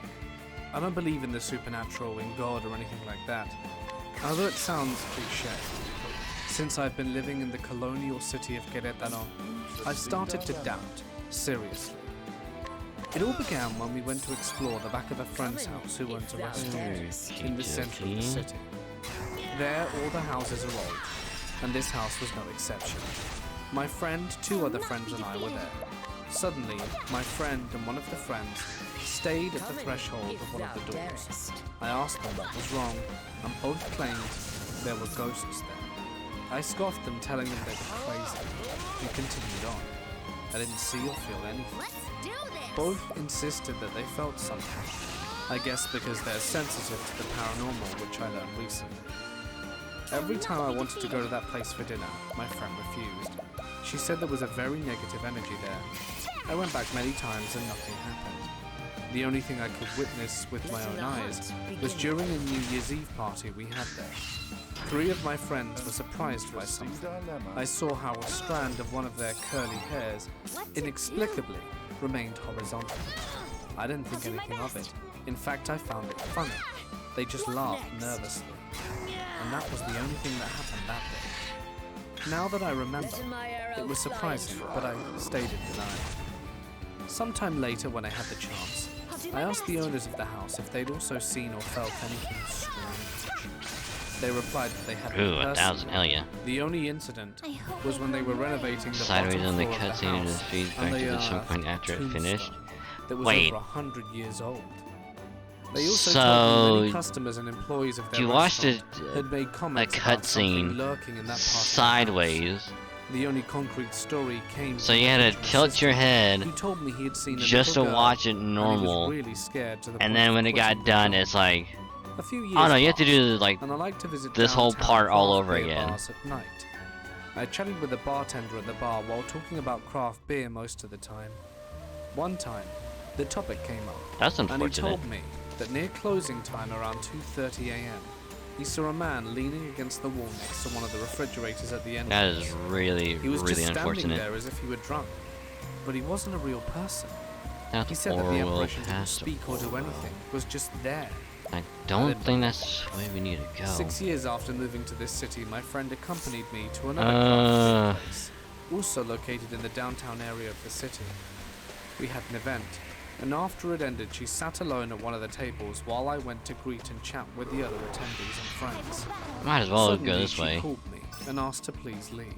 You She to was get to very cover all insistent. people talking. I asked her why, and she replied that she felt a ghost. Me, anytime had people are actually talking to pushed me, her and moved the it's bench. like, get the cover! I reluctantly agreed, not without telling her she was overreacting. Some time passed, and I went back to that bar. Sometimes I chatted with the owner, and sometimes with the waiter. Once I asked the waiter if there were any ghost stories there, and he said there were. I let him tell me whatever he wanted without specific questions. He didn't give me many details, but said that it used to be an old-style tavern, a cantina in Spanish, and in the back room, when my friend said she was pushed, there was a ghost of a woman, most likely a sex worker. She probably was there because she'd been killed there. It was that day, and that moment, where I started to believe people who claim to see or feel ghosts. Now I genuinely fear that I might perceive them someday. Well then, A few months ago, Oh I wait, I went on think a that trip might with two be weak friends. to physical both of them stuff. very sensitive to the supernatural. One can only sense or perceive it, while the other has told me about seeing full apparitions with all their details. We arrived at a hotel in the late afternoon, a hotel that was just over 30 years old, beautiful, with hundreds of guests that day. Level slap. We took the elevator and realized that our room was located quite far away and had to walk down the hallway and make 2 left turns just to reach it. As we began to walk down the hallway, still decorated with a somewhat old carpet, one of my friends said, "The good thing is that this hotel isn't haunted." All 3 of us laughed and continued on to the room.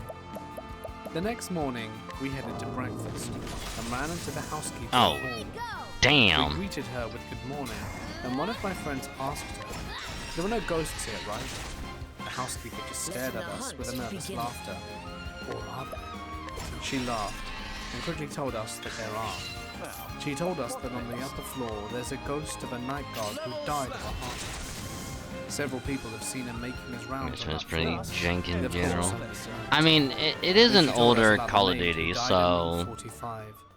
The one that's there's, practically in front of the I 2 think some elevators. jank People is say to be she welcomed. frequently knocks on the door of that room at different times, like when they knock to see if the guest wants them. Ooh, Shrine of the Thank you, Prince we said, of And we Thieves. hurried off to have breakfast. Ooh. We went up to the elevator, and one of my friends said, "I said there were no ghosts, but it was only to deny that I had felt something."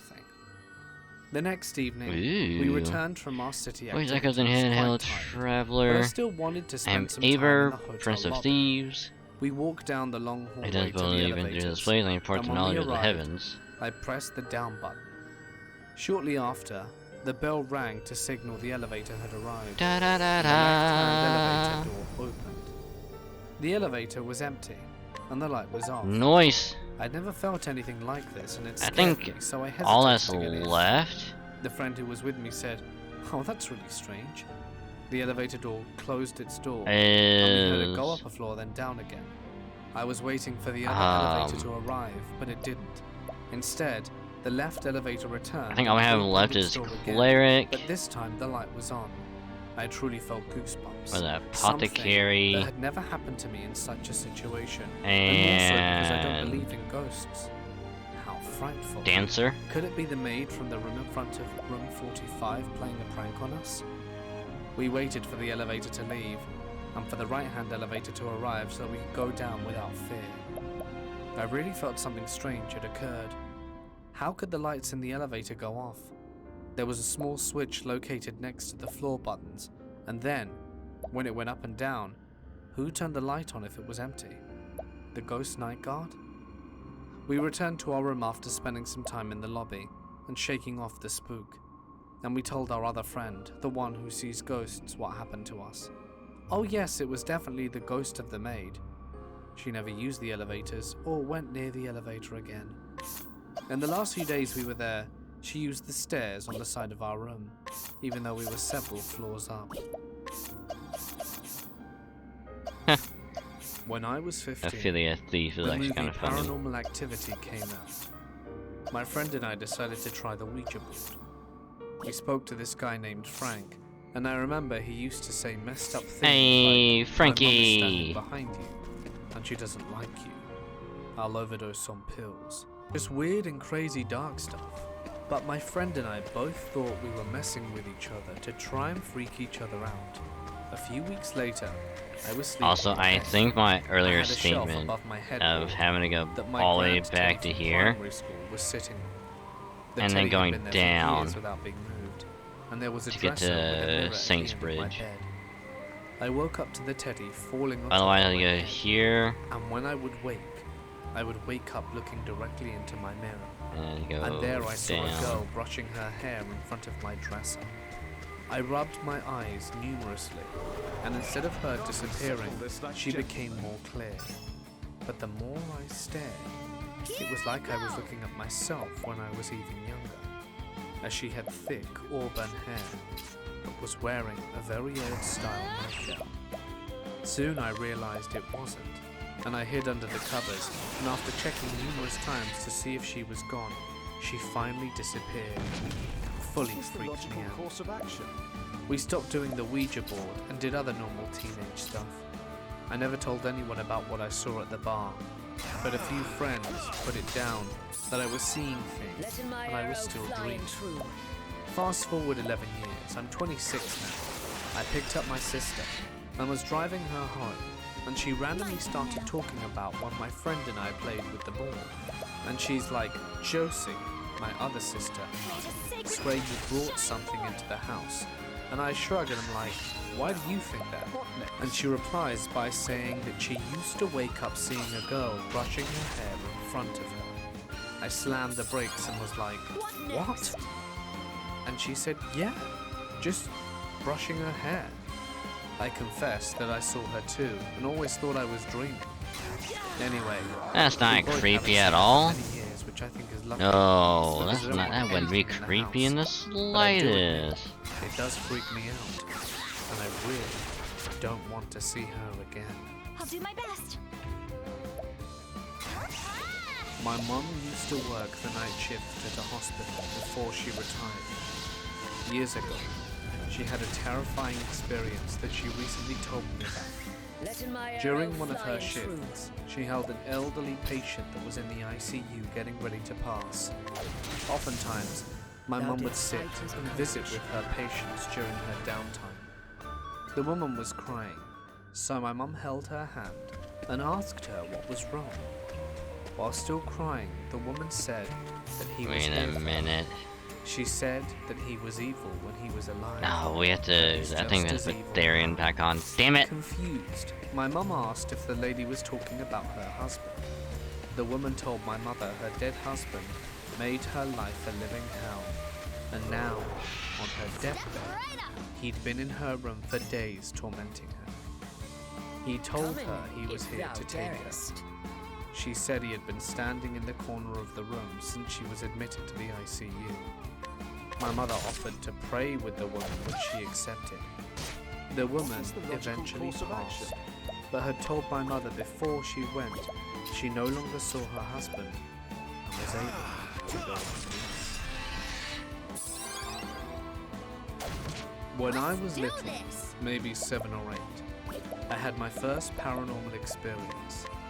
My mum always told me that she felt like I was attracted to things from the spiritual realm, even as a baby. But this experience is the first one that is my own memory, and I remember it vividly that I'm now 26 years old. My mum was unlucky enough to have not only my father die, but also my little sister's father.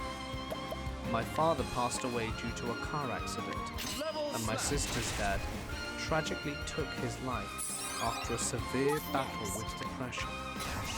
Needless to say, my mum had it pretty rough and has been a single working mother. She would often take us to a family friend who babysat us while she worked late nights at the hospital. The woman who babysat us was warm, kind and gentle, called Rhonda. She always took the best care of us and my sister, and I really enjoyed staying with her. Rhonda had 2 birds who we loved to talk to, and they would repeat simple things like hello and what's up. We thought it was the coolest thing. After a long day of playing, my sister and I were off to bed. Yeah, don't want to go in and there Rhonda yet. tucked me into bed in her spare room downstairs. My sister was still pretty little, and she slept in the same room Okay, I as gotta clear Rhonda this thing away because it because she is in was the too way scared to of the sleep map, alone. and I hate it when it And does Rhonda that. was like a grandma to us, who was more than happy to share her bed if we got scared. I was a big girl, and I loved having my own room to sleep in, I was never scared. On this night though, I was having trouble falling asleep and just kept tossing and turning, growling frustrated that I wasn't asleep, and for some reason I began to get anxious and became fearful. My turn I don't know now. why I was scared, but I was. And after what felt like forever of me lying there, contemplating getting up and crawling into Rhonda's bed, I heard something in a low, calm, male voice say, "Marissa, it's okay. Just go to sleep." This surprised me, but didn't scare me. Okay, that didn't do I believe that as a child, you're anything. more open and susceptible to paranormal things due to the fact Also, that you're not conditioned well, to that be did fearful. something. With age, you learn what's scary, and all things that go bump in the Oh, okay, weak to But I electricity. was still so innocent that I Cool. didn't register this as threatening.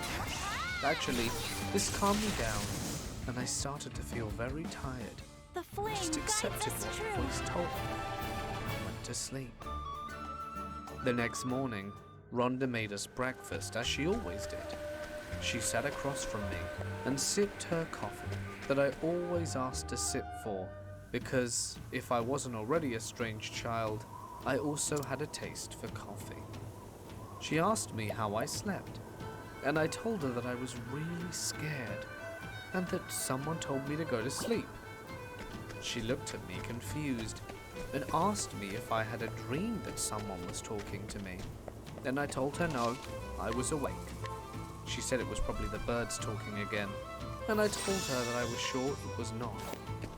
She then asked me if it was a man or woman's voice, and when I instantly said it was a man's, Dubious her gold face ore. changed from the usual Alright. cheery, warm expression to put off and uncomfortable. Pseudo I had never seen gold her face look like ore. that before, and I think Okay. that's why I remembered this so vividly. She changed the subject quickly, and we went about our day, and I didn't think about that again for years. Fast forward into my teens. My mum and I were having a discussion about the paranormal, because I had a lot of strange activity happening, and she asked me what the first experience I remember was. I shared the story about the man's voice at Rhonda's house, and how odd Rhonda's reaction was. And my mum looked at me, and her eyes widened a bit. Now, Rhonda went a little MIA a few years later, and unfortunately she just slowly lost contact with us, and eventually was no longer a part of our lives. I hadn't seen her in years. When my mum collected her thoughts, she looked at me and said, "Marissa, you know Rhonda's son died in that room, right?" I did not. Ooh, I knew spooky. she had a son who passed away from a tragic overdose, that I didn't think about it. I looked back at my mum, and we didn't have to say anything. We were both thinking the same thing. If I was hearing a spirit speak to me, there's a good chance it could have been from her son. From what my mum said to me about him, he was a very kind and caring person, much like his mum. Maybe that's why I wasn't afraid when he spoke to me. I'm not saying that this is factually what happened, but it does make me wonder. The voice I heard was real, that much I do know, regardless of who it belonged to. It's sure to me that that much is true. Since that experience, I've had many, many more, and unfortunately they've gotten more sinister as I've gotten older.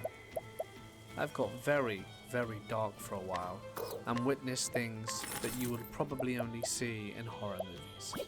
But I still think of this experience often, and hope you enjoyed listening to my testimony. April 27th, 2011. My sister was murdered by her ex-boyfriend. I was living 100 miles away, going about my day as normal, and was taking my son to get ice cream with his Boy Scout troop.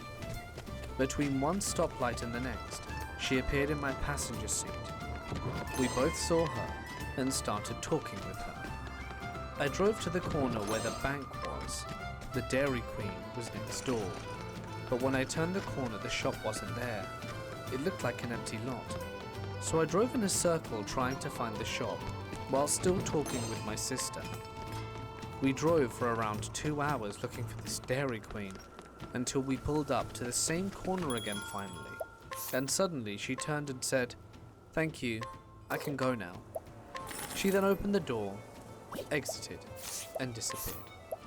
I turned the corner, and there was the Dairy Queen. We pulled into the lot, and I turned to my son and say, "We'll talk about this when we get home." We went inside, certain that everyone would have been gone at this point, but everyone was there waiting. They all ran up to us asking what was going on. The adults tell me they saw us circling and went outside to wave us down, but it was like we couldn't see them. The troop leader said we tried everything to get your attention, short of standing in front of the car, even threw a cup of water at the window, but it didn't touch the car. They asked me who the woman was in the passenger seat, and perfectly described her down to a T. I didn't own a cell phone at the time, and didn't have a clue what was going on. We talked for an hour before heading home. Walking in the door, the phone was going crazy, and the answering machine was full. My son runs out the door to play with friends, before I can stop him. So I check the messages before answering the phone. "Call your mother, something happened. Go into the office and pick up the phone." It's my mother informing me my sister was gone. I argued, saying there's no way. She was just in my car 3 hours ago. My mother says, "No, hon, 3 hours ago she died." I went numb and hung up the phone. Walked outside and sat on steps for days, trying to process everything. I don't know how long I sat there until the sound of a car speeding down the streets drew my gaze. The car pulls into the driveway, barely stopping to put the parking in place. Out jumps my aunt, who ran around the car and walked down the stairs, and then envelops me in a massive hug. Only then do I start crying. I cannot remember a single thing that happened after that moment for 2 days. I saw her again at the viewing before the cremation. I hope she rests in peace. Damn. I was like, no, she wasn't dead. So she's in the car 3 hours ago. Oh, she died 3 hours ago. Like, to get home after holy work, she'd have to drive fuck. through a few miles of country lanes, Damn. no street lights, etc. Just her car headlights. Out of nowhere, a cyclist appears, and she hits him. There's a loud bang, consistent with striking someone while driving. That's the kind of story that I'm like, oh. But there's no damage to the car. Oh, there has to be something more to this. Like, when I oh. was a kid, and I always assumed she was winding me up. But when I asked her again recently, she told me this is the truth, and that she always wondered what happened to the phantom cyclist. I used to work as a Yay, bartender Saints on a military Bridge, base, this and way. one of the most memorable nights was Halloween. We had gone all out with decorations, including a skeleton perched on a barrel. Whenever someone passed by it, it would giggle and pretend to pour a bottle down its throat while spouting pirate sayings. One eerie night, as I was closing the bar all by myself, I switched off the decorations and locked the doors. Just when I thought everything was in order, a strange sensation made the hairs on the back of my neck stand on end. Startled, I turned around, prompted by the sound of someone clearing their throat. That's when things took a bizarre turn. The skeleton suddenly sprang to life, Well, as if someone then. had just walked past it. I was perplexed because I knew I had turned it off and there was no one else in the bar. I decided to investigate and found the switch in the off position, which left me baffled. Without giving it much thought, I removed the batteries and stashed them in my pocket. While counting down the till, an unsettling feeling of being watched crept over me. Finally, finished with my tasks, I was ready to go home. However, just as I approached the employee exit, I heard the pirate skeleton's eerie laughter once again. And without a second thought, I bolted back to my car. Back in the day, my family and I were living in this small, green town in Chile. The house they hooked up my dad with was the biggest and oldest in town. We signed a 5-year deal to basically babysit this place. My folks were stoked about it, especially since it coincided with my dad's retirement. It seemed like the perfect time to kick back in a peaceful God, countryside. son of a dick. The house had this crazy long Ah, corridor with windows dick nugget. all along it, held up I was by hoping to these kill a old steel damn pillars that cat. supported the second floor. It might have been old, but it had character. One day my parents went out shopping, leaving my sister and me to fend for ourselves. Boredom started creeping in, so we decided to hang out in the front yard with Quinto, our dog, as we goofed around.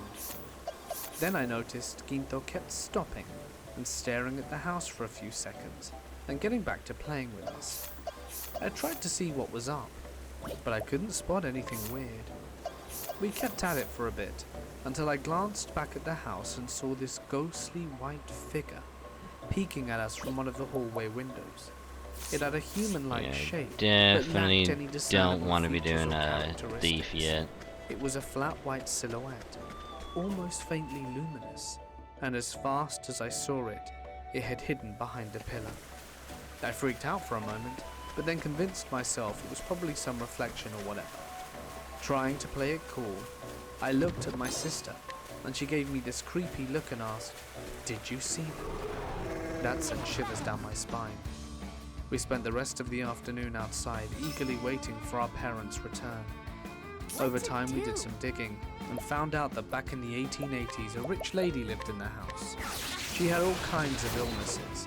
After her husband died, she hired a nurse who lived there until she passed away. It turned out our parents slept in the lady's room, while my sister and I crashed in the former nurse's quarters.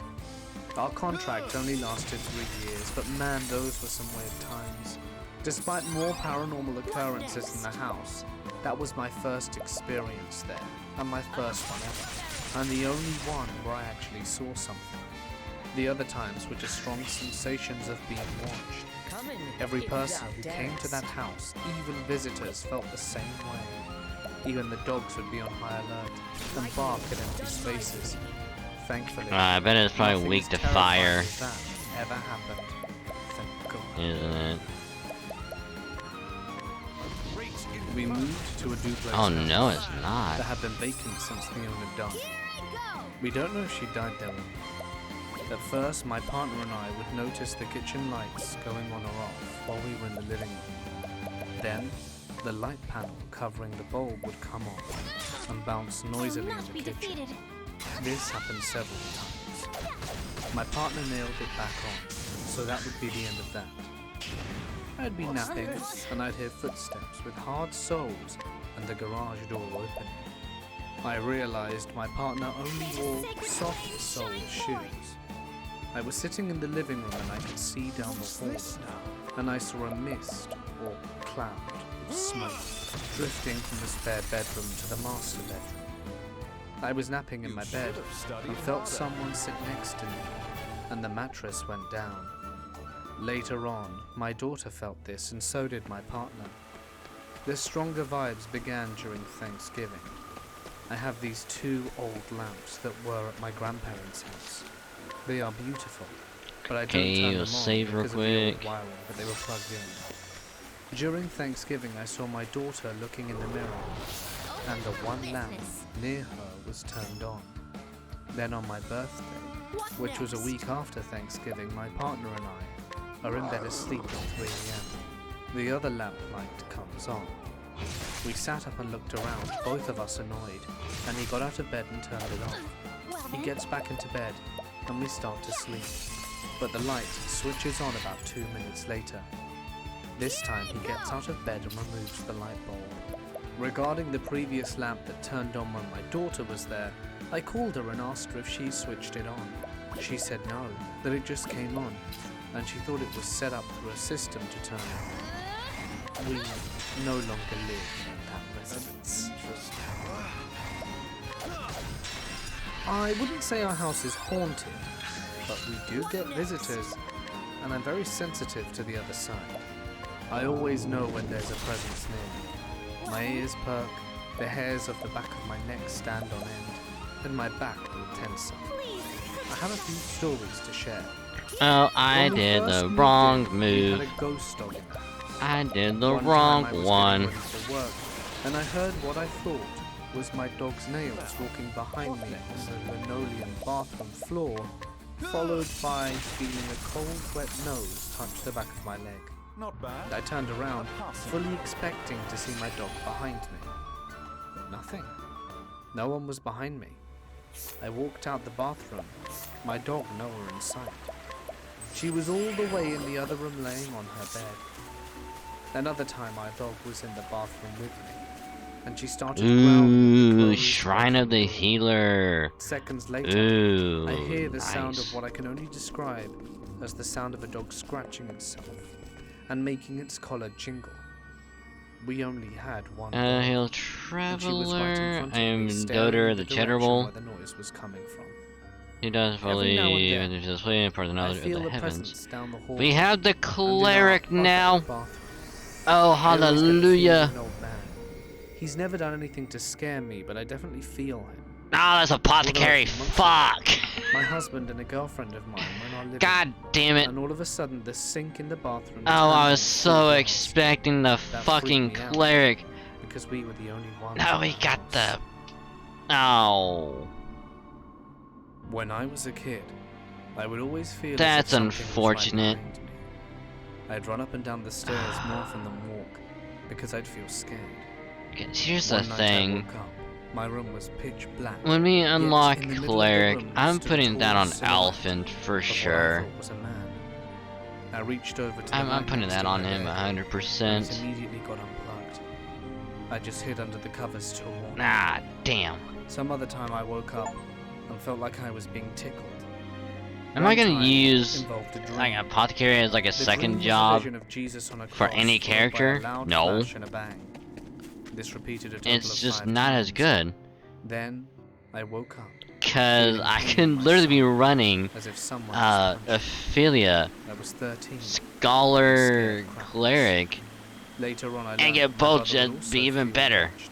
Cause And he I'll learned get to just healing tell it to and the person. ice, not to My mention dad told us other someone died in elements. the attic before we moved in, and that So happens to be until my I can bedroom. get cleric, like I don't think I'm really gonna be using Alphen that much. My mother bought a Which house kinda sucks. in Coolidge, Arizona.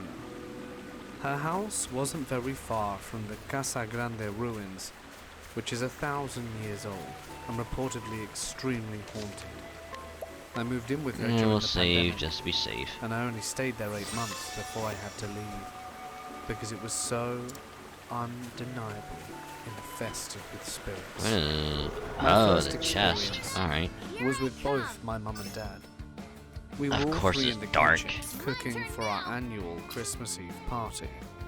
And all of a sudden, this extra large painting that my mum had hanging up on the wall got lifted up off the hooks, clear as day, right in front of the three of us, and launched straight at us. It spooked us, but we didn't really know what to think. So my dad just put it back up, and sure as hell, 10 minutes later it happened again. What next? I've also experienced seeing a full-figure apparition in the garage. It was late, and I was the only one awake.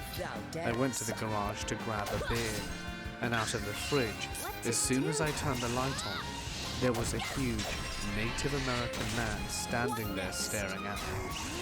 He looked like a chief or something, because he was fully dressed to the nines with the big feather headpiece and everything, and looked like the real deal, and a real person, not see-through at all. Whenever it was loud, like we were playing music or moving around, everyone would hear a man scream, "Shut up," super loud from down the You hallway, should have studied but harder. no one would ever be there. The experience that I had that finally made me leave was when I was dead asleep one night, laying on my stomach. When out of nowhere, I felt the pressure of two hands grabbing me firmly by the ankles and yanking me with great force to the foot of my bed.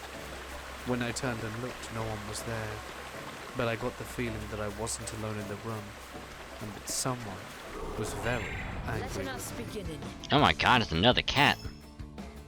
Cat. I've had Let me get a beings cat. pass through my home from time to time, Cat. but they don't Let me get a usually cat. stay for Meow, long. meow, meow, meow, meow, One used to meow. like to Cat. hang out in my Let me bedroom get a cat. closet for some strange reason, and I found myself constantly yelling at it to get out. Eventually, though, when I stopped Ah, paying you attention, bastard. it finally left. There was another one that liked to interfere with my prayers, but I suspect that one may have been a demon. I have a linen closet in my room, and one night while I was praying, the doors to this cabinet just propped open, and a few towels fell off the shelves. The strange Not thing who about I this wanted cabinet you to is that it's attack. old and has the door sticks, so it would have needed force to actually open. You have to press in on one side in order to be able to pull on the other side of the door. You can't just gently nudge or tap on it. It was weird and made me so angry that I yelled at whatever it was to get out too. That one left in a hurry. We have multiple ghosts in our house. One lives in the attic and only gets noisy if we feel like we disrespected his space.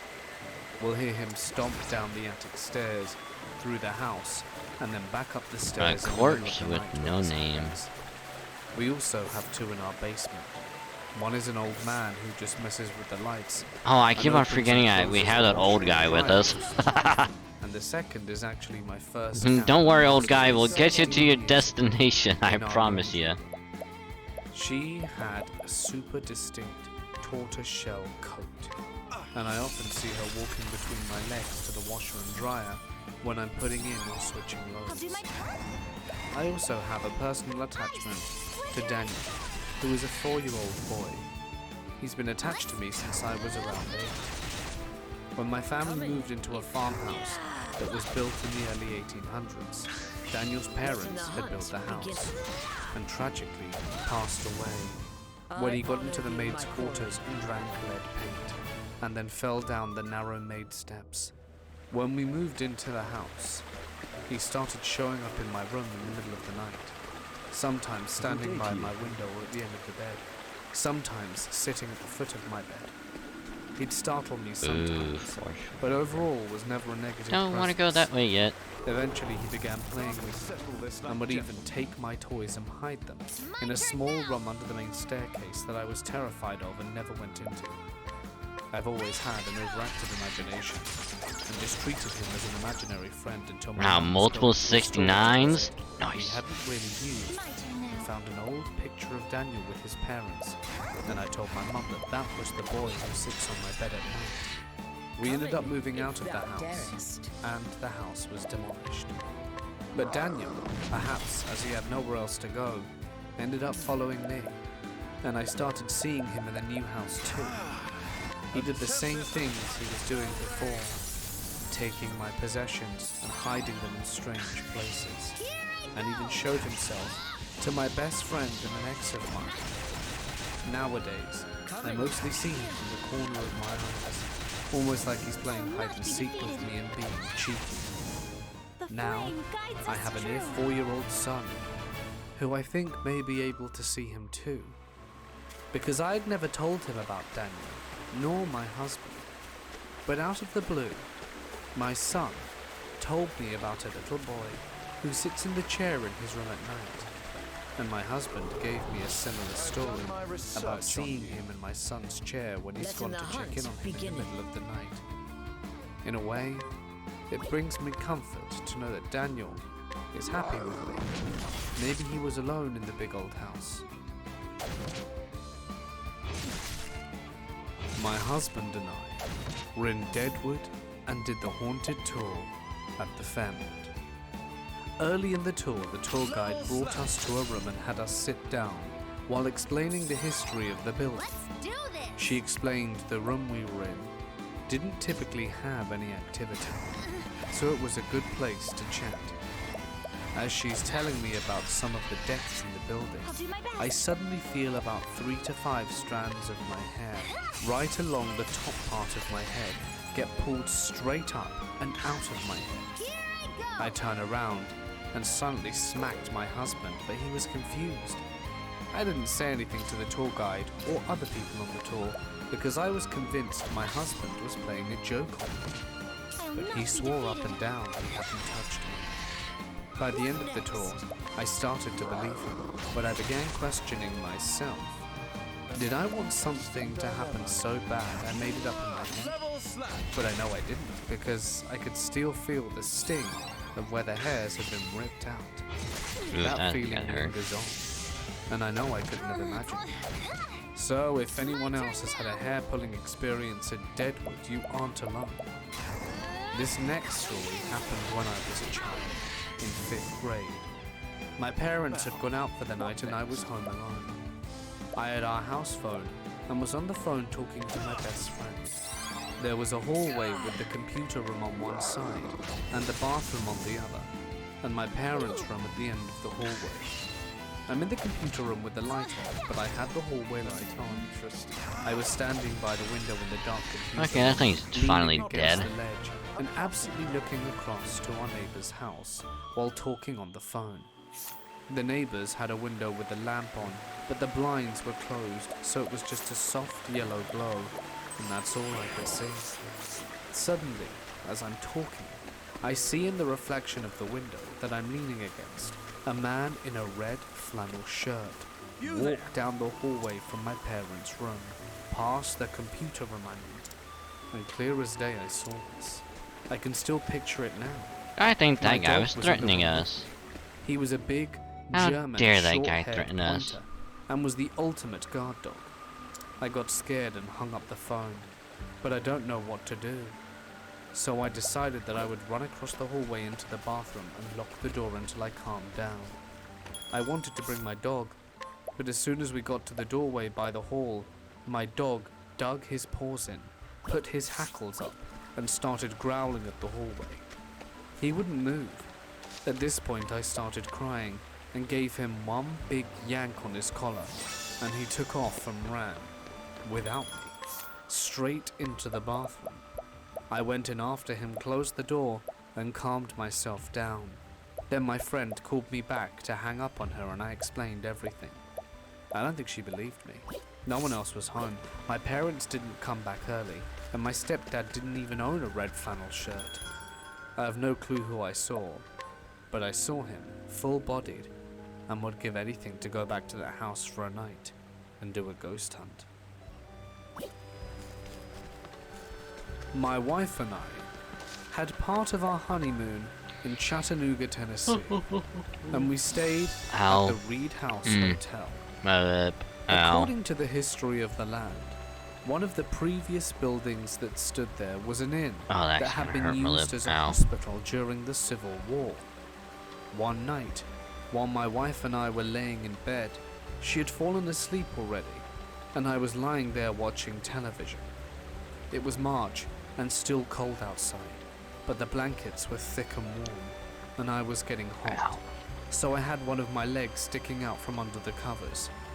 As I'm laying there, I could feel a hand wrap its finger around my lower leg, give a gentle squeeze, and let go. I neither saw nor heard anything, and I was looking past my leg to see the TV.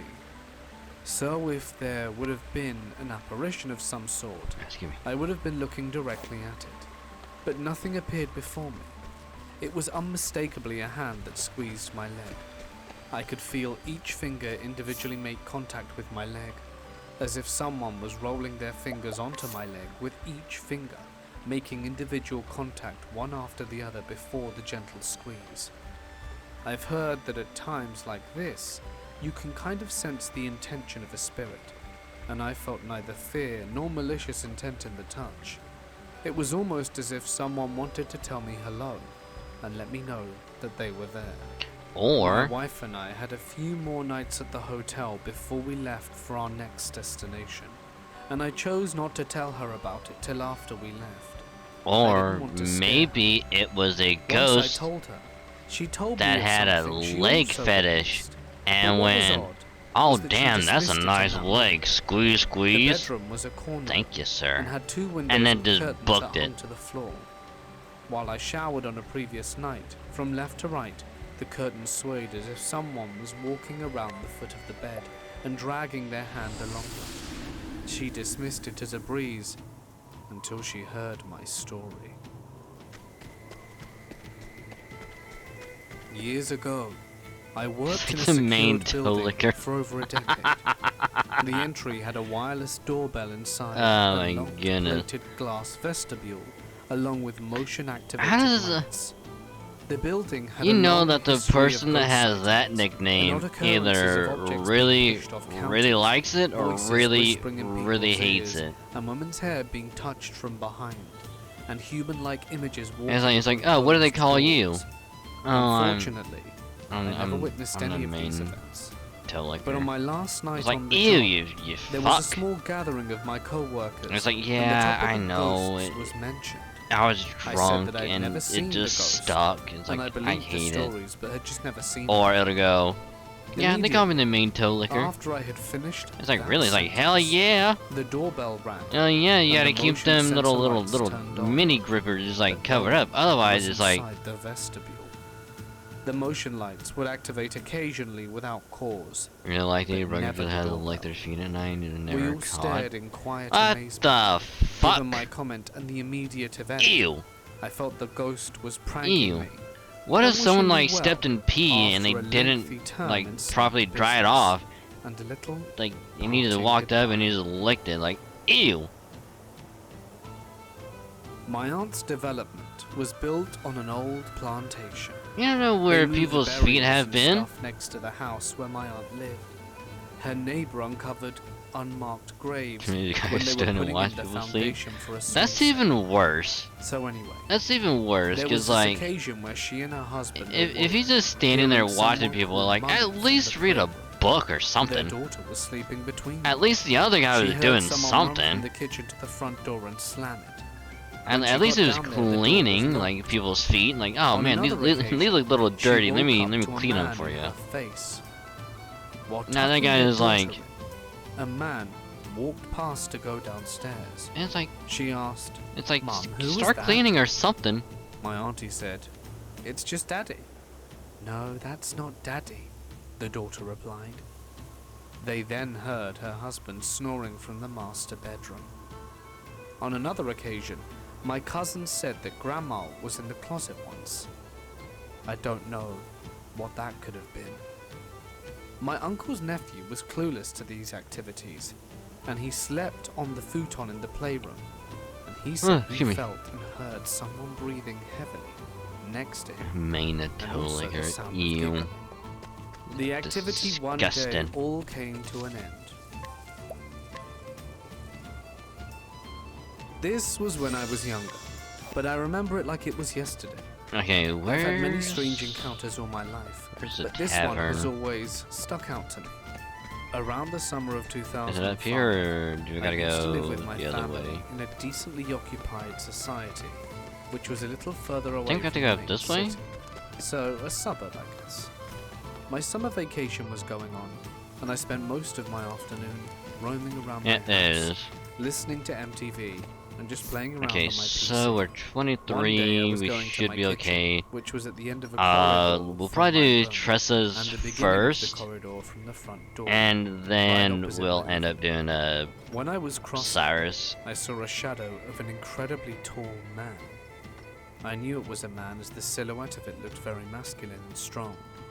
I can't really say it was a shadow though, as I could see he was wearing an overcoat and a hat, almost like a mix of Mad Men outfit and Men in Black. I saw it constantly in broad daylight, but never felt that scared of it. It changed its position quite a few times. Oh yeah, I'm gonna go but to always in Clear the living room. Brook real A quick. week after seeing this, my grandmother had passed away, Oh, the and the Brook. shadow vanished too. My grandmother's body was brought into the living room where it was on ice or some sort of ritual after we cremated her. I always thought maybe it was just my imagination, but very recently, maybe like 3 years ago, my younger cousin asked if I saw something like this in my house. I was shocked as I'd never mentioned it to her, and she had seen it in my house too. It was freaky. It became a core memory. There's someone I gotta This talk was to. around 12 years ago. I was riding my bike to work up 4th Avenue Hello? in New York City, turning up 4th Avenue from 10th Street. I was going towards Union Square to go to my retail job on the Upper East Side.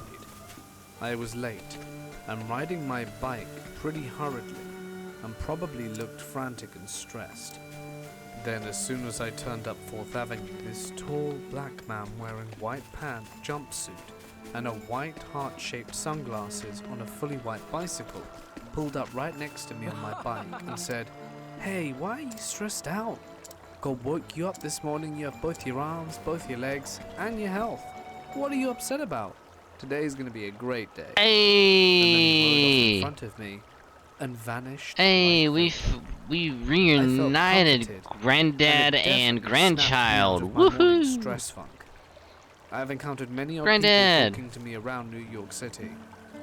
Ah, it's good to see you again, lad. It felt like a ghost Hello, laddie. or an angel. Here's the gift I Almost like a vision, promised. but also 3D. It lasted Huzzah, thanks, total Granddad. maybe 30 seconds, and I just wonder, has anyone else seen him? Aww. My family is from Brazil, and there are a lot of spiritual. And we're gonna pause on the stories now, cause after we do this, it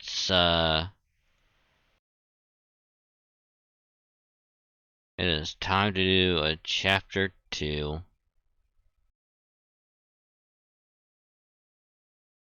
I think right around there.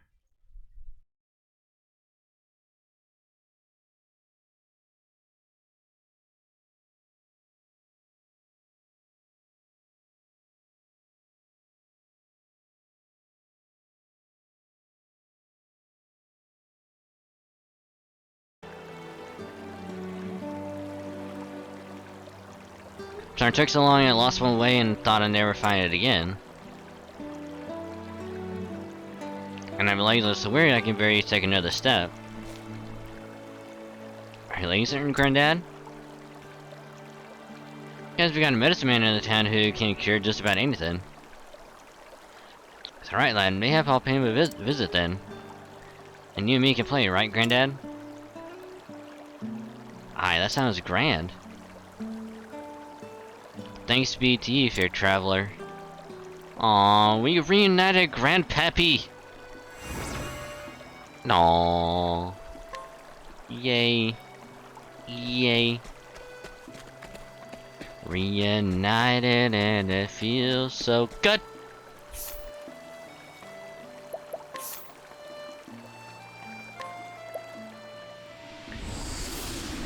Alright, time for,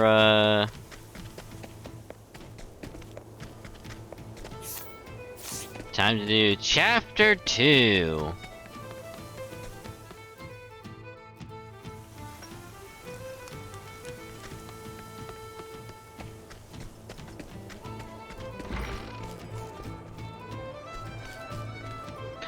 But only after I take a little break.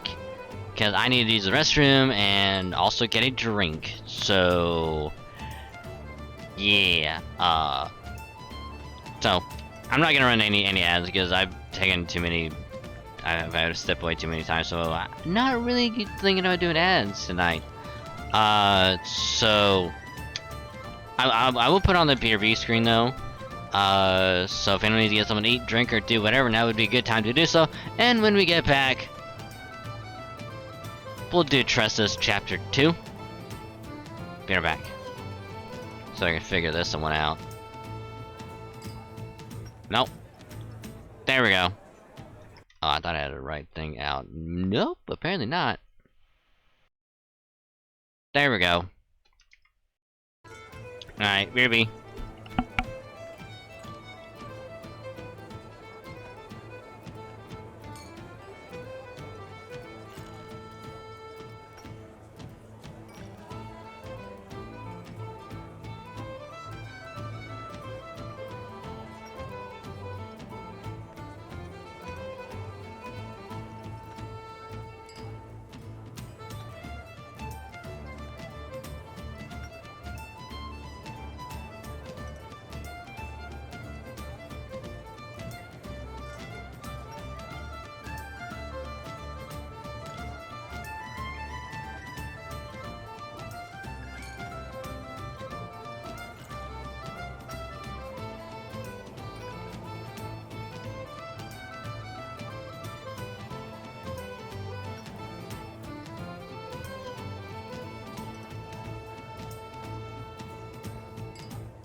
Okay, Doc E. I has returns. Yes, is me. The one's the only good wagon. Hello. So hopefully everyone's still having a great time too. If I'm lurking with the Octopath, and I do hope you enjoy the spooky stories, because they'll probably listen to those. At some point when we have to grind all of these characters again, probably in like a couple weeks or so when we have to go back to grinding. But until then, like back, thank you. We're gonna be doing some, just probably a couple chapter 2s. Probably for like another like hour-ish. Cause if these aren't that long, we could probably do 2 of them, at least tonight. But we'll see how it goes. So I hope y'all are ready, because we're gonna do Tressa's chapter 2 first. See how that goes, and then we'll do Cyrus's chapter 2. So yeah. Also, I don't know if I did it earlier, but if I didn't, I'll do it now. And if I already did it earlier, I'll do it again, because why not? But thank you for the cute redeem. I am indeed cute. The cute, everyone else so cute. So thank you for the cuteness. Much appreciated.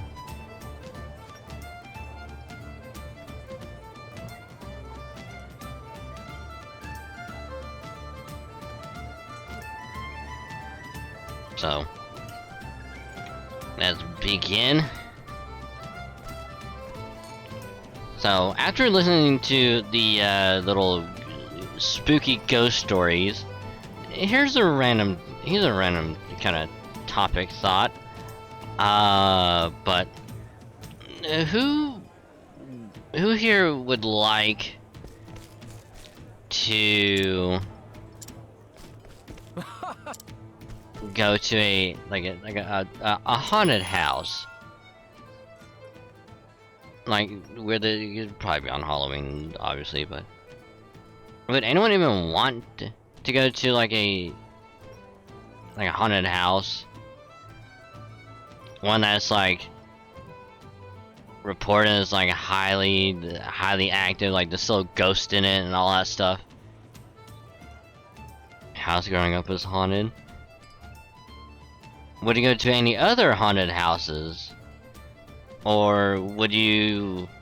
I guess better question would be, would anyone want to pull a Ghost Adventures and spend an entire night, like literally locked in, in a haunted house?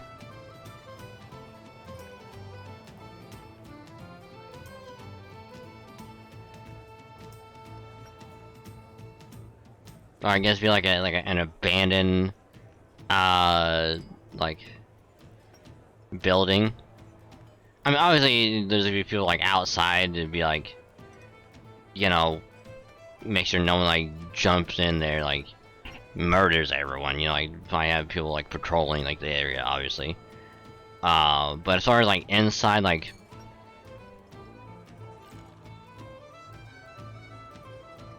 friends when independent silent photos, super. Ooh. I mean, I would kind of like to go, obviously not overnight, because I would have to be like in a big group in order to do something like that. Because after watching that show, it's like there's some shit that happens. I'm like, oh hell nah. It's like people have seen shit, getting like stuff happen to them. Even when they leave, like shit like follows them home. Like, I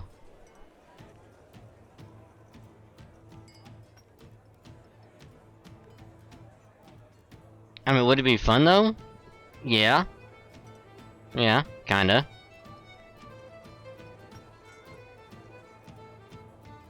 I mean, I'd be kind of interested in doing it, but not by myself. Absolutely not.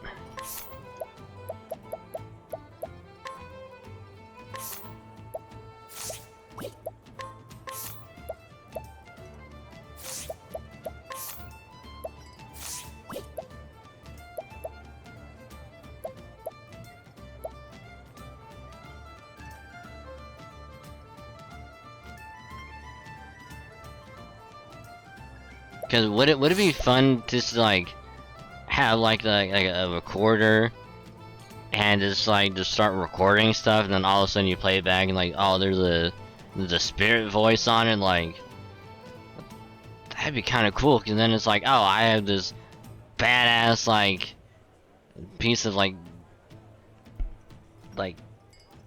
thing to hold on to, and it's like, I mean, I wouldn't keep it. Obviously, I'd give it to whoever, be like, you can have that and then we'll just get rid of it.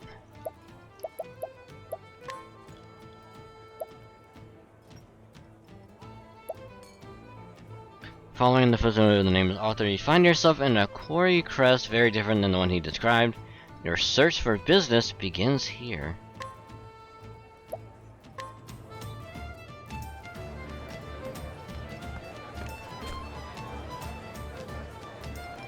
The story so far. Spurred on by a curious notebook she acquired, Tressa set forth on a journey. Now she follows in the footsteps of the anonymous author in hopes of seeing the world and all the treasures it holds.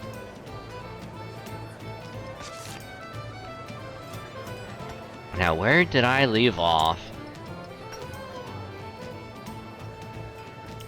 Every journey is a vast sea of opportunities, but none are quite so precious as our encounters with others.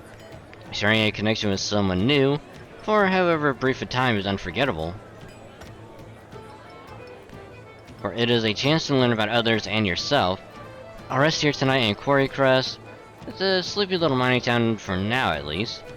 Rumor has it there's gold in these hills, and many a prospector has set their eye on it. I wonder what encounters might await me here.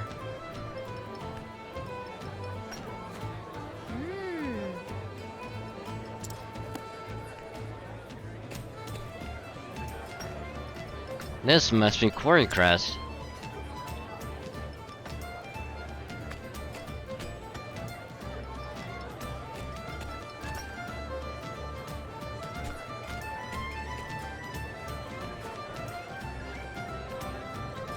Could there really be gold here?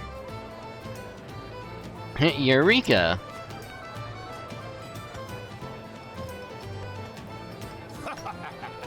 Gold! I've struck gold!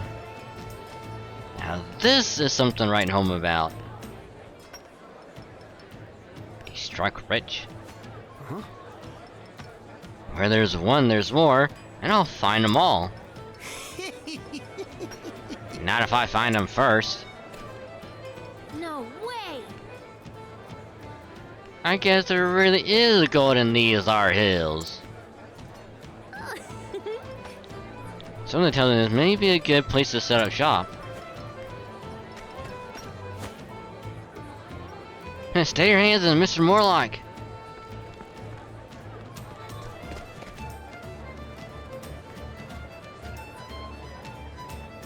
That's gold in these our hills. Good to see you. Good to see you all toiling so earnestly. Who's this Mr. Morlock? Looks like real gold. How much you reckon it's worth? Let me see that beautiful nugget.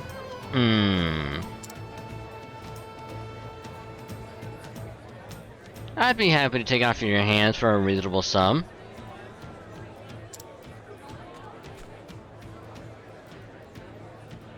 I'll say it once more, so listen well. Despite all the land surrounding it is the sole property of the esteemed Mr. Morlock. As such, any and all gold discovered here is his by right. But fortunately for you, Mr. Morlock is a generous man. He'll buy the gold off anyone who finds it. So keep digging and you may find yourself with riches beyond measure. Yahoo! I see. Looks like this Morlock fellow has an iron grip on his mine. I guess that means I won't be dealing in gold here. But still. My merchant senses tell me this town presents a lucrative business opportunity.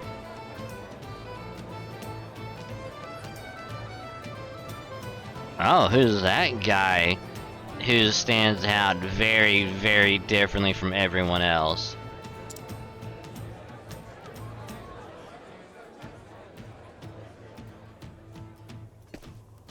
Here, travel banner. Smells like trade, I say. And what sort of smell would that be? How can I put it? The smell of wares falling off the shelves, of coin earned and fair and square. Thou speakest of profit. Well, yes, in a manner of speaking.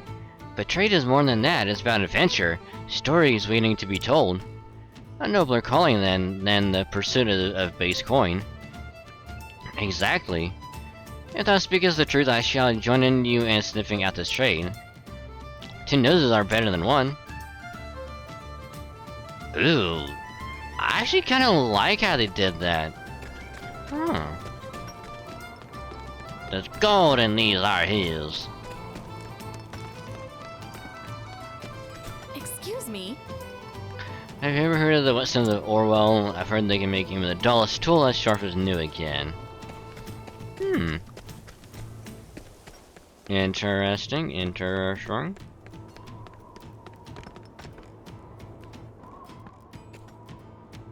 Hello, old timer. I dig and dig and dig and still can't find any gold. Dash it! Curse my bad luck. I thought this would be my chance to turn it all around. I was such a fool. I even borrowed money to get this far. How can I ever face my wife again?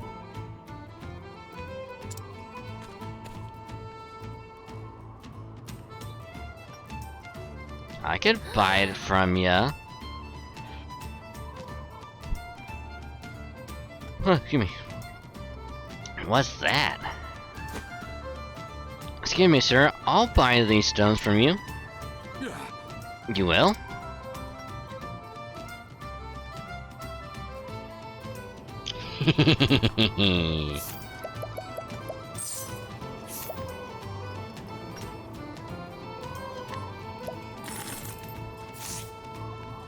You have used my goods? Bless you. Always looking for a bargain.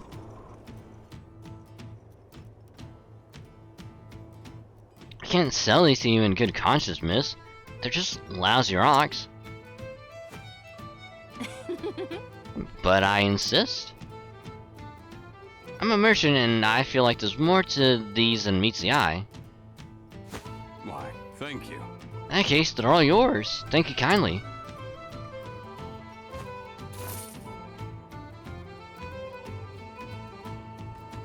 Why to be a diamond? Wow! Haha, I knew it! Underneath that grimy exterior was a gorgeous gem just waiting to be discovered. Well, well. You've got quite the eye, young lady. Huh? Pardon? It's him. It's the new guy. Oh! Hey, those are the same stones I bought. Right you are, I'm a traveling merchant. Ollie is the name. Alibaba. I'm Tressa. I'm a traveling merchant too. I've never seen stones that glow quite like these. They look just like ordinary rocks at first, but it'll take more than that to fool me.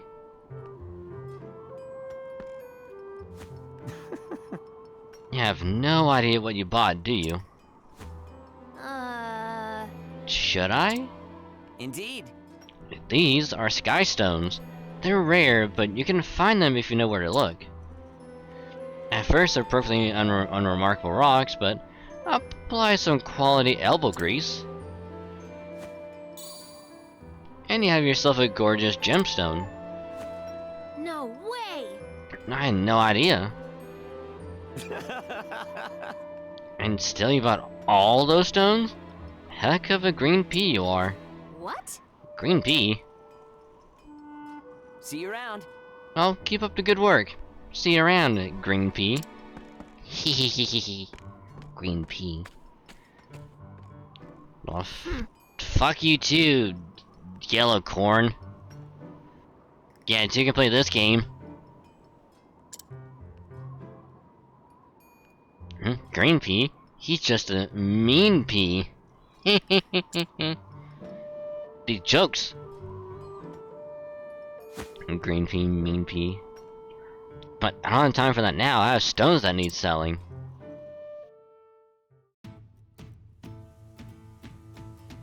Step right up!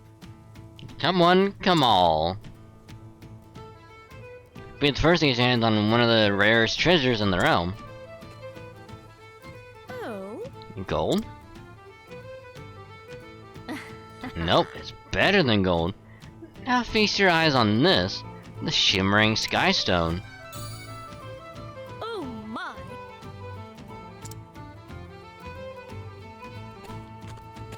Ho! Look how it sparkles. Oh! No, let me see. Well, quite the beauty, isn't it? Why, I never seen anything like it. Yeah, we just bought them off an old guy that didn't know what they were. It's absolutely breathtaking. Yes! But did you know? The Sky Stone's radiance is surpassed only by its rarity. So if you like one of your own, this might be your only chance. I see. I'll take one. Splendid! Oh, me too. Pleasure doing business with you.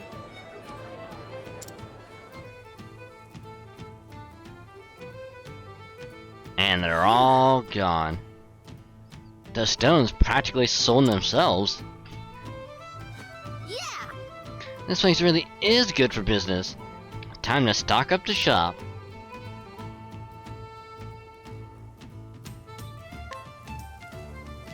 Purchase nondescript stones from the townfolk. Why, I'll be... A sky stone, eh? A significant discovery, to be sure. Do you know much about sky stones, Professor Olberic? I dare say I read a book or two about them. I can't say they are a type of ore, but I fail to recognize the stone for what it was, even when put before me. But your eye saw true. Perhaps it is your merchant's instinct at work. Maybe. Honestly, I wasn't certain those rocks were so valuable. But in trade, good opportunities don't come by every day. So you just have to roll the dice when you see one. Indubitably. I must confess, I was quite impressed at the way you managed to sell all those stones. Seeing the potential for trade in every part of life, you are a true merchant's merchant. It is a clever game you play, Tressa. I hope to see more of it. It's a deal, Professor.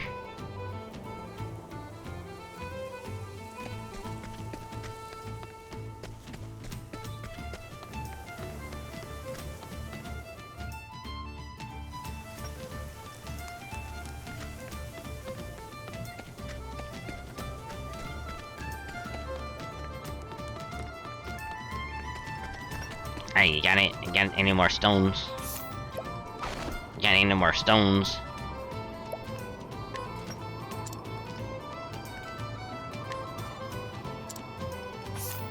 You got any more stones?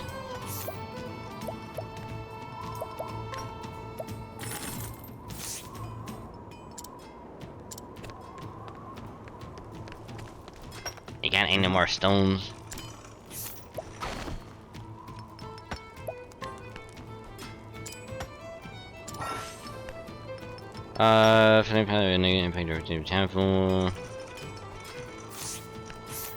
Oopsie.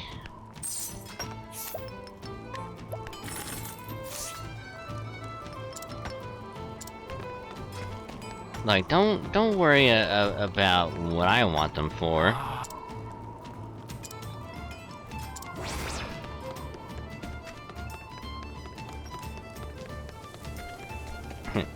We're gonna be rich. We're gonna be filthy, stinking rich.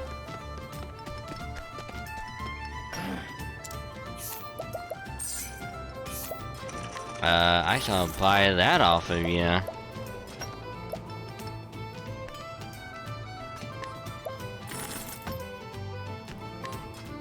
Ooh, nice.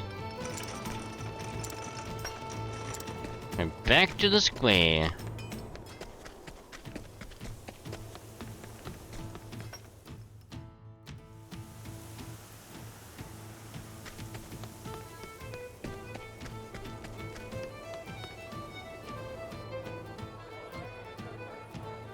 Step right up. Be the first in line to see the rarest.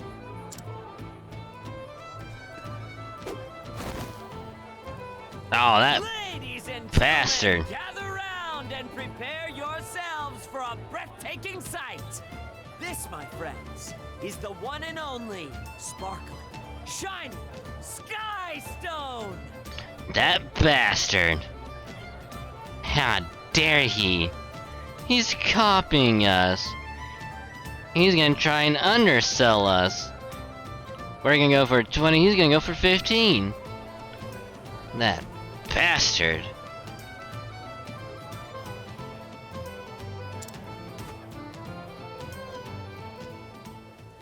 You can be the proud owner of these lovely gems for just a fraction of her prices. Told ya. I told ya. He's gonna try and undersell so people will go buy all of his stuff. What?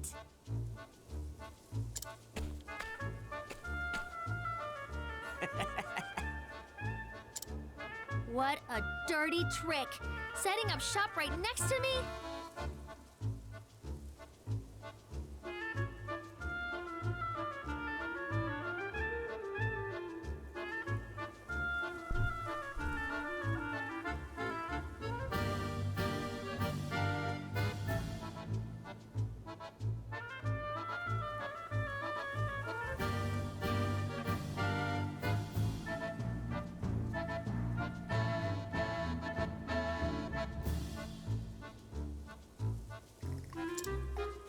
I won't go down without a fight.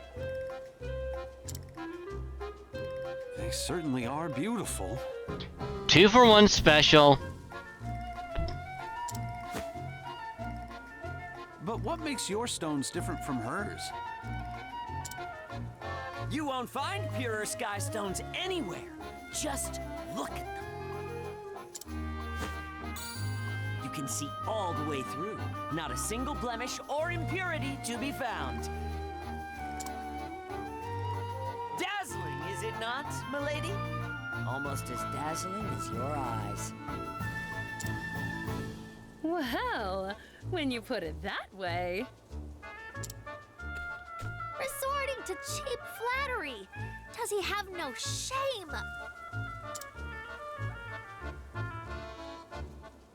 Do you have a daughter, my good sir? Dude, he's good. Oh, he's good. That dolls of Boulder Fall make, no? A precious gift for a precious little girl, no doubt. Indeed it is. Ah, clearly you're the type of father who wants only the best for his darling child.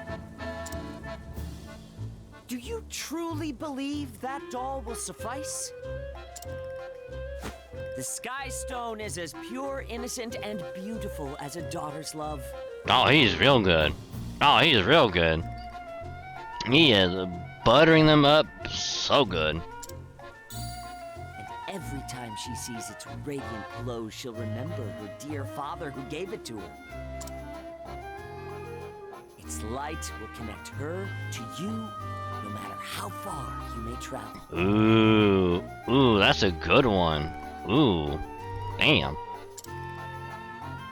Dear father, where do you roam? Dear father, when will you come home? Surely you can see why this would be the best purchase you'll ever make. I can just see her smiling face now. Ooh. Ooh, he got him. He got him good. What a pleasant young man. Yeah, I'll take one. You're most welcome, my good sir. What? Step right up. There's not a moment to spare if you want a rare sky stone to call your own. You won't find them anywhere else. I promise. You won't be disappointed.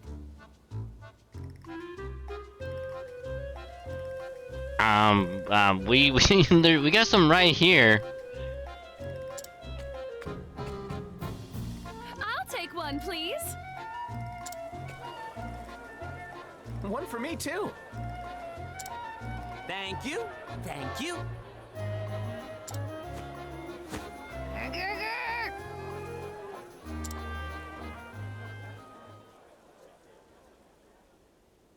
Woo!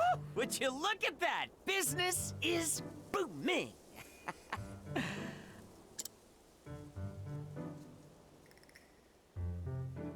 Well, maybe not for all of us.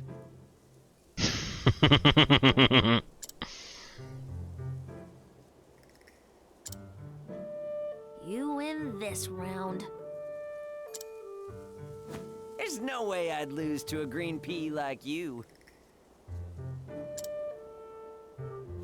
I'll admit, I've never seen anyone make a sale like that before.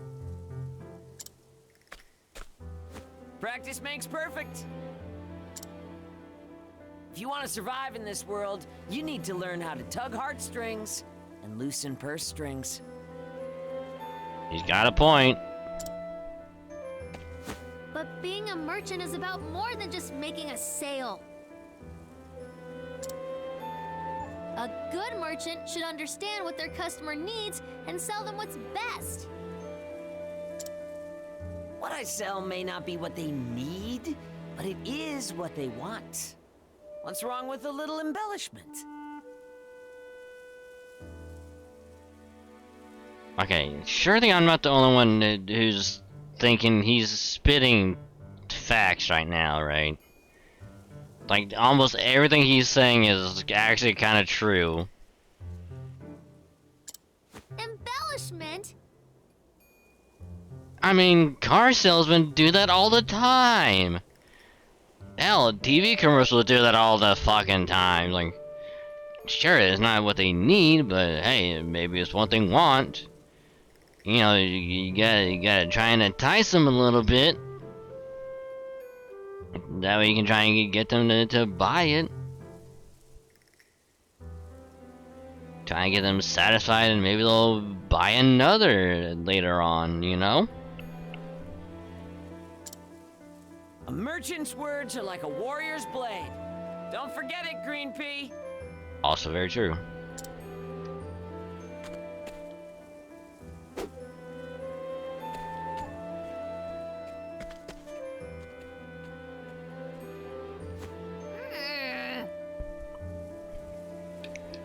Very, very true. Nah, shit.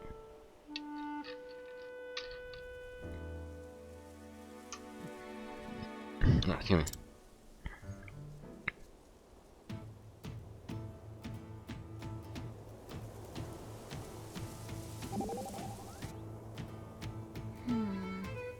This Ollie fellow seems rather good at this. Ah, I can't believe he got away with that. I must confess, I never met anyone so smooth a tongue. In a way, it's hard not to admire him. I feel like, whose side are you on anyway? Why, yours, of course. This isn't over. I swear I'll make more corn than him before we're through. Oh my god, excuse me, Jesus.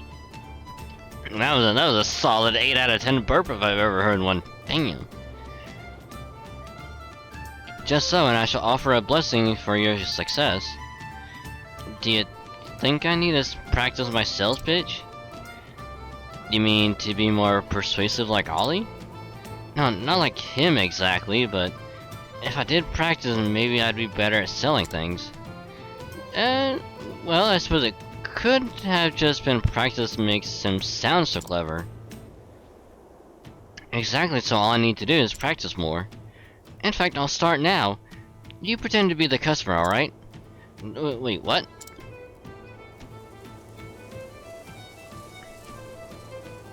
This is why this game could easily be just a TV series. Or like an animated series. It would work so well.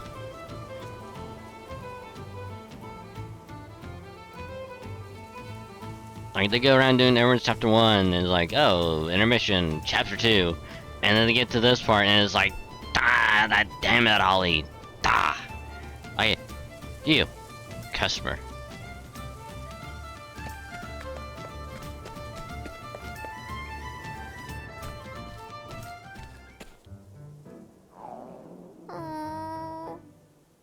So hungry. But after that miserable show, I need to save my money. Hello there. Your finest meatballs, sir.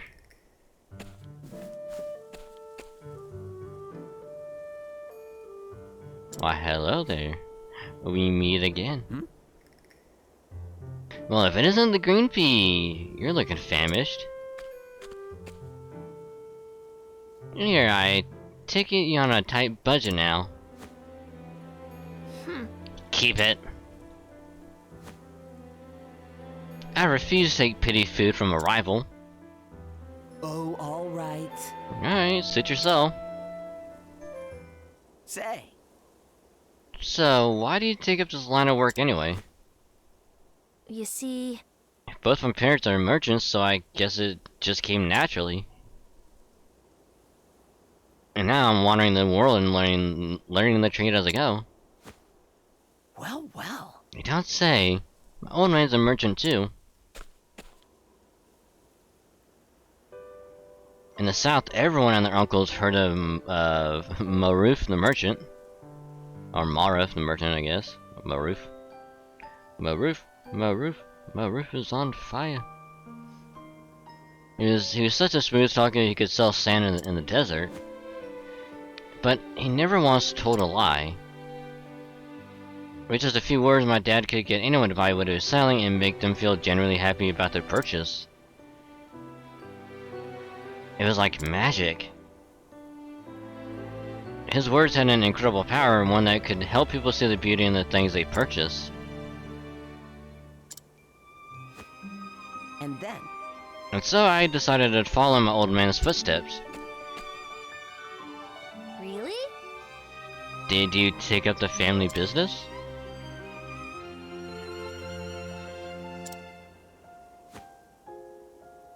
No. No, I ran away from home. What? I'll spare you the details, that's just how things played out. I see. It wasn't so different for me, you know.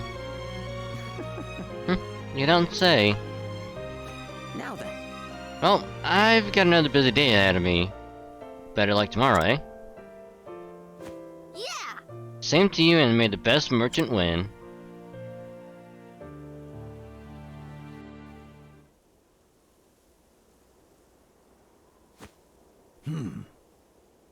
Oh well, you seem to be doing well for yourself. Illegal though your business may be. And for you. Watch your tone, boy. Mr. Morlock owns this establishment, as well as everything else in this town. That I most certainly do. Hey now. That's great and all, but what do you mean, illegal? I may own all the gold, but these were just dusty old rocks until I polished them to a sheen. That pompous attitude will get you in trouble someday, boy.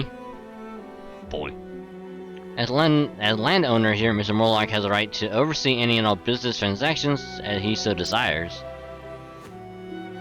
As of now, that includes the trading of your little rocks. Does it now? That seems awfully arbitrary if you ask me. But that wouldn't be the first foul thing that happened here. Or weren't you aware, Mr. Murloc? You see, the price of gold Actually, is actually 10 times what you're giving to your miners. Oh, he's ripping them off. He's like, I'll buy them for $1, and when they're actually worth $10,000.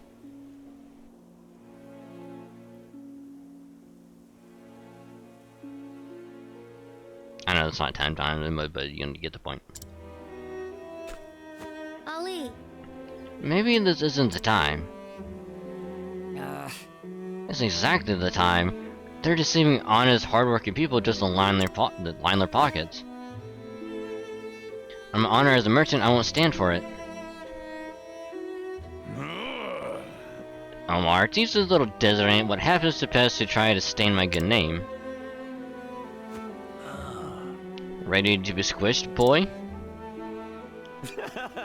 I'd like to see you try. I'm stronger than I look. I'm well versed in all the martial arts. let's do this. I'll lead the one-man army they call me in the South. The mere mention of my name strikes fear into the hearts of any who would wrong the common man. I've killed more people than I can count, and all with one hand. Then you'll make a fine opponent.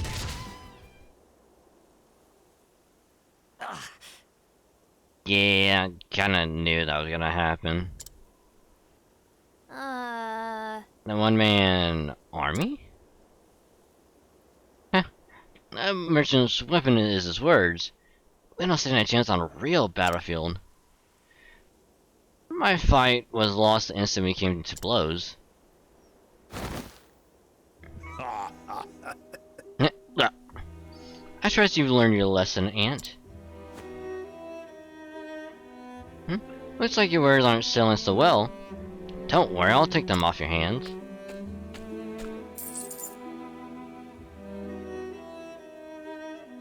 These stones belong to me. You understand? If you're so determined to have them, though, I'll let you be my little worker ant. I'll be in my manor. Come find me if you want a real job.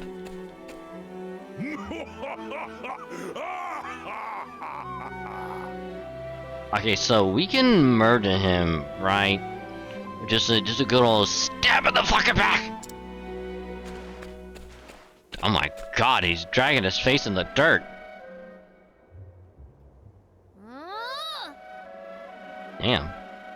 Damn, he just drug him, Jesus. Can't believe that man. How dare he take advantage of people to line his own pockets? That's just dirty. Ollie. I might not agree with everything he does, but I do agree with what he said in Morlock. Even if he could have been more diplomatic about it.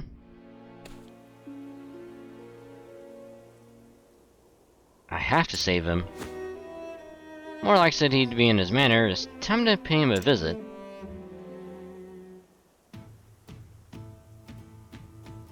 No, my sky stones! You bastard! Great into. Oh.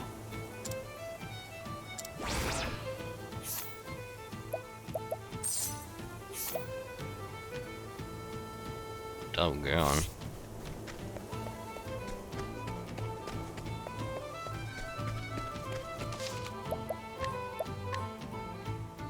I will save there just in case. That bastard took all my stuff. How dare he?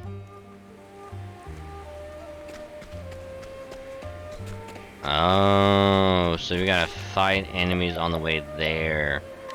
Oh.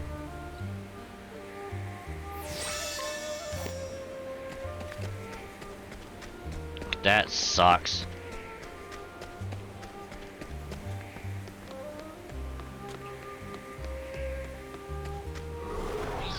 Now, let us hunt him. An interesting dilemma.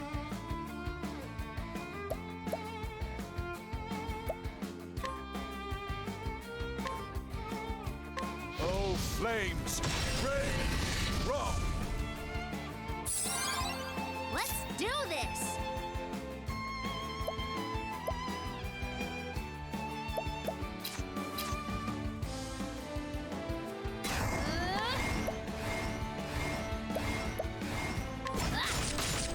Letting the hunt begin.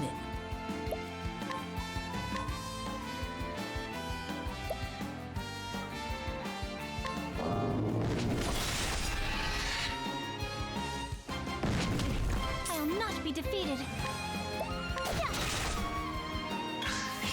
Letting the hunt begin. An interesting dilemma. Level slap! I thought for sure he'd be dead. Do this! Okay. How are you not dead? Do my best. Alright, fine. Fine. Die. I am not made for such battles.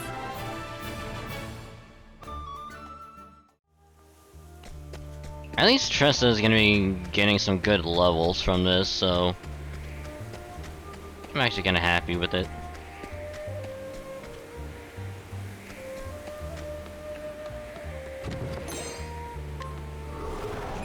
Flame protect us. Ooh. Let's do this!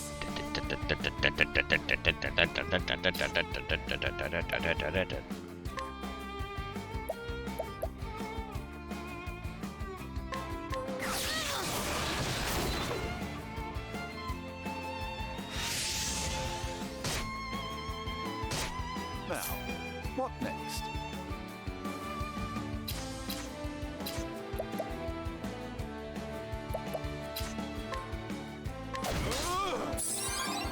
Well then, What next?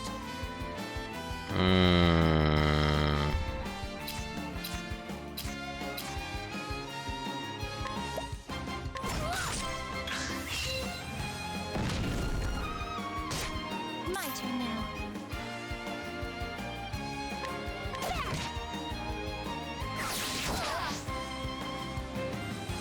An interesting dilemma.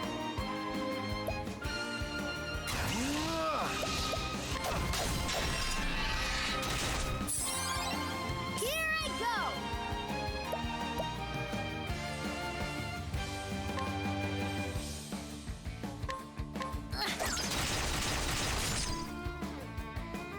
That's unfortunate. What next?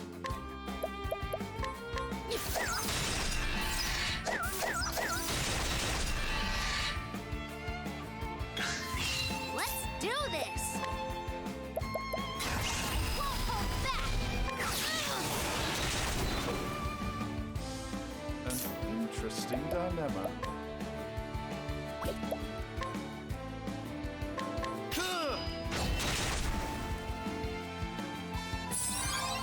What next? Holding back nothing. My turn now. Here I go!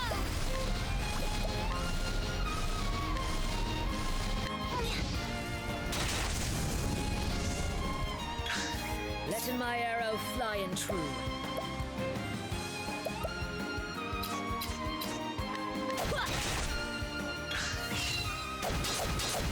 Now, what next? Oh wow, that is. My turn now. Here I go! Letting the hunt begin. The hunt endeth. 24! Nice!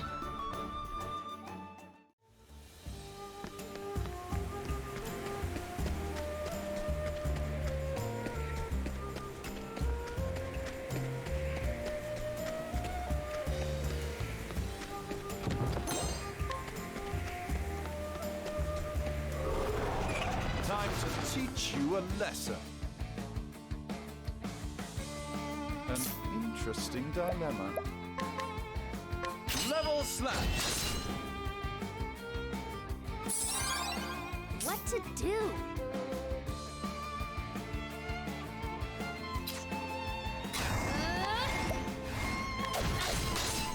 My turn now. May the sacred flame shine forth. Letting my arrow fly and true.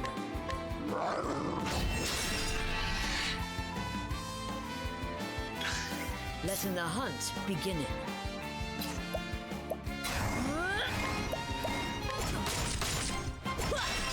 Oh my god, that was huge.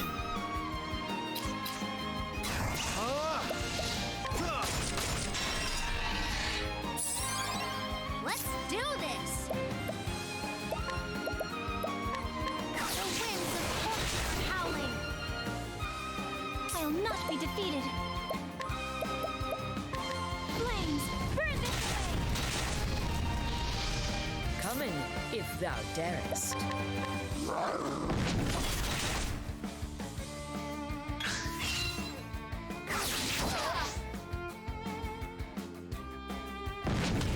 What to do?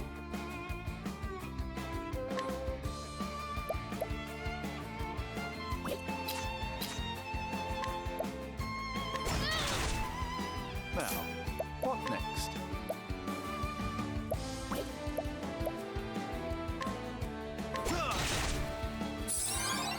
Letting the hunt begin.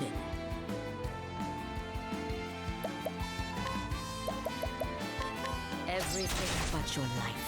I I'll do my best. picked the wrong one. Son of a bitch. Here I go. Flames, burn this away. Letting my arrow.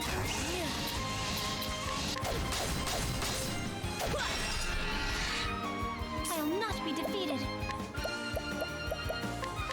Oh, sacred light. The flame guides us true.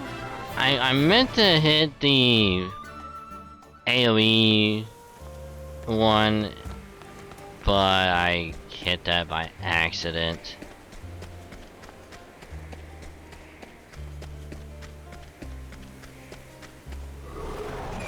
Step right up. I'll do my best. May the sacred flame shine forth.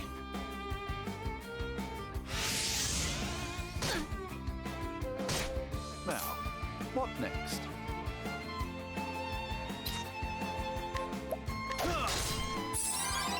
Here I go.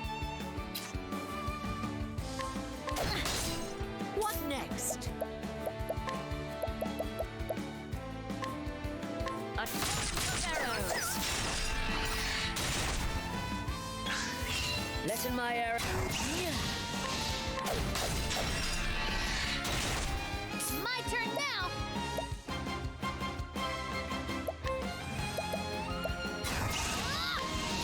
The winds of force are howling. I'll do my best.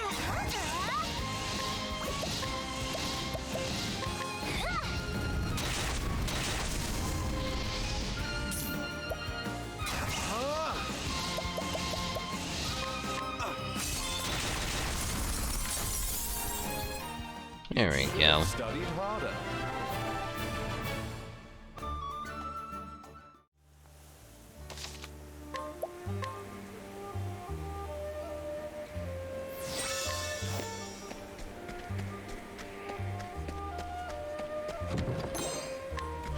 Yeah, that 5,000 is gonna be really handy.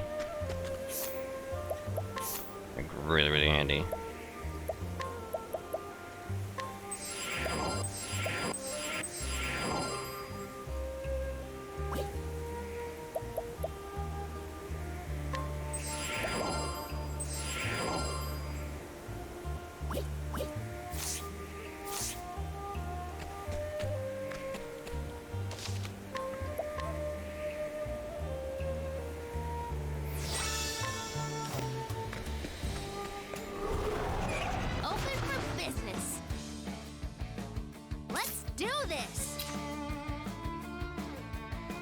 We finally beat veteran. Nice!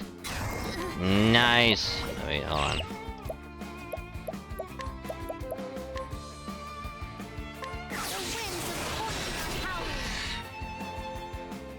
How long did it take you?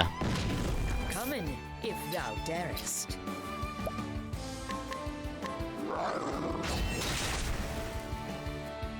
Now.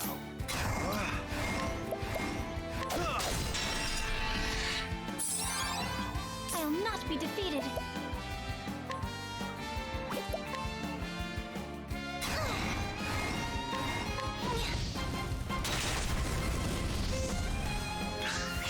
What is the logical course of action? Oh, flames! 8 hours? Yeah, yeah. Here I go! That's probably average, yeah.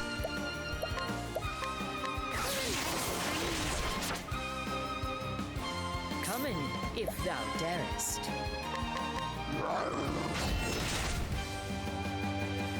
I'll not be defeated. Oh, sacred light!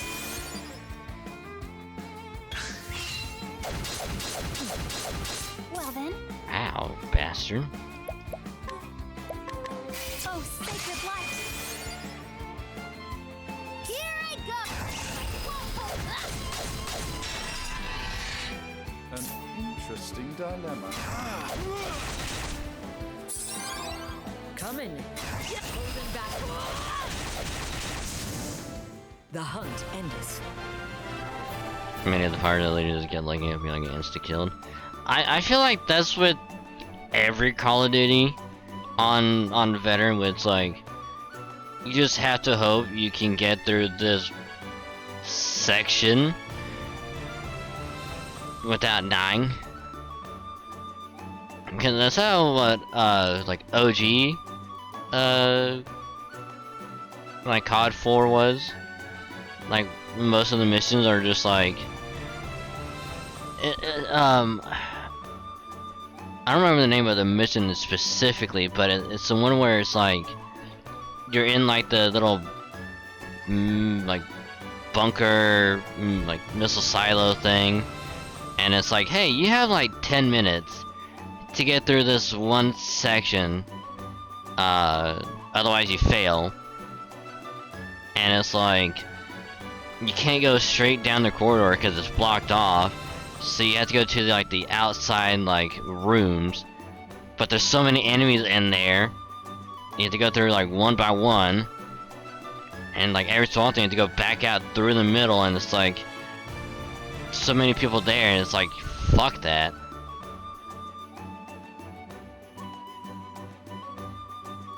So it's literally just like, just hope for the best. Just hope to God you just get through it.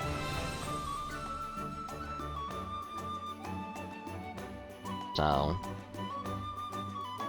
but here's the funny thing. I've almost completely perfected COD 4. It's just there's 2 or 3 missions that I had to do on veteran. That mission was one of them, and I think there's like another one that I had to do, which is like notoriously just bad on veteran. That no matter what I did, I couldn't get past one part.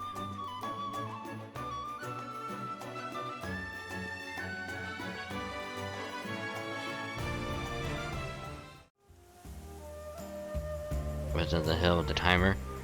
I don't think so.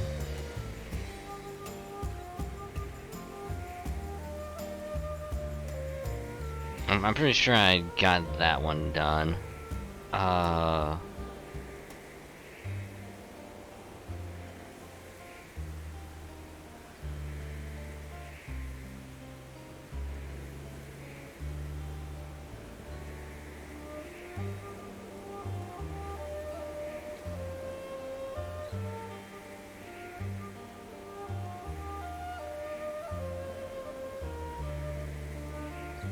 I'll probably check later, cause I know it's at least 2 missions. I just don't remember what the other one was.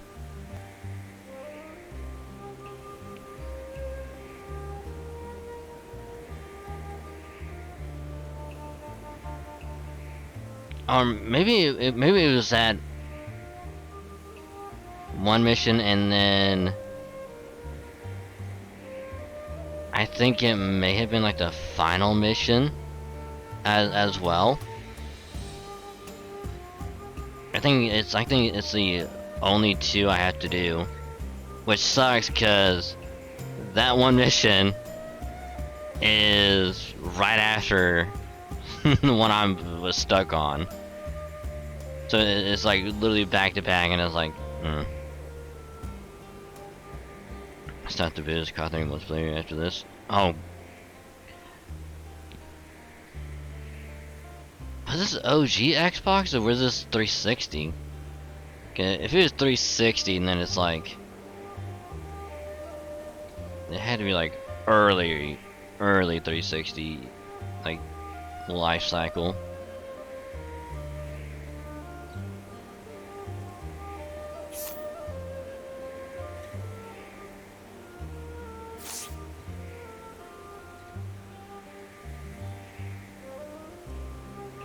$40,000 like busy with a good gets about 500 game.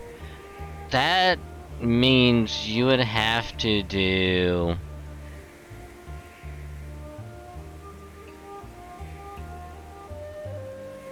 it's 280,000.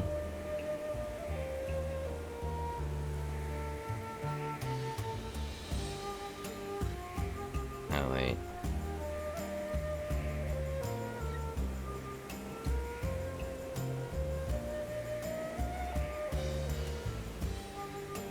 I think I do like 80 matches, I think, if my math is correct.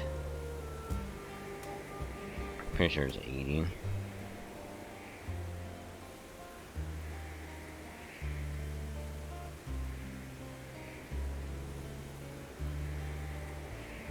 Yeah, it's 80. 80 matches, Jesus Christ.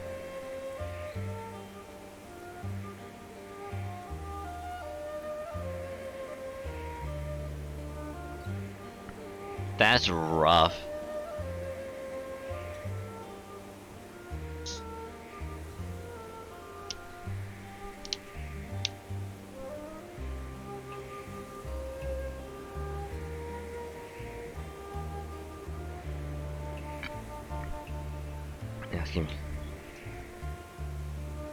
Yeah, I think even if I ever did any of that, I don't think I would do the multiplayer.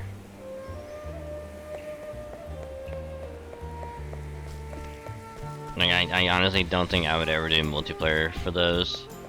I think I would just stick to single player and that's it. I think I would just do single player achievements and be like done with it.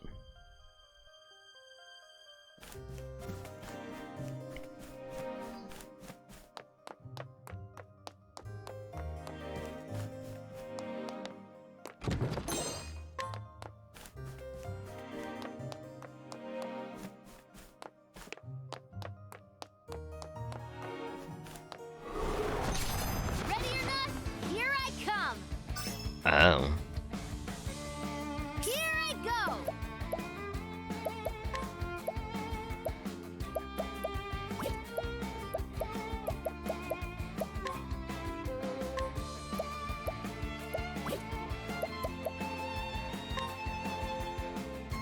of fortune are howling. Well, that was unfortunate.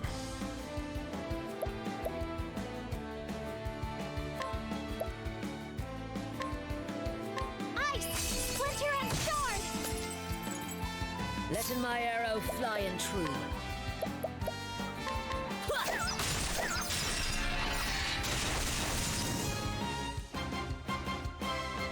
Now, what next? A tempest of ice shall reign. What to do? Thank you. Oh, you son of a bitch. You know what? Die. Die, fucker. You should have let me take money from you before you died. Some auto achievement, I think it's easy for you. Yeah. Yep. Hell, that was what is it? Ooh, I don't know if anyone remember just I don't even think anyone even has even known about it, because I actually played it and its sequel, and then there's a rumor that a third in the series is apparently in development.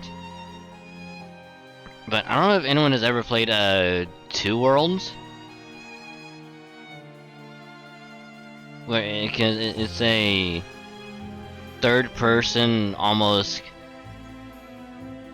action RPG-esque medieval action game. Oh yeah, 1 and 2. Nice!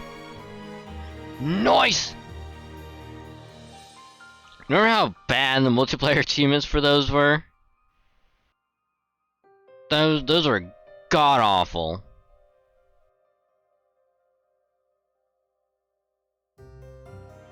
Especially the first one. I only managed to do one game. Just one. On the first two worlds. And then never was able to find another one. Luckily, when we played the second, there was a lot more people on that one, so it wasn't as bad, but still. Multiplayer on those achievements are fucking horrendous.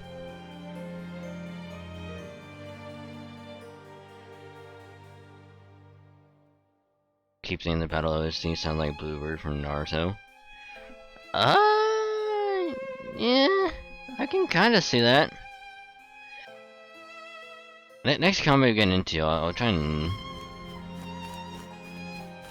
I'll try and picture it a little.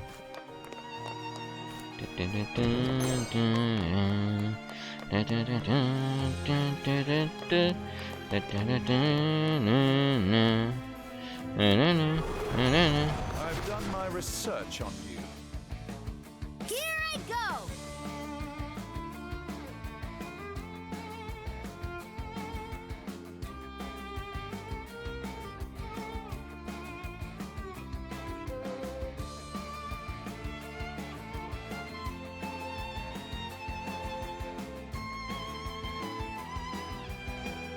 Oh yeah, it kinda does, yeah.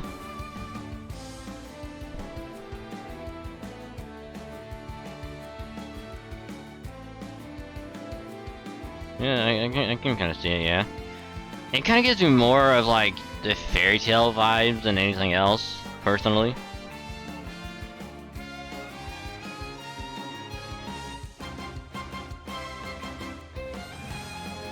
I haven't played them yet, but 2 or 1 didn't seem like it had much of achievements. I could have swore it did.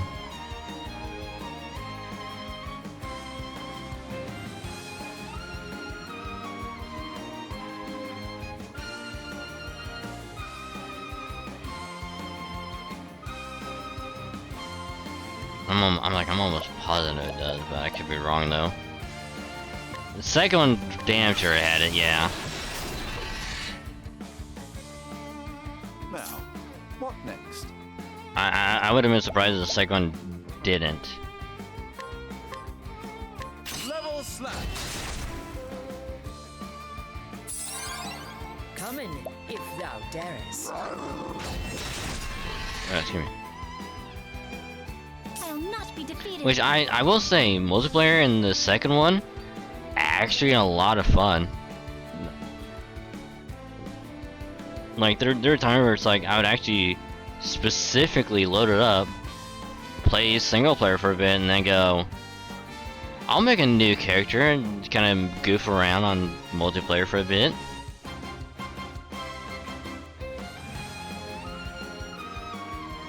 Ever since you've been games developers, so I guess I'm not like that 100%. Yeah.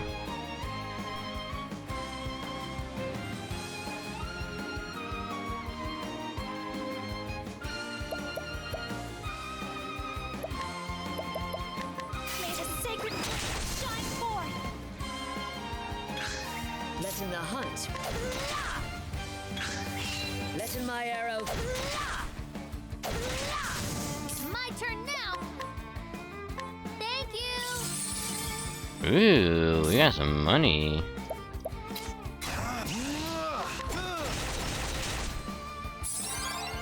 My turn now.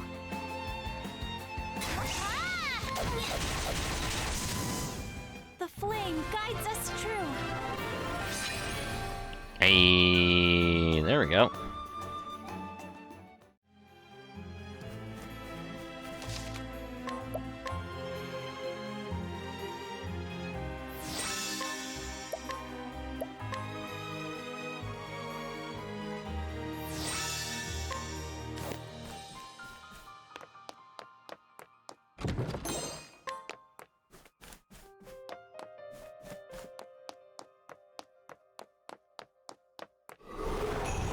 Flame, protect us. Let's do this. The winds of fortune are howling.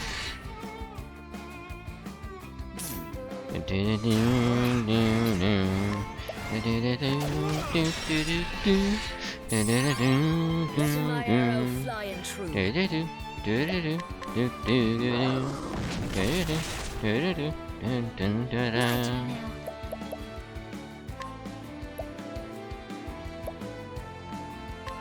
Fire burns. Here I go. The winds of fortune are howling.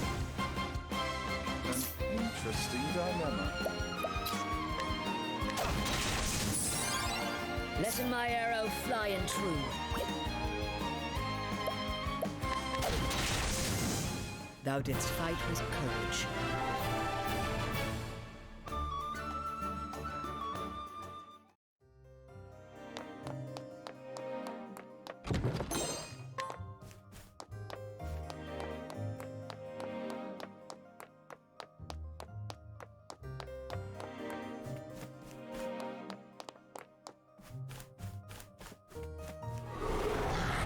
There's no choice.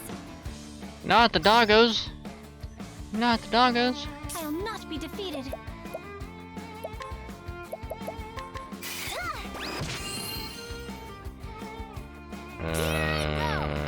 Sorry.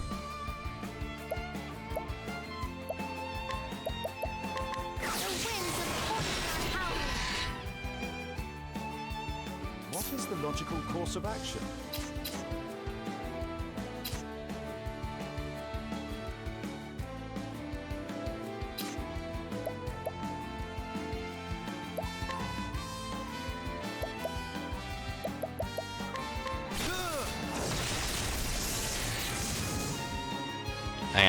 I was taking a Coming.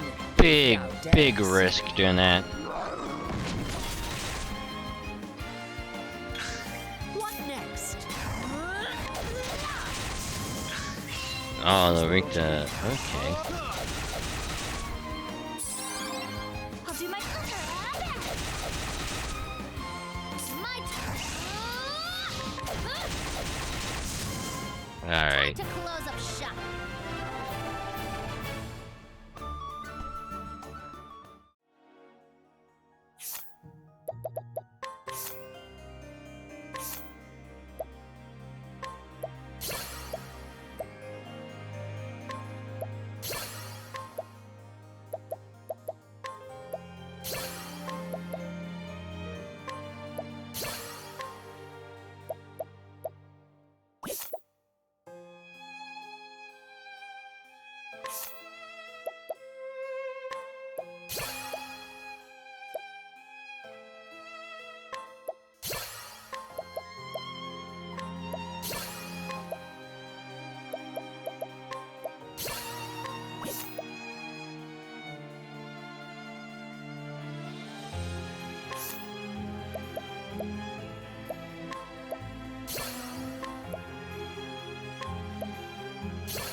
Unleashing non-elemental attack on a single foe to receive money equivalent to damage dealt.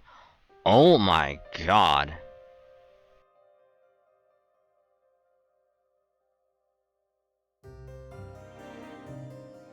Well, okay then.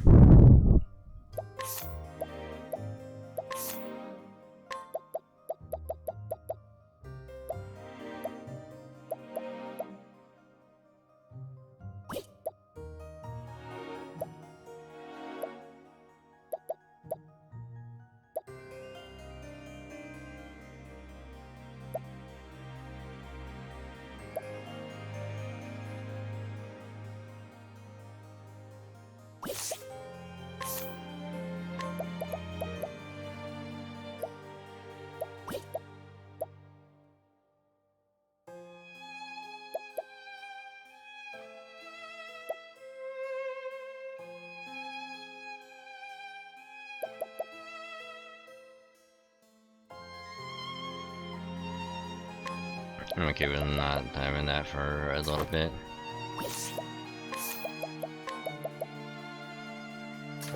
Ooh.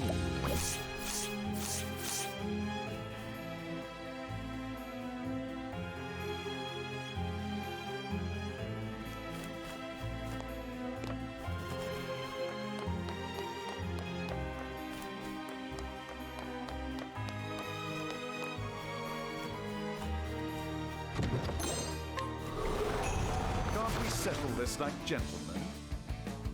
What to do?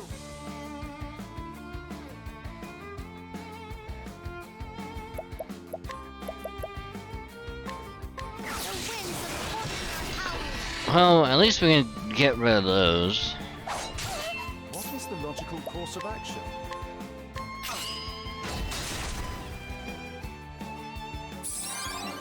Well then.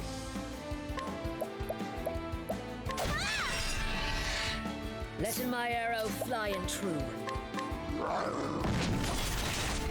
Not what I My wanted. arrow fly and true. Still not what I wanted. Coming, if thou Third time's a charm? Son of a bitch. Never mind. Here I go.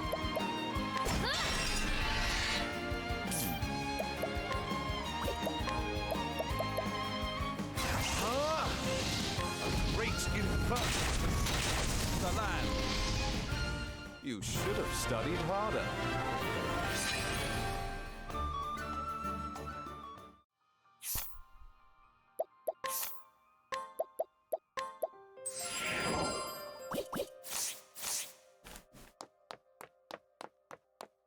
Hopefully we can fight the guy soon.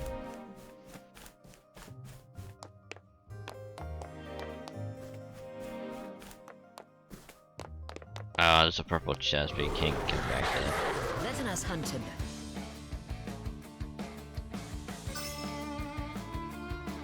Oh, also weak to fire. Okay.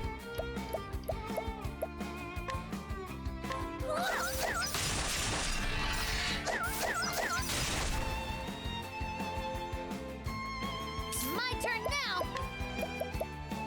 The winds of howling. I'll not be defeated. Flames, burn them. An interesting dilemma.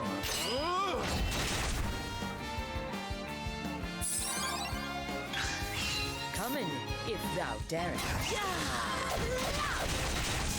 Let's do this. Thank you.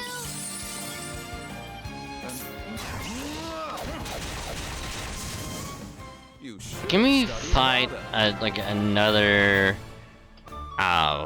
human enemy so I can steal all of their money?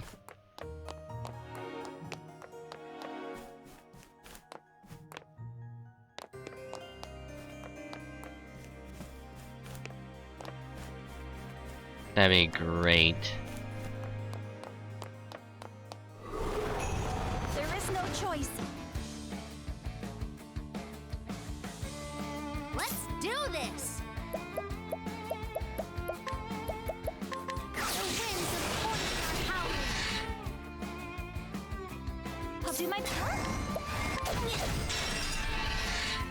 Letting my arrow fly and true.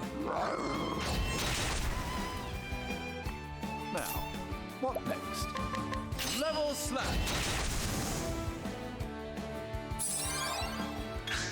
Letting the hunt begin. Not what I wanted, but hey, you killed. There we go. I honor thee, my quarry.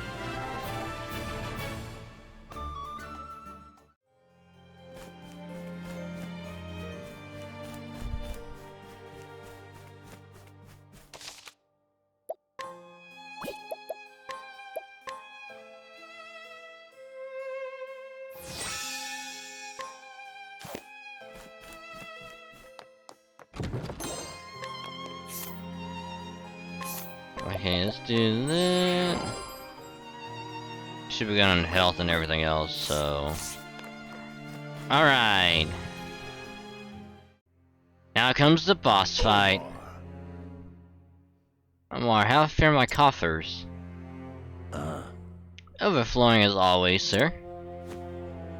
And I expect even greater profits with those stones.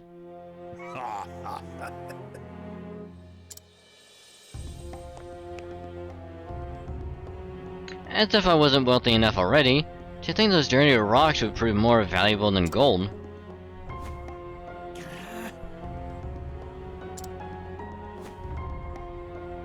Those rocks belong to us.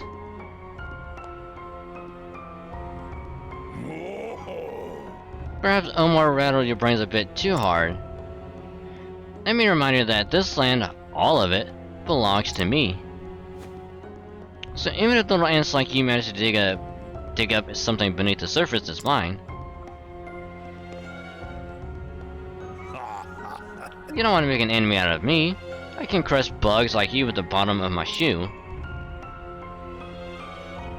Between the mines and the stone, my profits will continue to grow. It's only a matter of time before I'm the wealthiest man in the realm.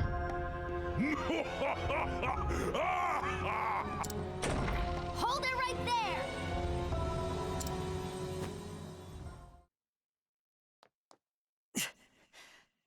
Green pea? Green pea? Come to inquire about a job, have you? Very well. Also, another voice that we were talking about earlier is like very, very noticeable. This guy. This guy right here. You can almost hear him almost anywhere.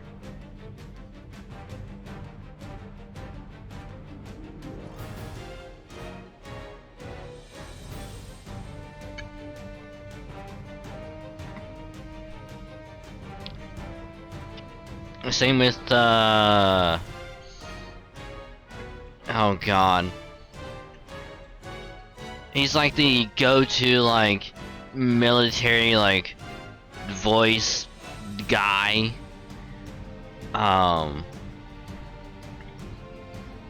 It's like anytime like a drone in like Call of Duty gets launched, it's like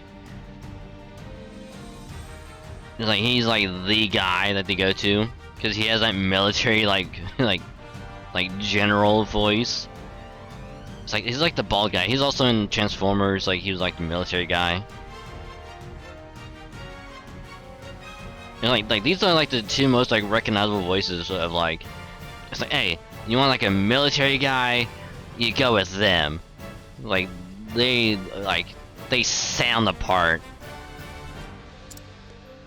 I'd sooner eat those rocks than work for you. You're as much of a fool as the boy is, then. To think two self-styled merchants would be so averse to making money.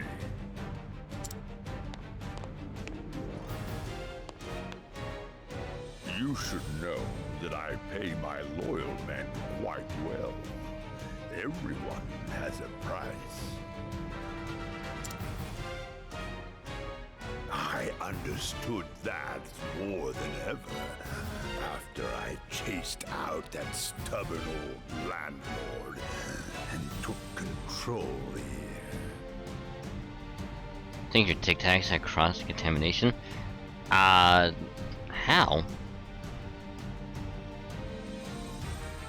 One tastes like orange, but these are all white mint. Huh. Maybe one got double, like, I don't know.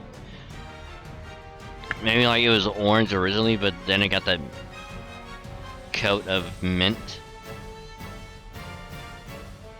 Then again, they could have accidentally just been like touched, like, or whatever.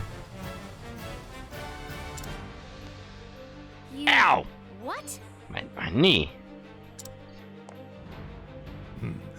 There's nothing that money can't buy.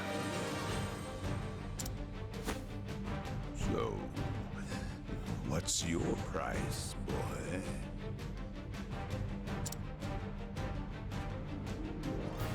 On second thought, never mind. Can you go Karen Colin and get free Tic Tac for life?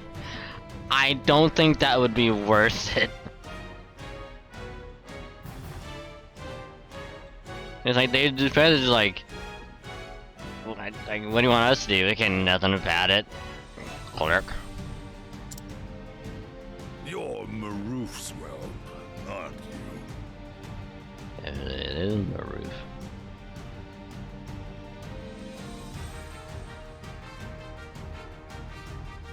Go through these things like crazy. For all I know, you could be a fraud just like your old man. Okay, we can kill this guy, right? A fraud? Shut up! Didn't he tell you? His father's an infamous swindler in the South. He made a fortune scamming gullible sops with fanciful half-truths. Until, that is, he got swindled himself by a trusted friend of all people. Saddled with debt, poor Maroof ended up bankrupt. A sad tale, no?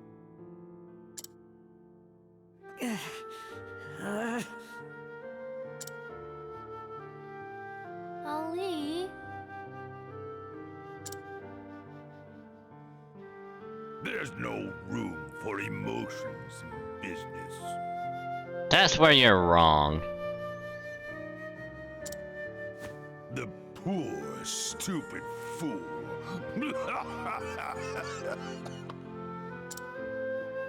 Say that one more time.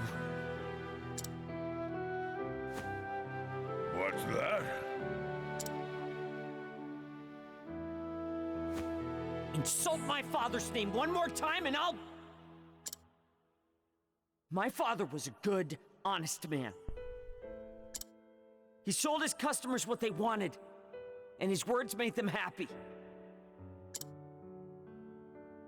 Your father was nothing but a lousy, lying dog. Those with money make the rules, boy. Second-rate peddlers like you and your old man should shut up and die like the paupers you are. You son of a... If you won't work for me, I'll just find another way to make money off of you. You won't sell for much, but it's better than nothing. Yep, he's gonna die. We are gonna just put a knife in his back. Just oh, sorry, hand slipped. There's a knife in the back. Never in my life have I heard someone spout such cruel words. Your coffers may be overflowing, but you're still morally bankrupt. Oh, go on. You make a mockery out of others like you're getting paid for it. You cheat your workers out of their hard-earned money and monopolize their profits. If anyone's a swindler here, it's you! It seems you've forgotten your own manners. Omar, let's help the girl remember her place.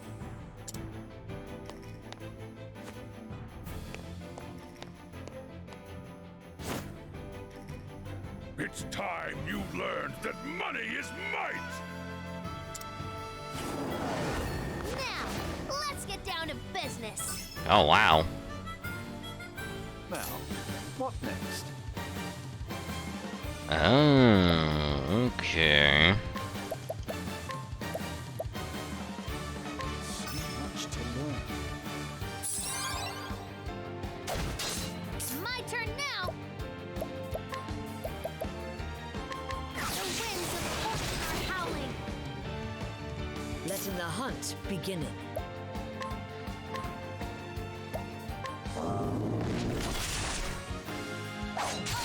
I'll do my best. May the sacred flame shine forth.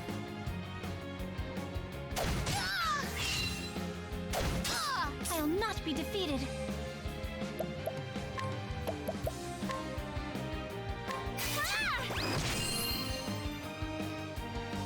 What to do?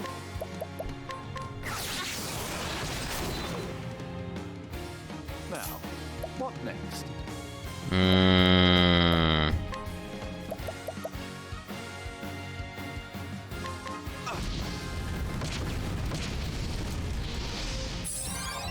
Letting my arrow fly and true.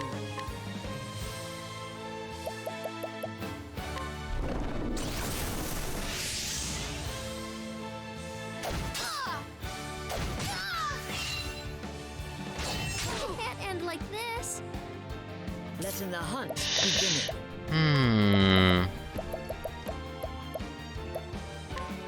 Using this. What is the logical course of action?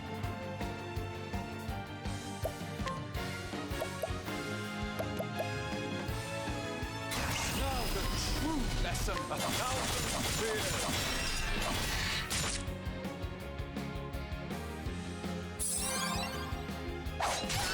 I'll do my best. Prepare yourself. Bring about a miracle of healing.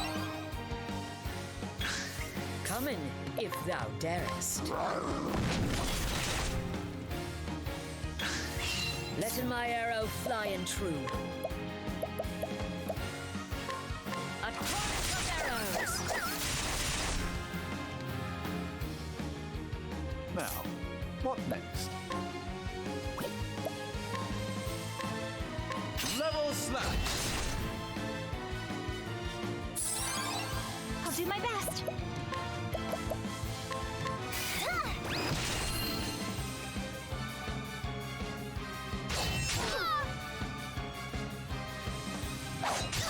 Here I go.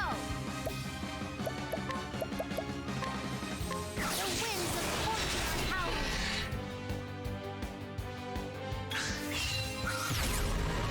My turn now. Oh, shit.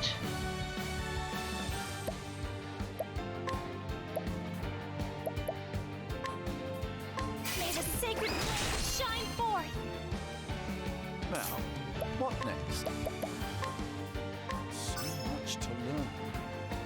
Ooh, okay. If thou darest.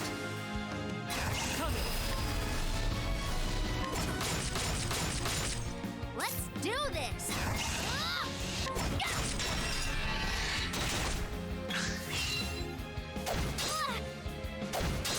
I'll not be defeated.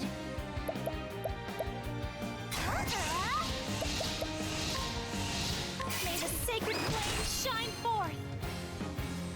What to do?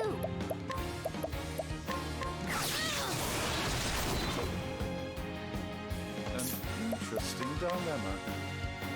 Level slash! What next?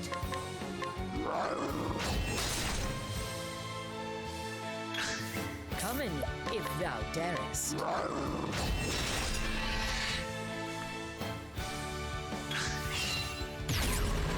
What next?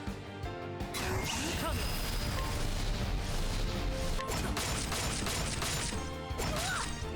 What to do? An interesting.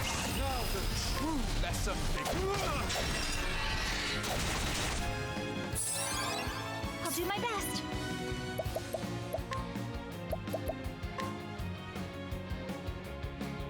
May the sacred shine forth. Ah!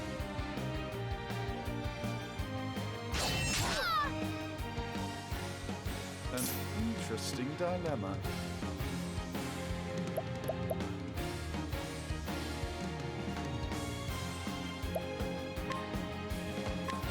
Level slash.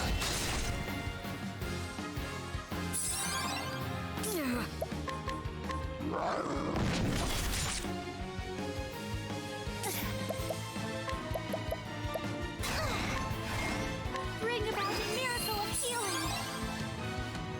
Let's do this.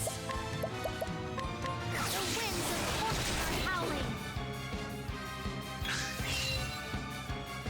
Ah! An interesting dilemma.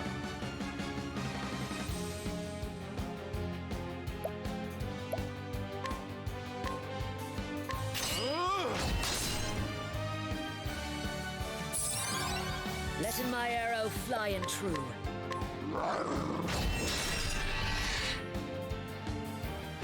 I'll do my best.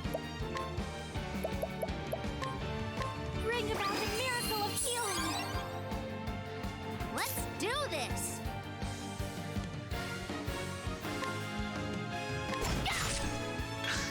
Letting my arrow fly and true. Here I go. Letting the hunt.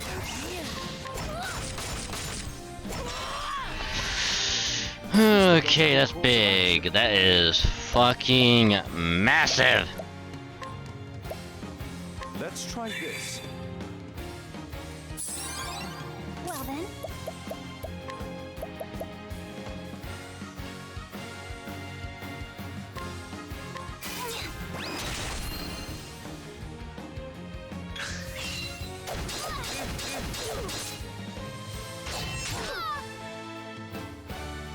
What next?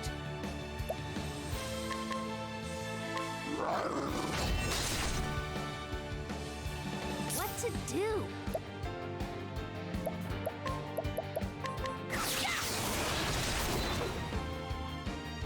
I'll do my best.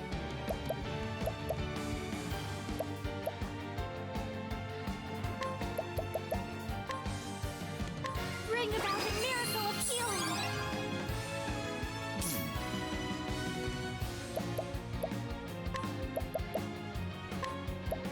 How about this?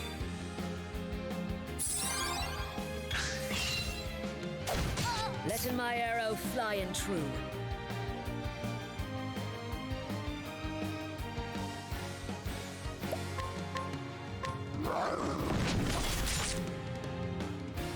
Let's do this. The winds of fortune are howling. Level slash.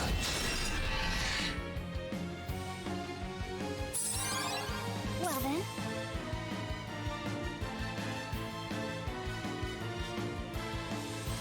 Here I go! There! I'll not be defeated. May the sacred flame shine forth. Here I go! What next?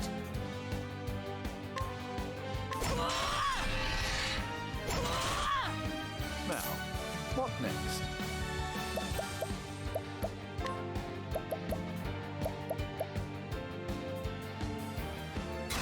Now the true lesson begins. Nothing will pass. Now, What next?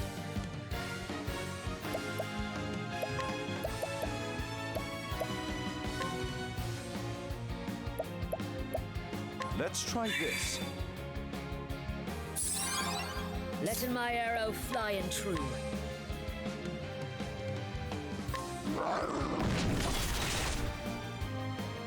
Let's do this! Let me help.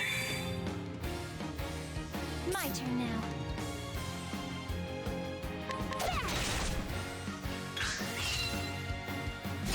It's me. An interesting dilemma.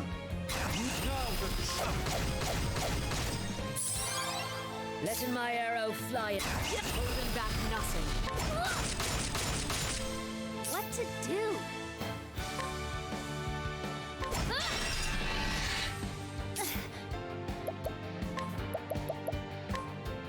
Bring about a miracle of healing. Oh, holy fuck nuggets. What is the logical course of action? My turn now. My turn now.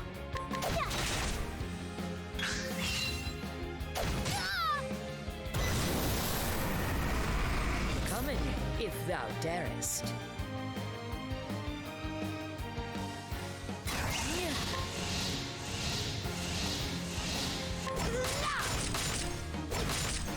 Well then, here I go.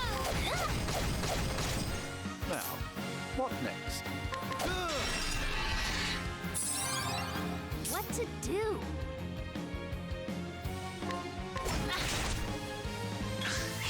Coming, if thou darest. My turn now.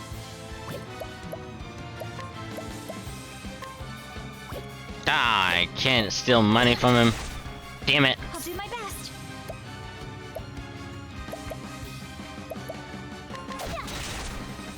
What is the logical course of action? So much to learn. Okay, so he's weak to ice. Alright. I'll not be thy prey.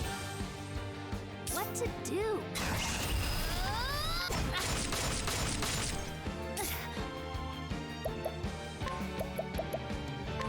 Bring about a miracle of healing. What next?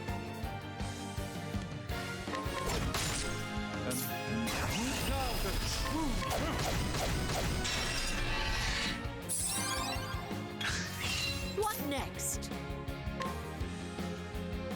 How much health does this guy have? Surely he's fucking hell.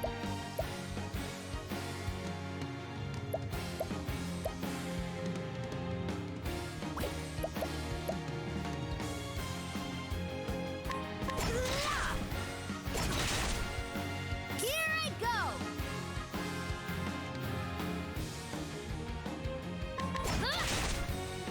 I'll not be defeated.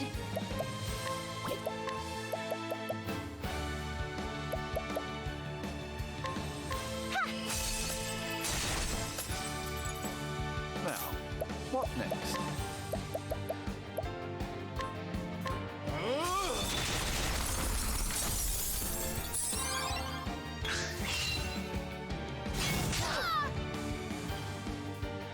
I'll not be. Here I go.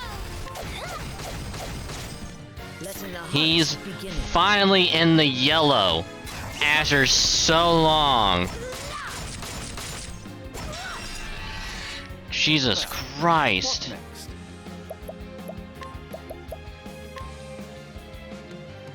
How about this? Here I go.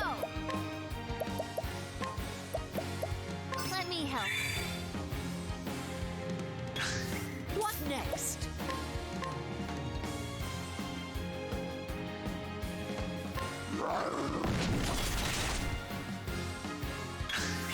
What is the logical course of action?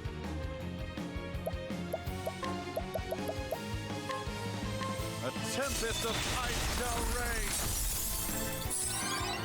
Come in, if thou darest.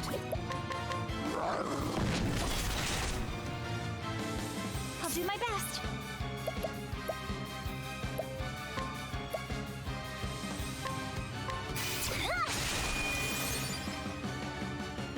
What to do?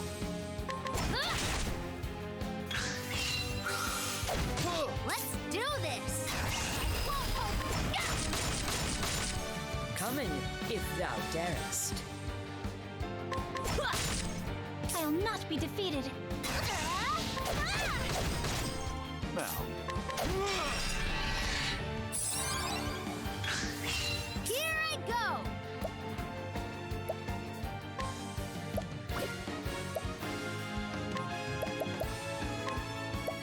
Let me help. I'll do my best.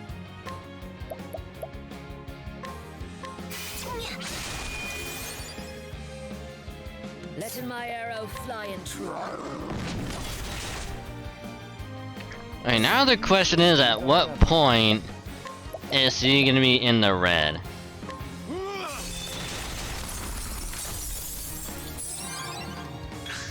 What next? That's gonna be the real question. Using this.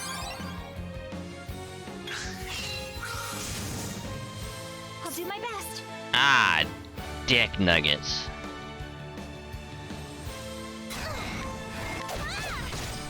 an interesting dilemma.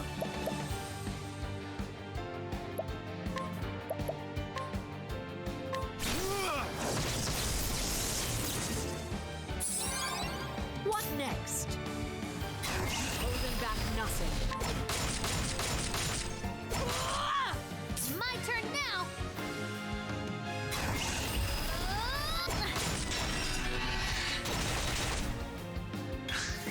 Letting my arrow fly in true. It's my turn now.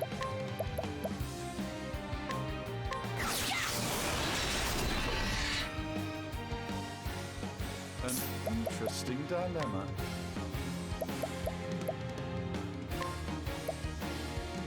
Let's try this. I'll not be defeated. May the sacred shine forth.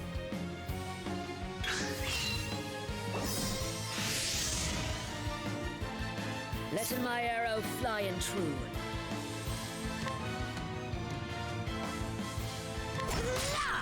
Here I go.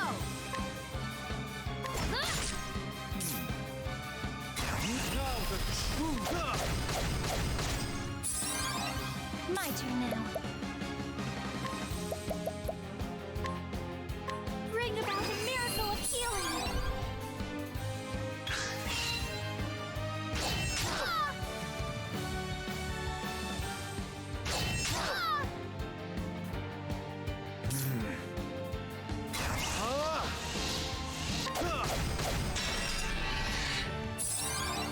Letting my arrow fly in true.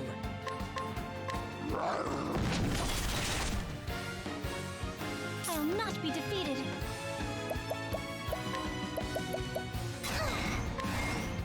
Bring about a miracle of healing. What to do?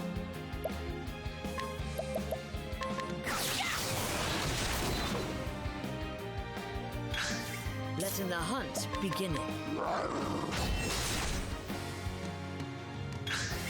What is the logical course of action? Level slap!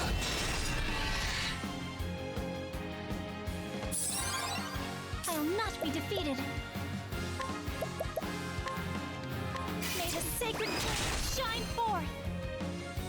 What next?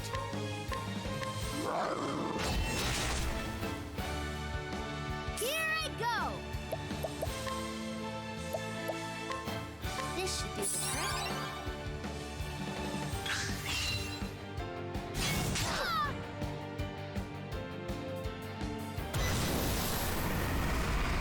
I'll not be defeated. Okay, he's in the red. He is finally in the goddamn red. Interesting. Let's do this.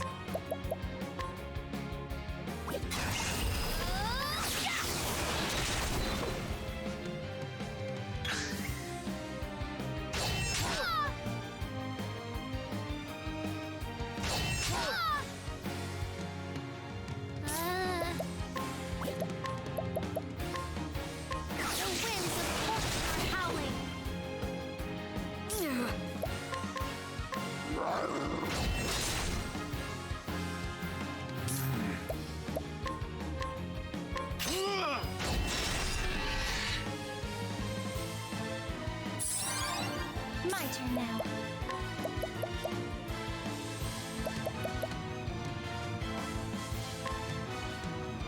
Let your wounds be healed. Letting the hunt begin.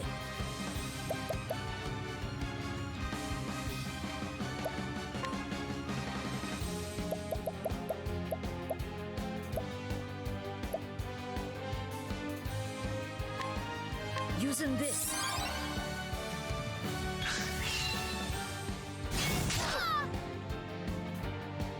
It's my turn now.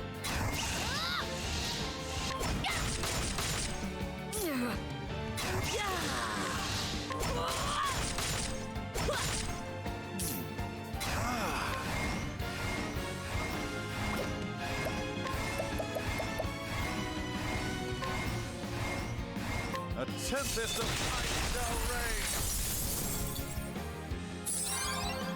Oh my goodness.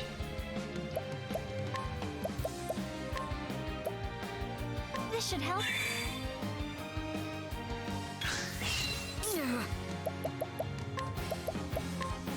Using this. What is the logical course of action?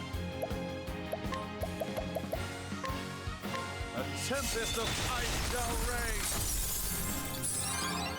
Here I go.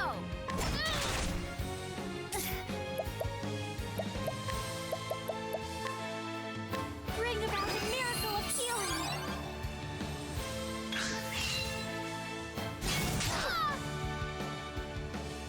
What is the logical course of action?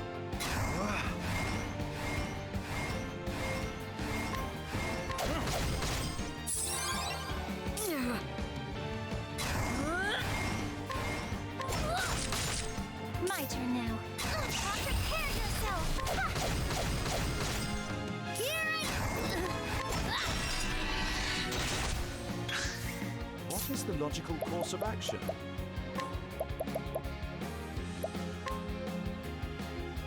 A tempest of ice shall rage.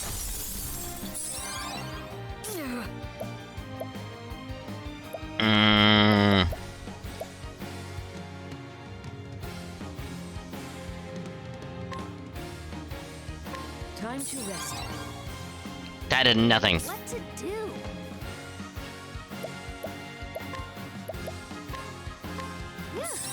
Time for a break. Well then. Bring about a miracle of healing. What is the logical course of action? What next? My turn. My turn now. Letting the hunt. What to I'll not be defeated.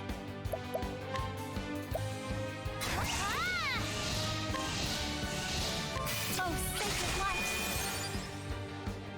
He has to be almost dead.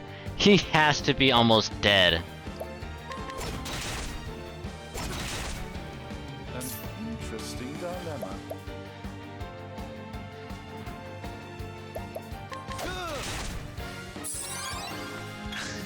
Coming. What next? Holding back nothing. Yes! Yes, holy shit! Oh my god.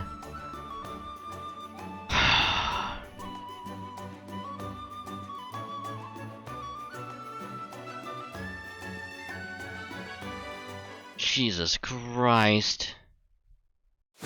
No. And here I thought I could get done a little bit after 2. That fight alone took at least 20 minutes.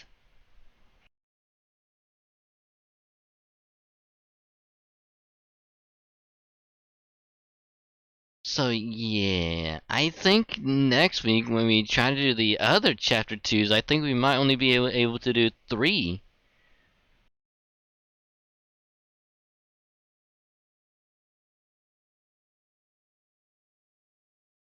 Probably. If only doing 1 is gonna take a couple hours, I might only go to like probably 3.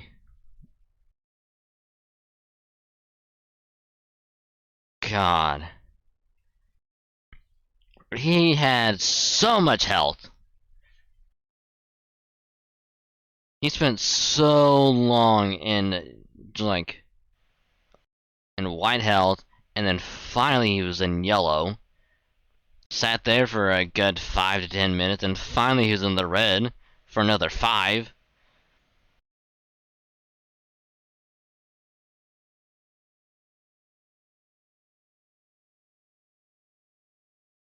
So yeah, the I guess the tactic against him, basically, honestly, this is like having a secondary class for this probably made this go so much easier. Just imagine trying to go through this with only a single class. It probably would have been very, very rough. But thank God we had another class, because, ugh, oof. Big, big oof. But her chapter 2 should be done. We're going to go through this little last bit, and then we should be good. Omar, and after all I spent on you. Huh. Give up, Mr. Morlock. You've lost. Now apologize to Ollie for what you said about his father. Green pea. Hey! Well, Mr. Morlock?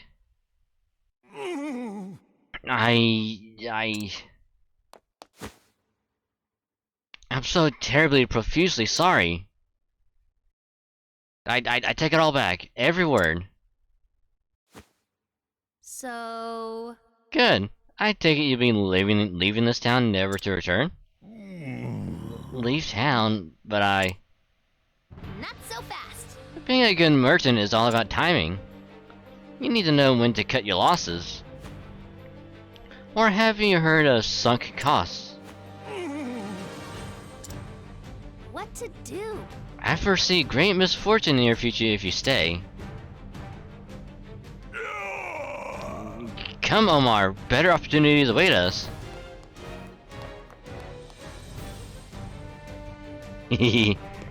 Bluffing. Good riddance. How to find someone honest to run this town. Tressa. That's my name, don't wear it out.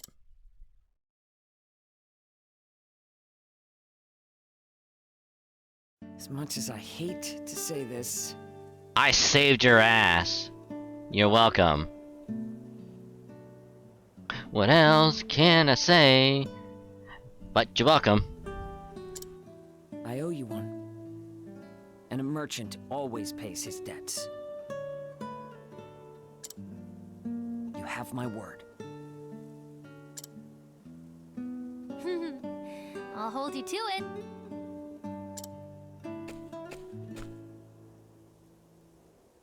What Morlock said about my old man?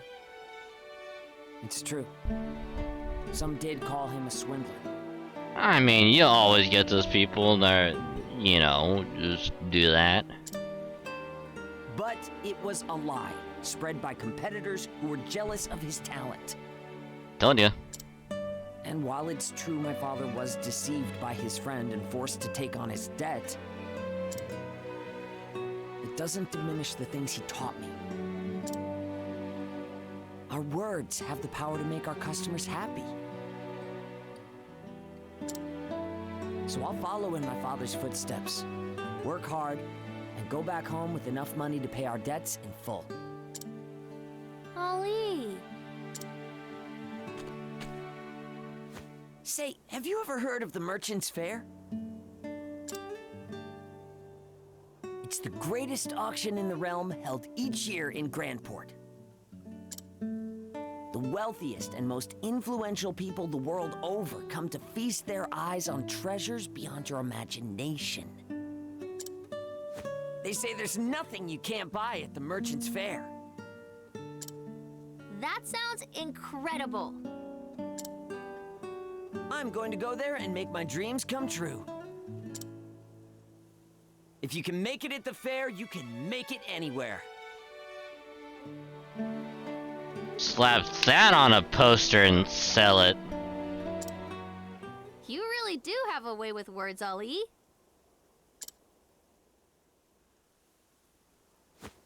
Guess I'll be seeing you in Grandport. I was hoping you'd say that.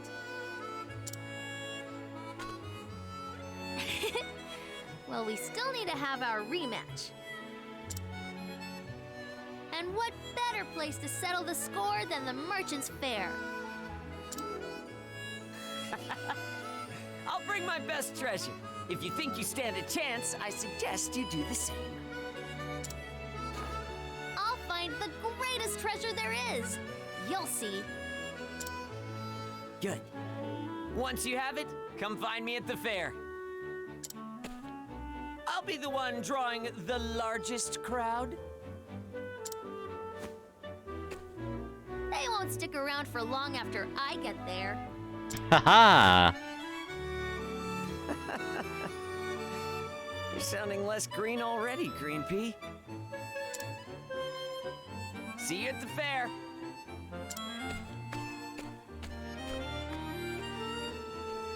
Sharing a connection with someone new, for however brief a time, is unforgettable. After we met, all I wanted to do was forget Ali. He sure knows how to make a lasting impression. Now, I think I've found a good rival in him. Funny how things turn out, no? Sorry, there's deer.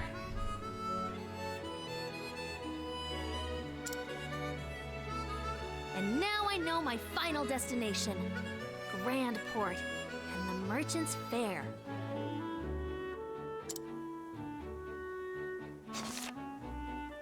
For now, I'll follow in the footsteps of the nameless traveler and make for Victor's Hollow.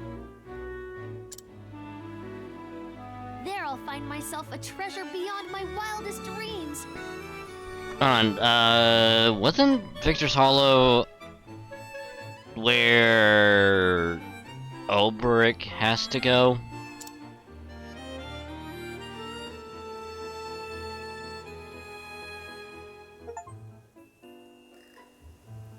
And that is chapter 2 in the book for Tressa. Oh my god, 34? What level is she at right now? 25? Damn. Yeah, by the time you even get Tressa up to 34, everyone else is probably gonna be almost hitting 40.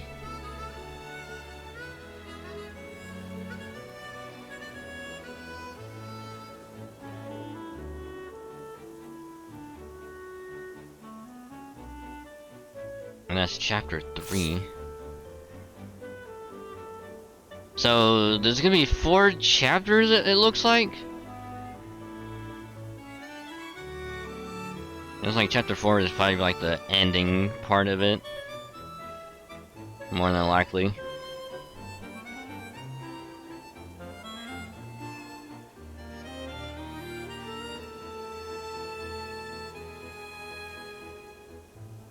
But yeah, if every chapter 2 is gonna take like a couple hours to beat, yeah, we'll only be able to get 3 done. 3 per stream, so we just have 7 to do. So that'll be like, let's say just for shits and giggles we do Ophelia next. We could probably get her, Cyrus, and Haunted done. Cause at least now we can fast travel there and not have to worry about having to walk all the way over. So if you only use like 2 hours, I mean next stream, and then we could probably do 3 more after that. I think we'll probably just end up doing like Olberic last, cause then at that point he'll be in the party and we can just keep him there and then grind him up. So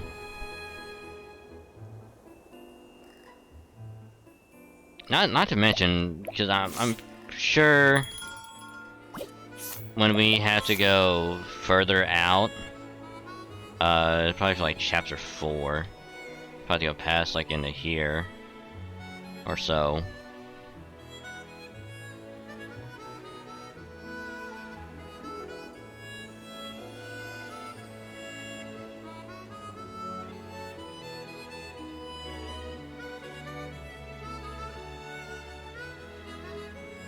Yeah, because it's chapter 2, probably 3 for anywhere else.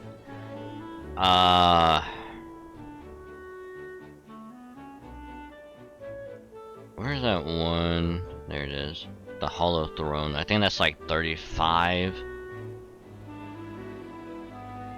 So that's probably gonna be after we do chapter 3 for everyone. Whatever our best team is, probably gonna be 35 and they probably attempt it.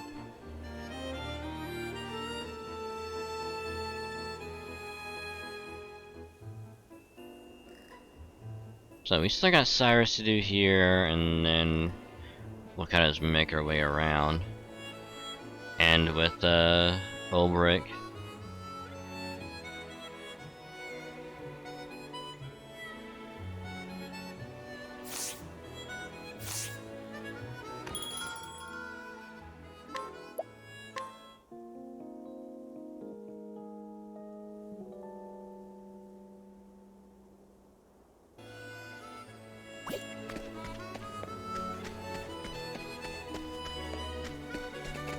Alright.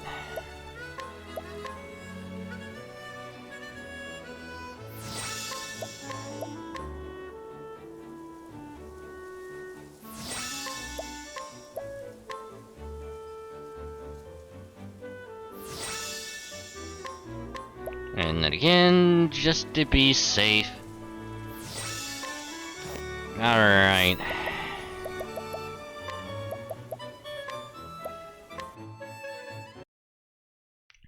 Okay. I do believe that is a good spot to end it for tonight. Go there, turn this thing back down.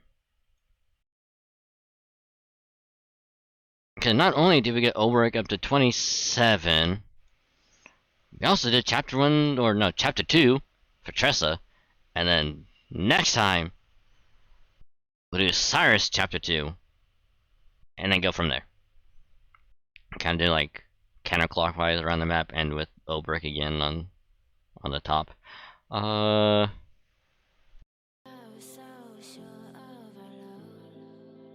Ending stream?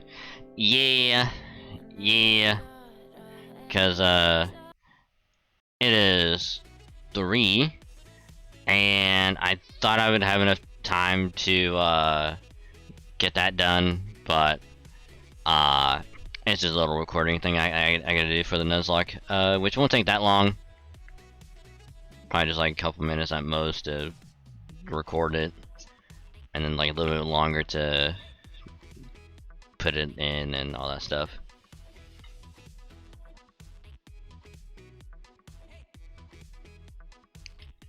But yeah, we got a decent amount done. Excuse me. We got Olberic, like I said, 27. We discovered all the places for the chapter 2, so we're not gonna walk anywhere. And we got Tressa's chapter 2 done. So quite a bit done. Thoroughly pleased with how much is actually going on. It's gonna suck when we have to grind out again just to get everyone up to like recommended level for their chapter 3. Specifically Olberic, Therian, Primrose, and Alphen. Those are gonna suck a lot. Everyone else is at an already good enough level probably for their chapter 3. So if we really wanted to, we could probably go from 2 into 3 if we wanted. Which probably won't happen. We'll probably have to go to probably 45 for chapter 3. Excuse me. But yeah, I'm gonna call it here. So again, thank you all very much for joining. Hope you had a great time with Octopath and the spooky stories as well. We'll definitely be listening to those again, probably in a couple of weeks when we go to grind the characters again. So hope you're ready for that stuff. But other than that, thoroughly happy with what we did. So again, if you are new, you joined us at the beginning, part way through, and you just had a great time just chilling, hanging out, vibing, all that good stuff, consider dropping a follow, which is a purple button below the stream. You just hit that little button. You know, that way whenever like the thing popped up in the corner, you just come here, chill, hang out, all that good stuff. And you get some pretty cool follower emotes to use for free whenever you are here. Like I said, don't gotta pay nothing for it, it's totally free. Every follow does help out to get us closer to the big old 1K mark. We are 35 away. 35 away. That's fucking insane. And yes, I just checked. So every little bit does help. So when we hit there, I mean, I still gotta do one like a 24-hour stream. What if we just did like, what if we did like a subathon when we hit the good old 1K? That could be kind of cool, you know. Might do some giveaways and all that stuff. Who knows? Who knows? But oh yeah, that's like the other thing with like the follower emotes. They did the whole thing with the follower emotes earlier.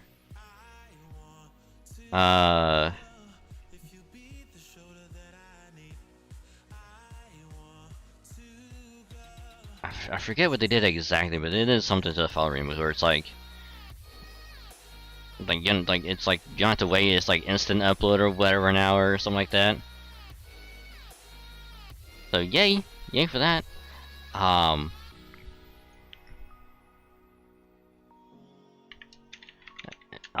gotta make sure I gotta type this out. But if you want to follow me elsewhere, I do have a Twitter because I do tweet out whenever I go live. Stream schedule gets posted there every week. It's always going to be the pinned tweet. That way, if you want to see when I'm streaming for the week, you can go there, check it out. And just have a good old time being like, oh my god, I can't believe he's playing this on this day. And then of course anything regarding, you know, whatever other stuff, streams, random stuff or whatever, will be on Twitter as well, so you can follow for all that good stuff. Like whenever a new Nuzlocke goes up. Which, speaking of YouTube, do have a YouTube channel for VOD, which I like to call the VOD channel. That way, if you missed a stream, or if you want to see what happened during a particular part of a stream, you can go there, check it out, watch all the VODs, or you can have those as background noise while you are working on other things. Either one is totally A-okay with me, so if you drop a sub there, it does help out a lot. And then, of course, you know, all the support on the VOD as well. Very, very much appreciated. You guys are awesome! So thank you. Every little bit does help. And if you want to drop another sub elsewhere, if I can type it out, there we go. Do have a second channel for more original stuff, whether it be FGO, Halo, Pokemon, or whatever else. It'll get put up on the second channel. FGO stuff is whatever band I decide to pull on, which there is an upcoming banner that we will be pulling on, which I believe is going to be the next event after this, because the current rerun event ends technically today, on Wednesday. So the next event after this, I think, is another Guda event, which we will do that on stream, for sure. There is a 5-star Lancer guy that I really want to go for, so that'll be done there. Halo games from every Thursday will get highlighted into a small little, you know, like edited in into a small little highlight and then put up on the second channel. And then, of course, the Pokemon Fire Red Nuzlocke will get recorded, edited, and uploaded every Wednesday for your viewing pleasure. Last episode was episode 9 that went up last week, and the one that's going to be going up later after I get some sleep and finish editing and like the rest of it is going to be the good old episode 10, which was a fucking roller coaster. So you guys are definitely gonna be enjoying it, so look forward to that. So if you want to get notified when all that good stuff goes up, including a future Dead by Daylight little funny moment, you can drop a sub to the second channel and get notified whenever those go up. And of course, every sub does help to grow that channel out a lot, so if you do drop a sub there, very much appreciated. And of course, thank you for all the support on those videos as well. Really, really means a lot. So thank you very, very, very, very, very much. And then, of course, last but not least, have a Discord as well. If you want to join it, just click that link. It'll take you straight there. You get to hang with some awesome people, be chill, come vibe, and just have an all-around good time. Don't I mention out there good people, because they are. And you get notified whenever a tweet goes out, video or VOD gets uploaded to either YouTube channel, and when I go live on Twitch, because you notify in the server in case you missed anywhere else. It'll all be in one place, so if you do join it, very much appreciated and glad to have you. Welcome to the cave. Call this wonderful, wonderful place, so pleasure to have you. Thank you.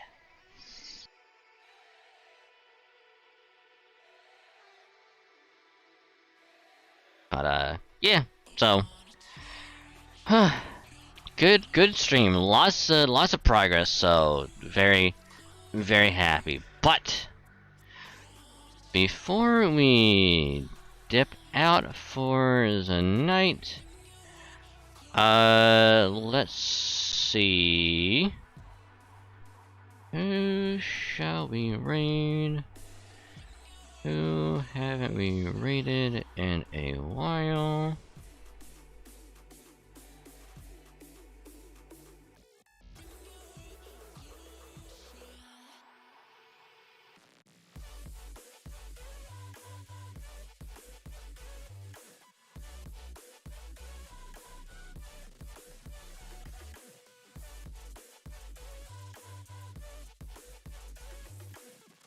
Okay, looks like they are still going, which is good. So let's get this started.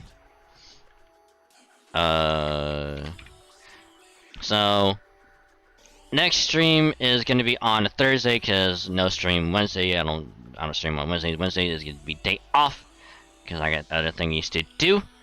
But next stream is gonna be on a Thursday, where we will be playing more Halo MCC and also more Dead by Daylight, so look forward to that. So we're gonna be reading one of the only awesome being themselves, good old Marshy.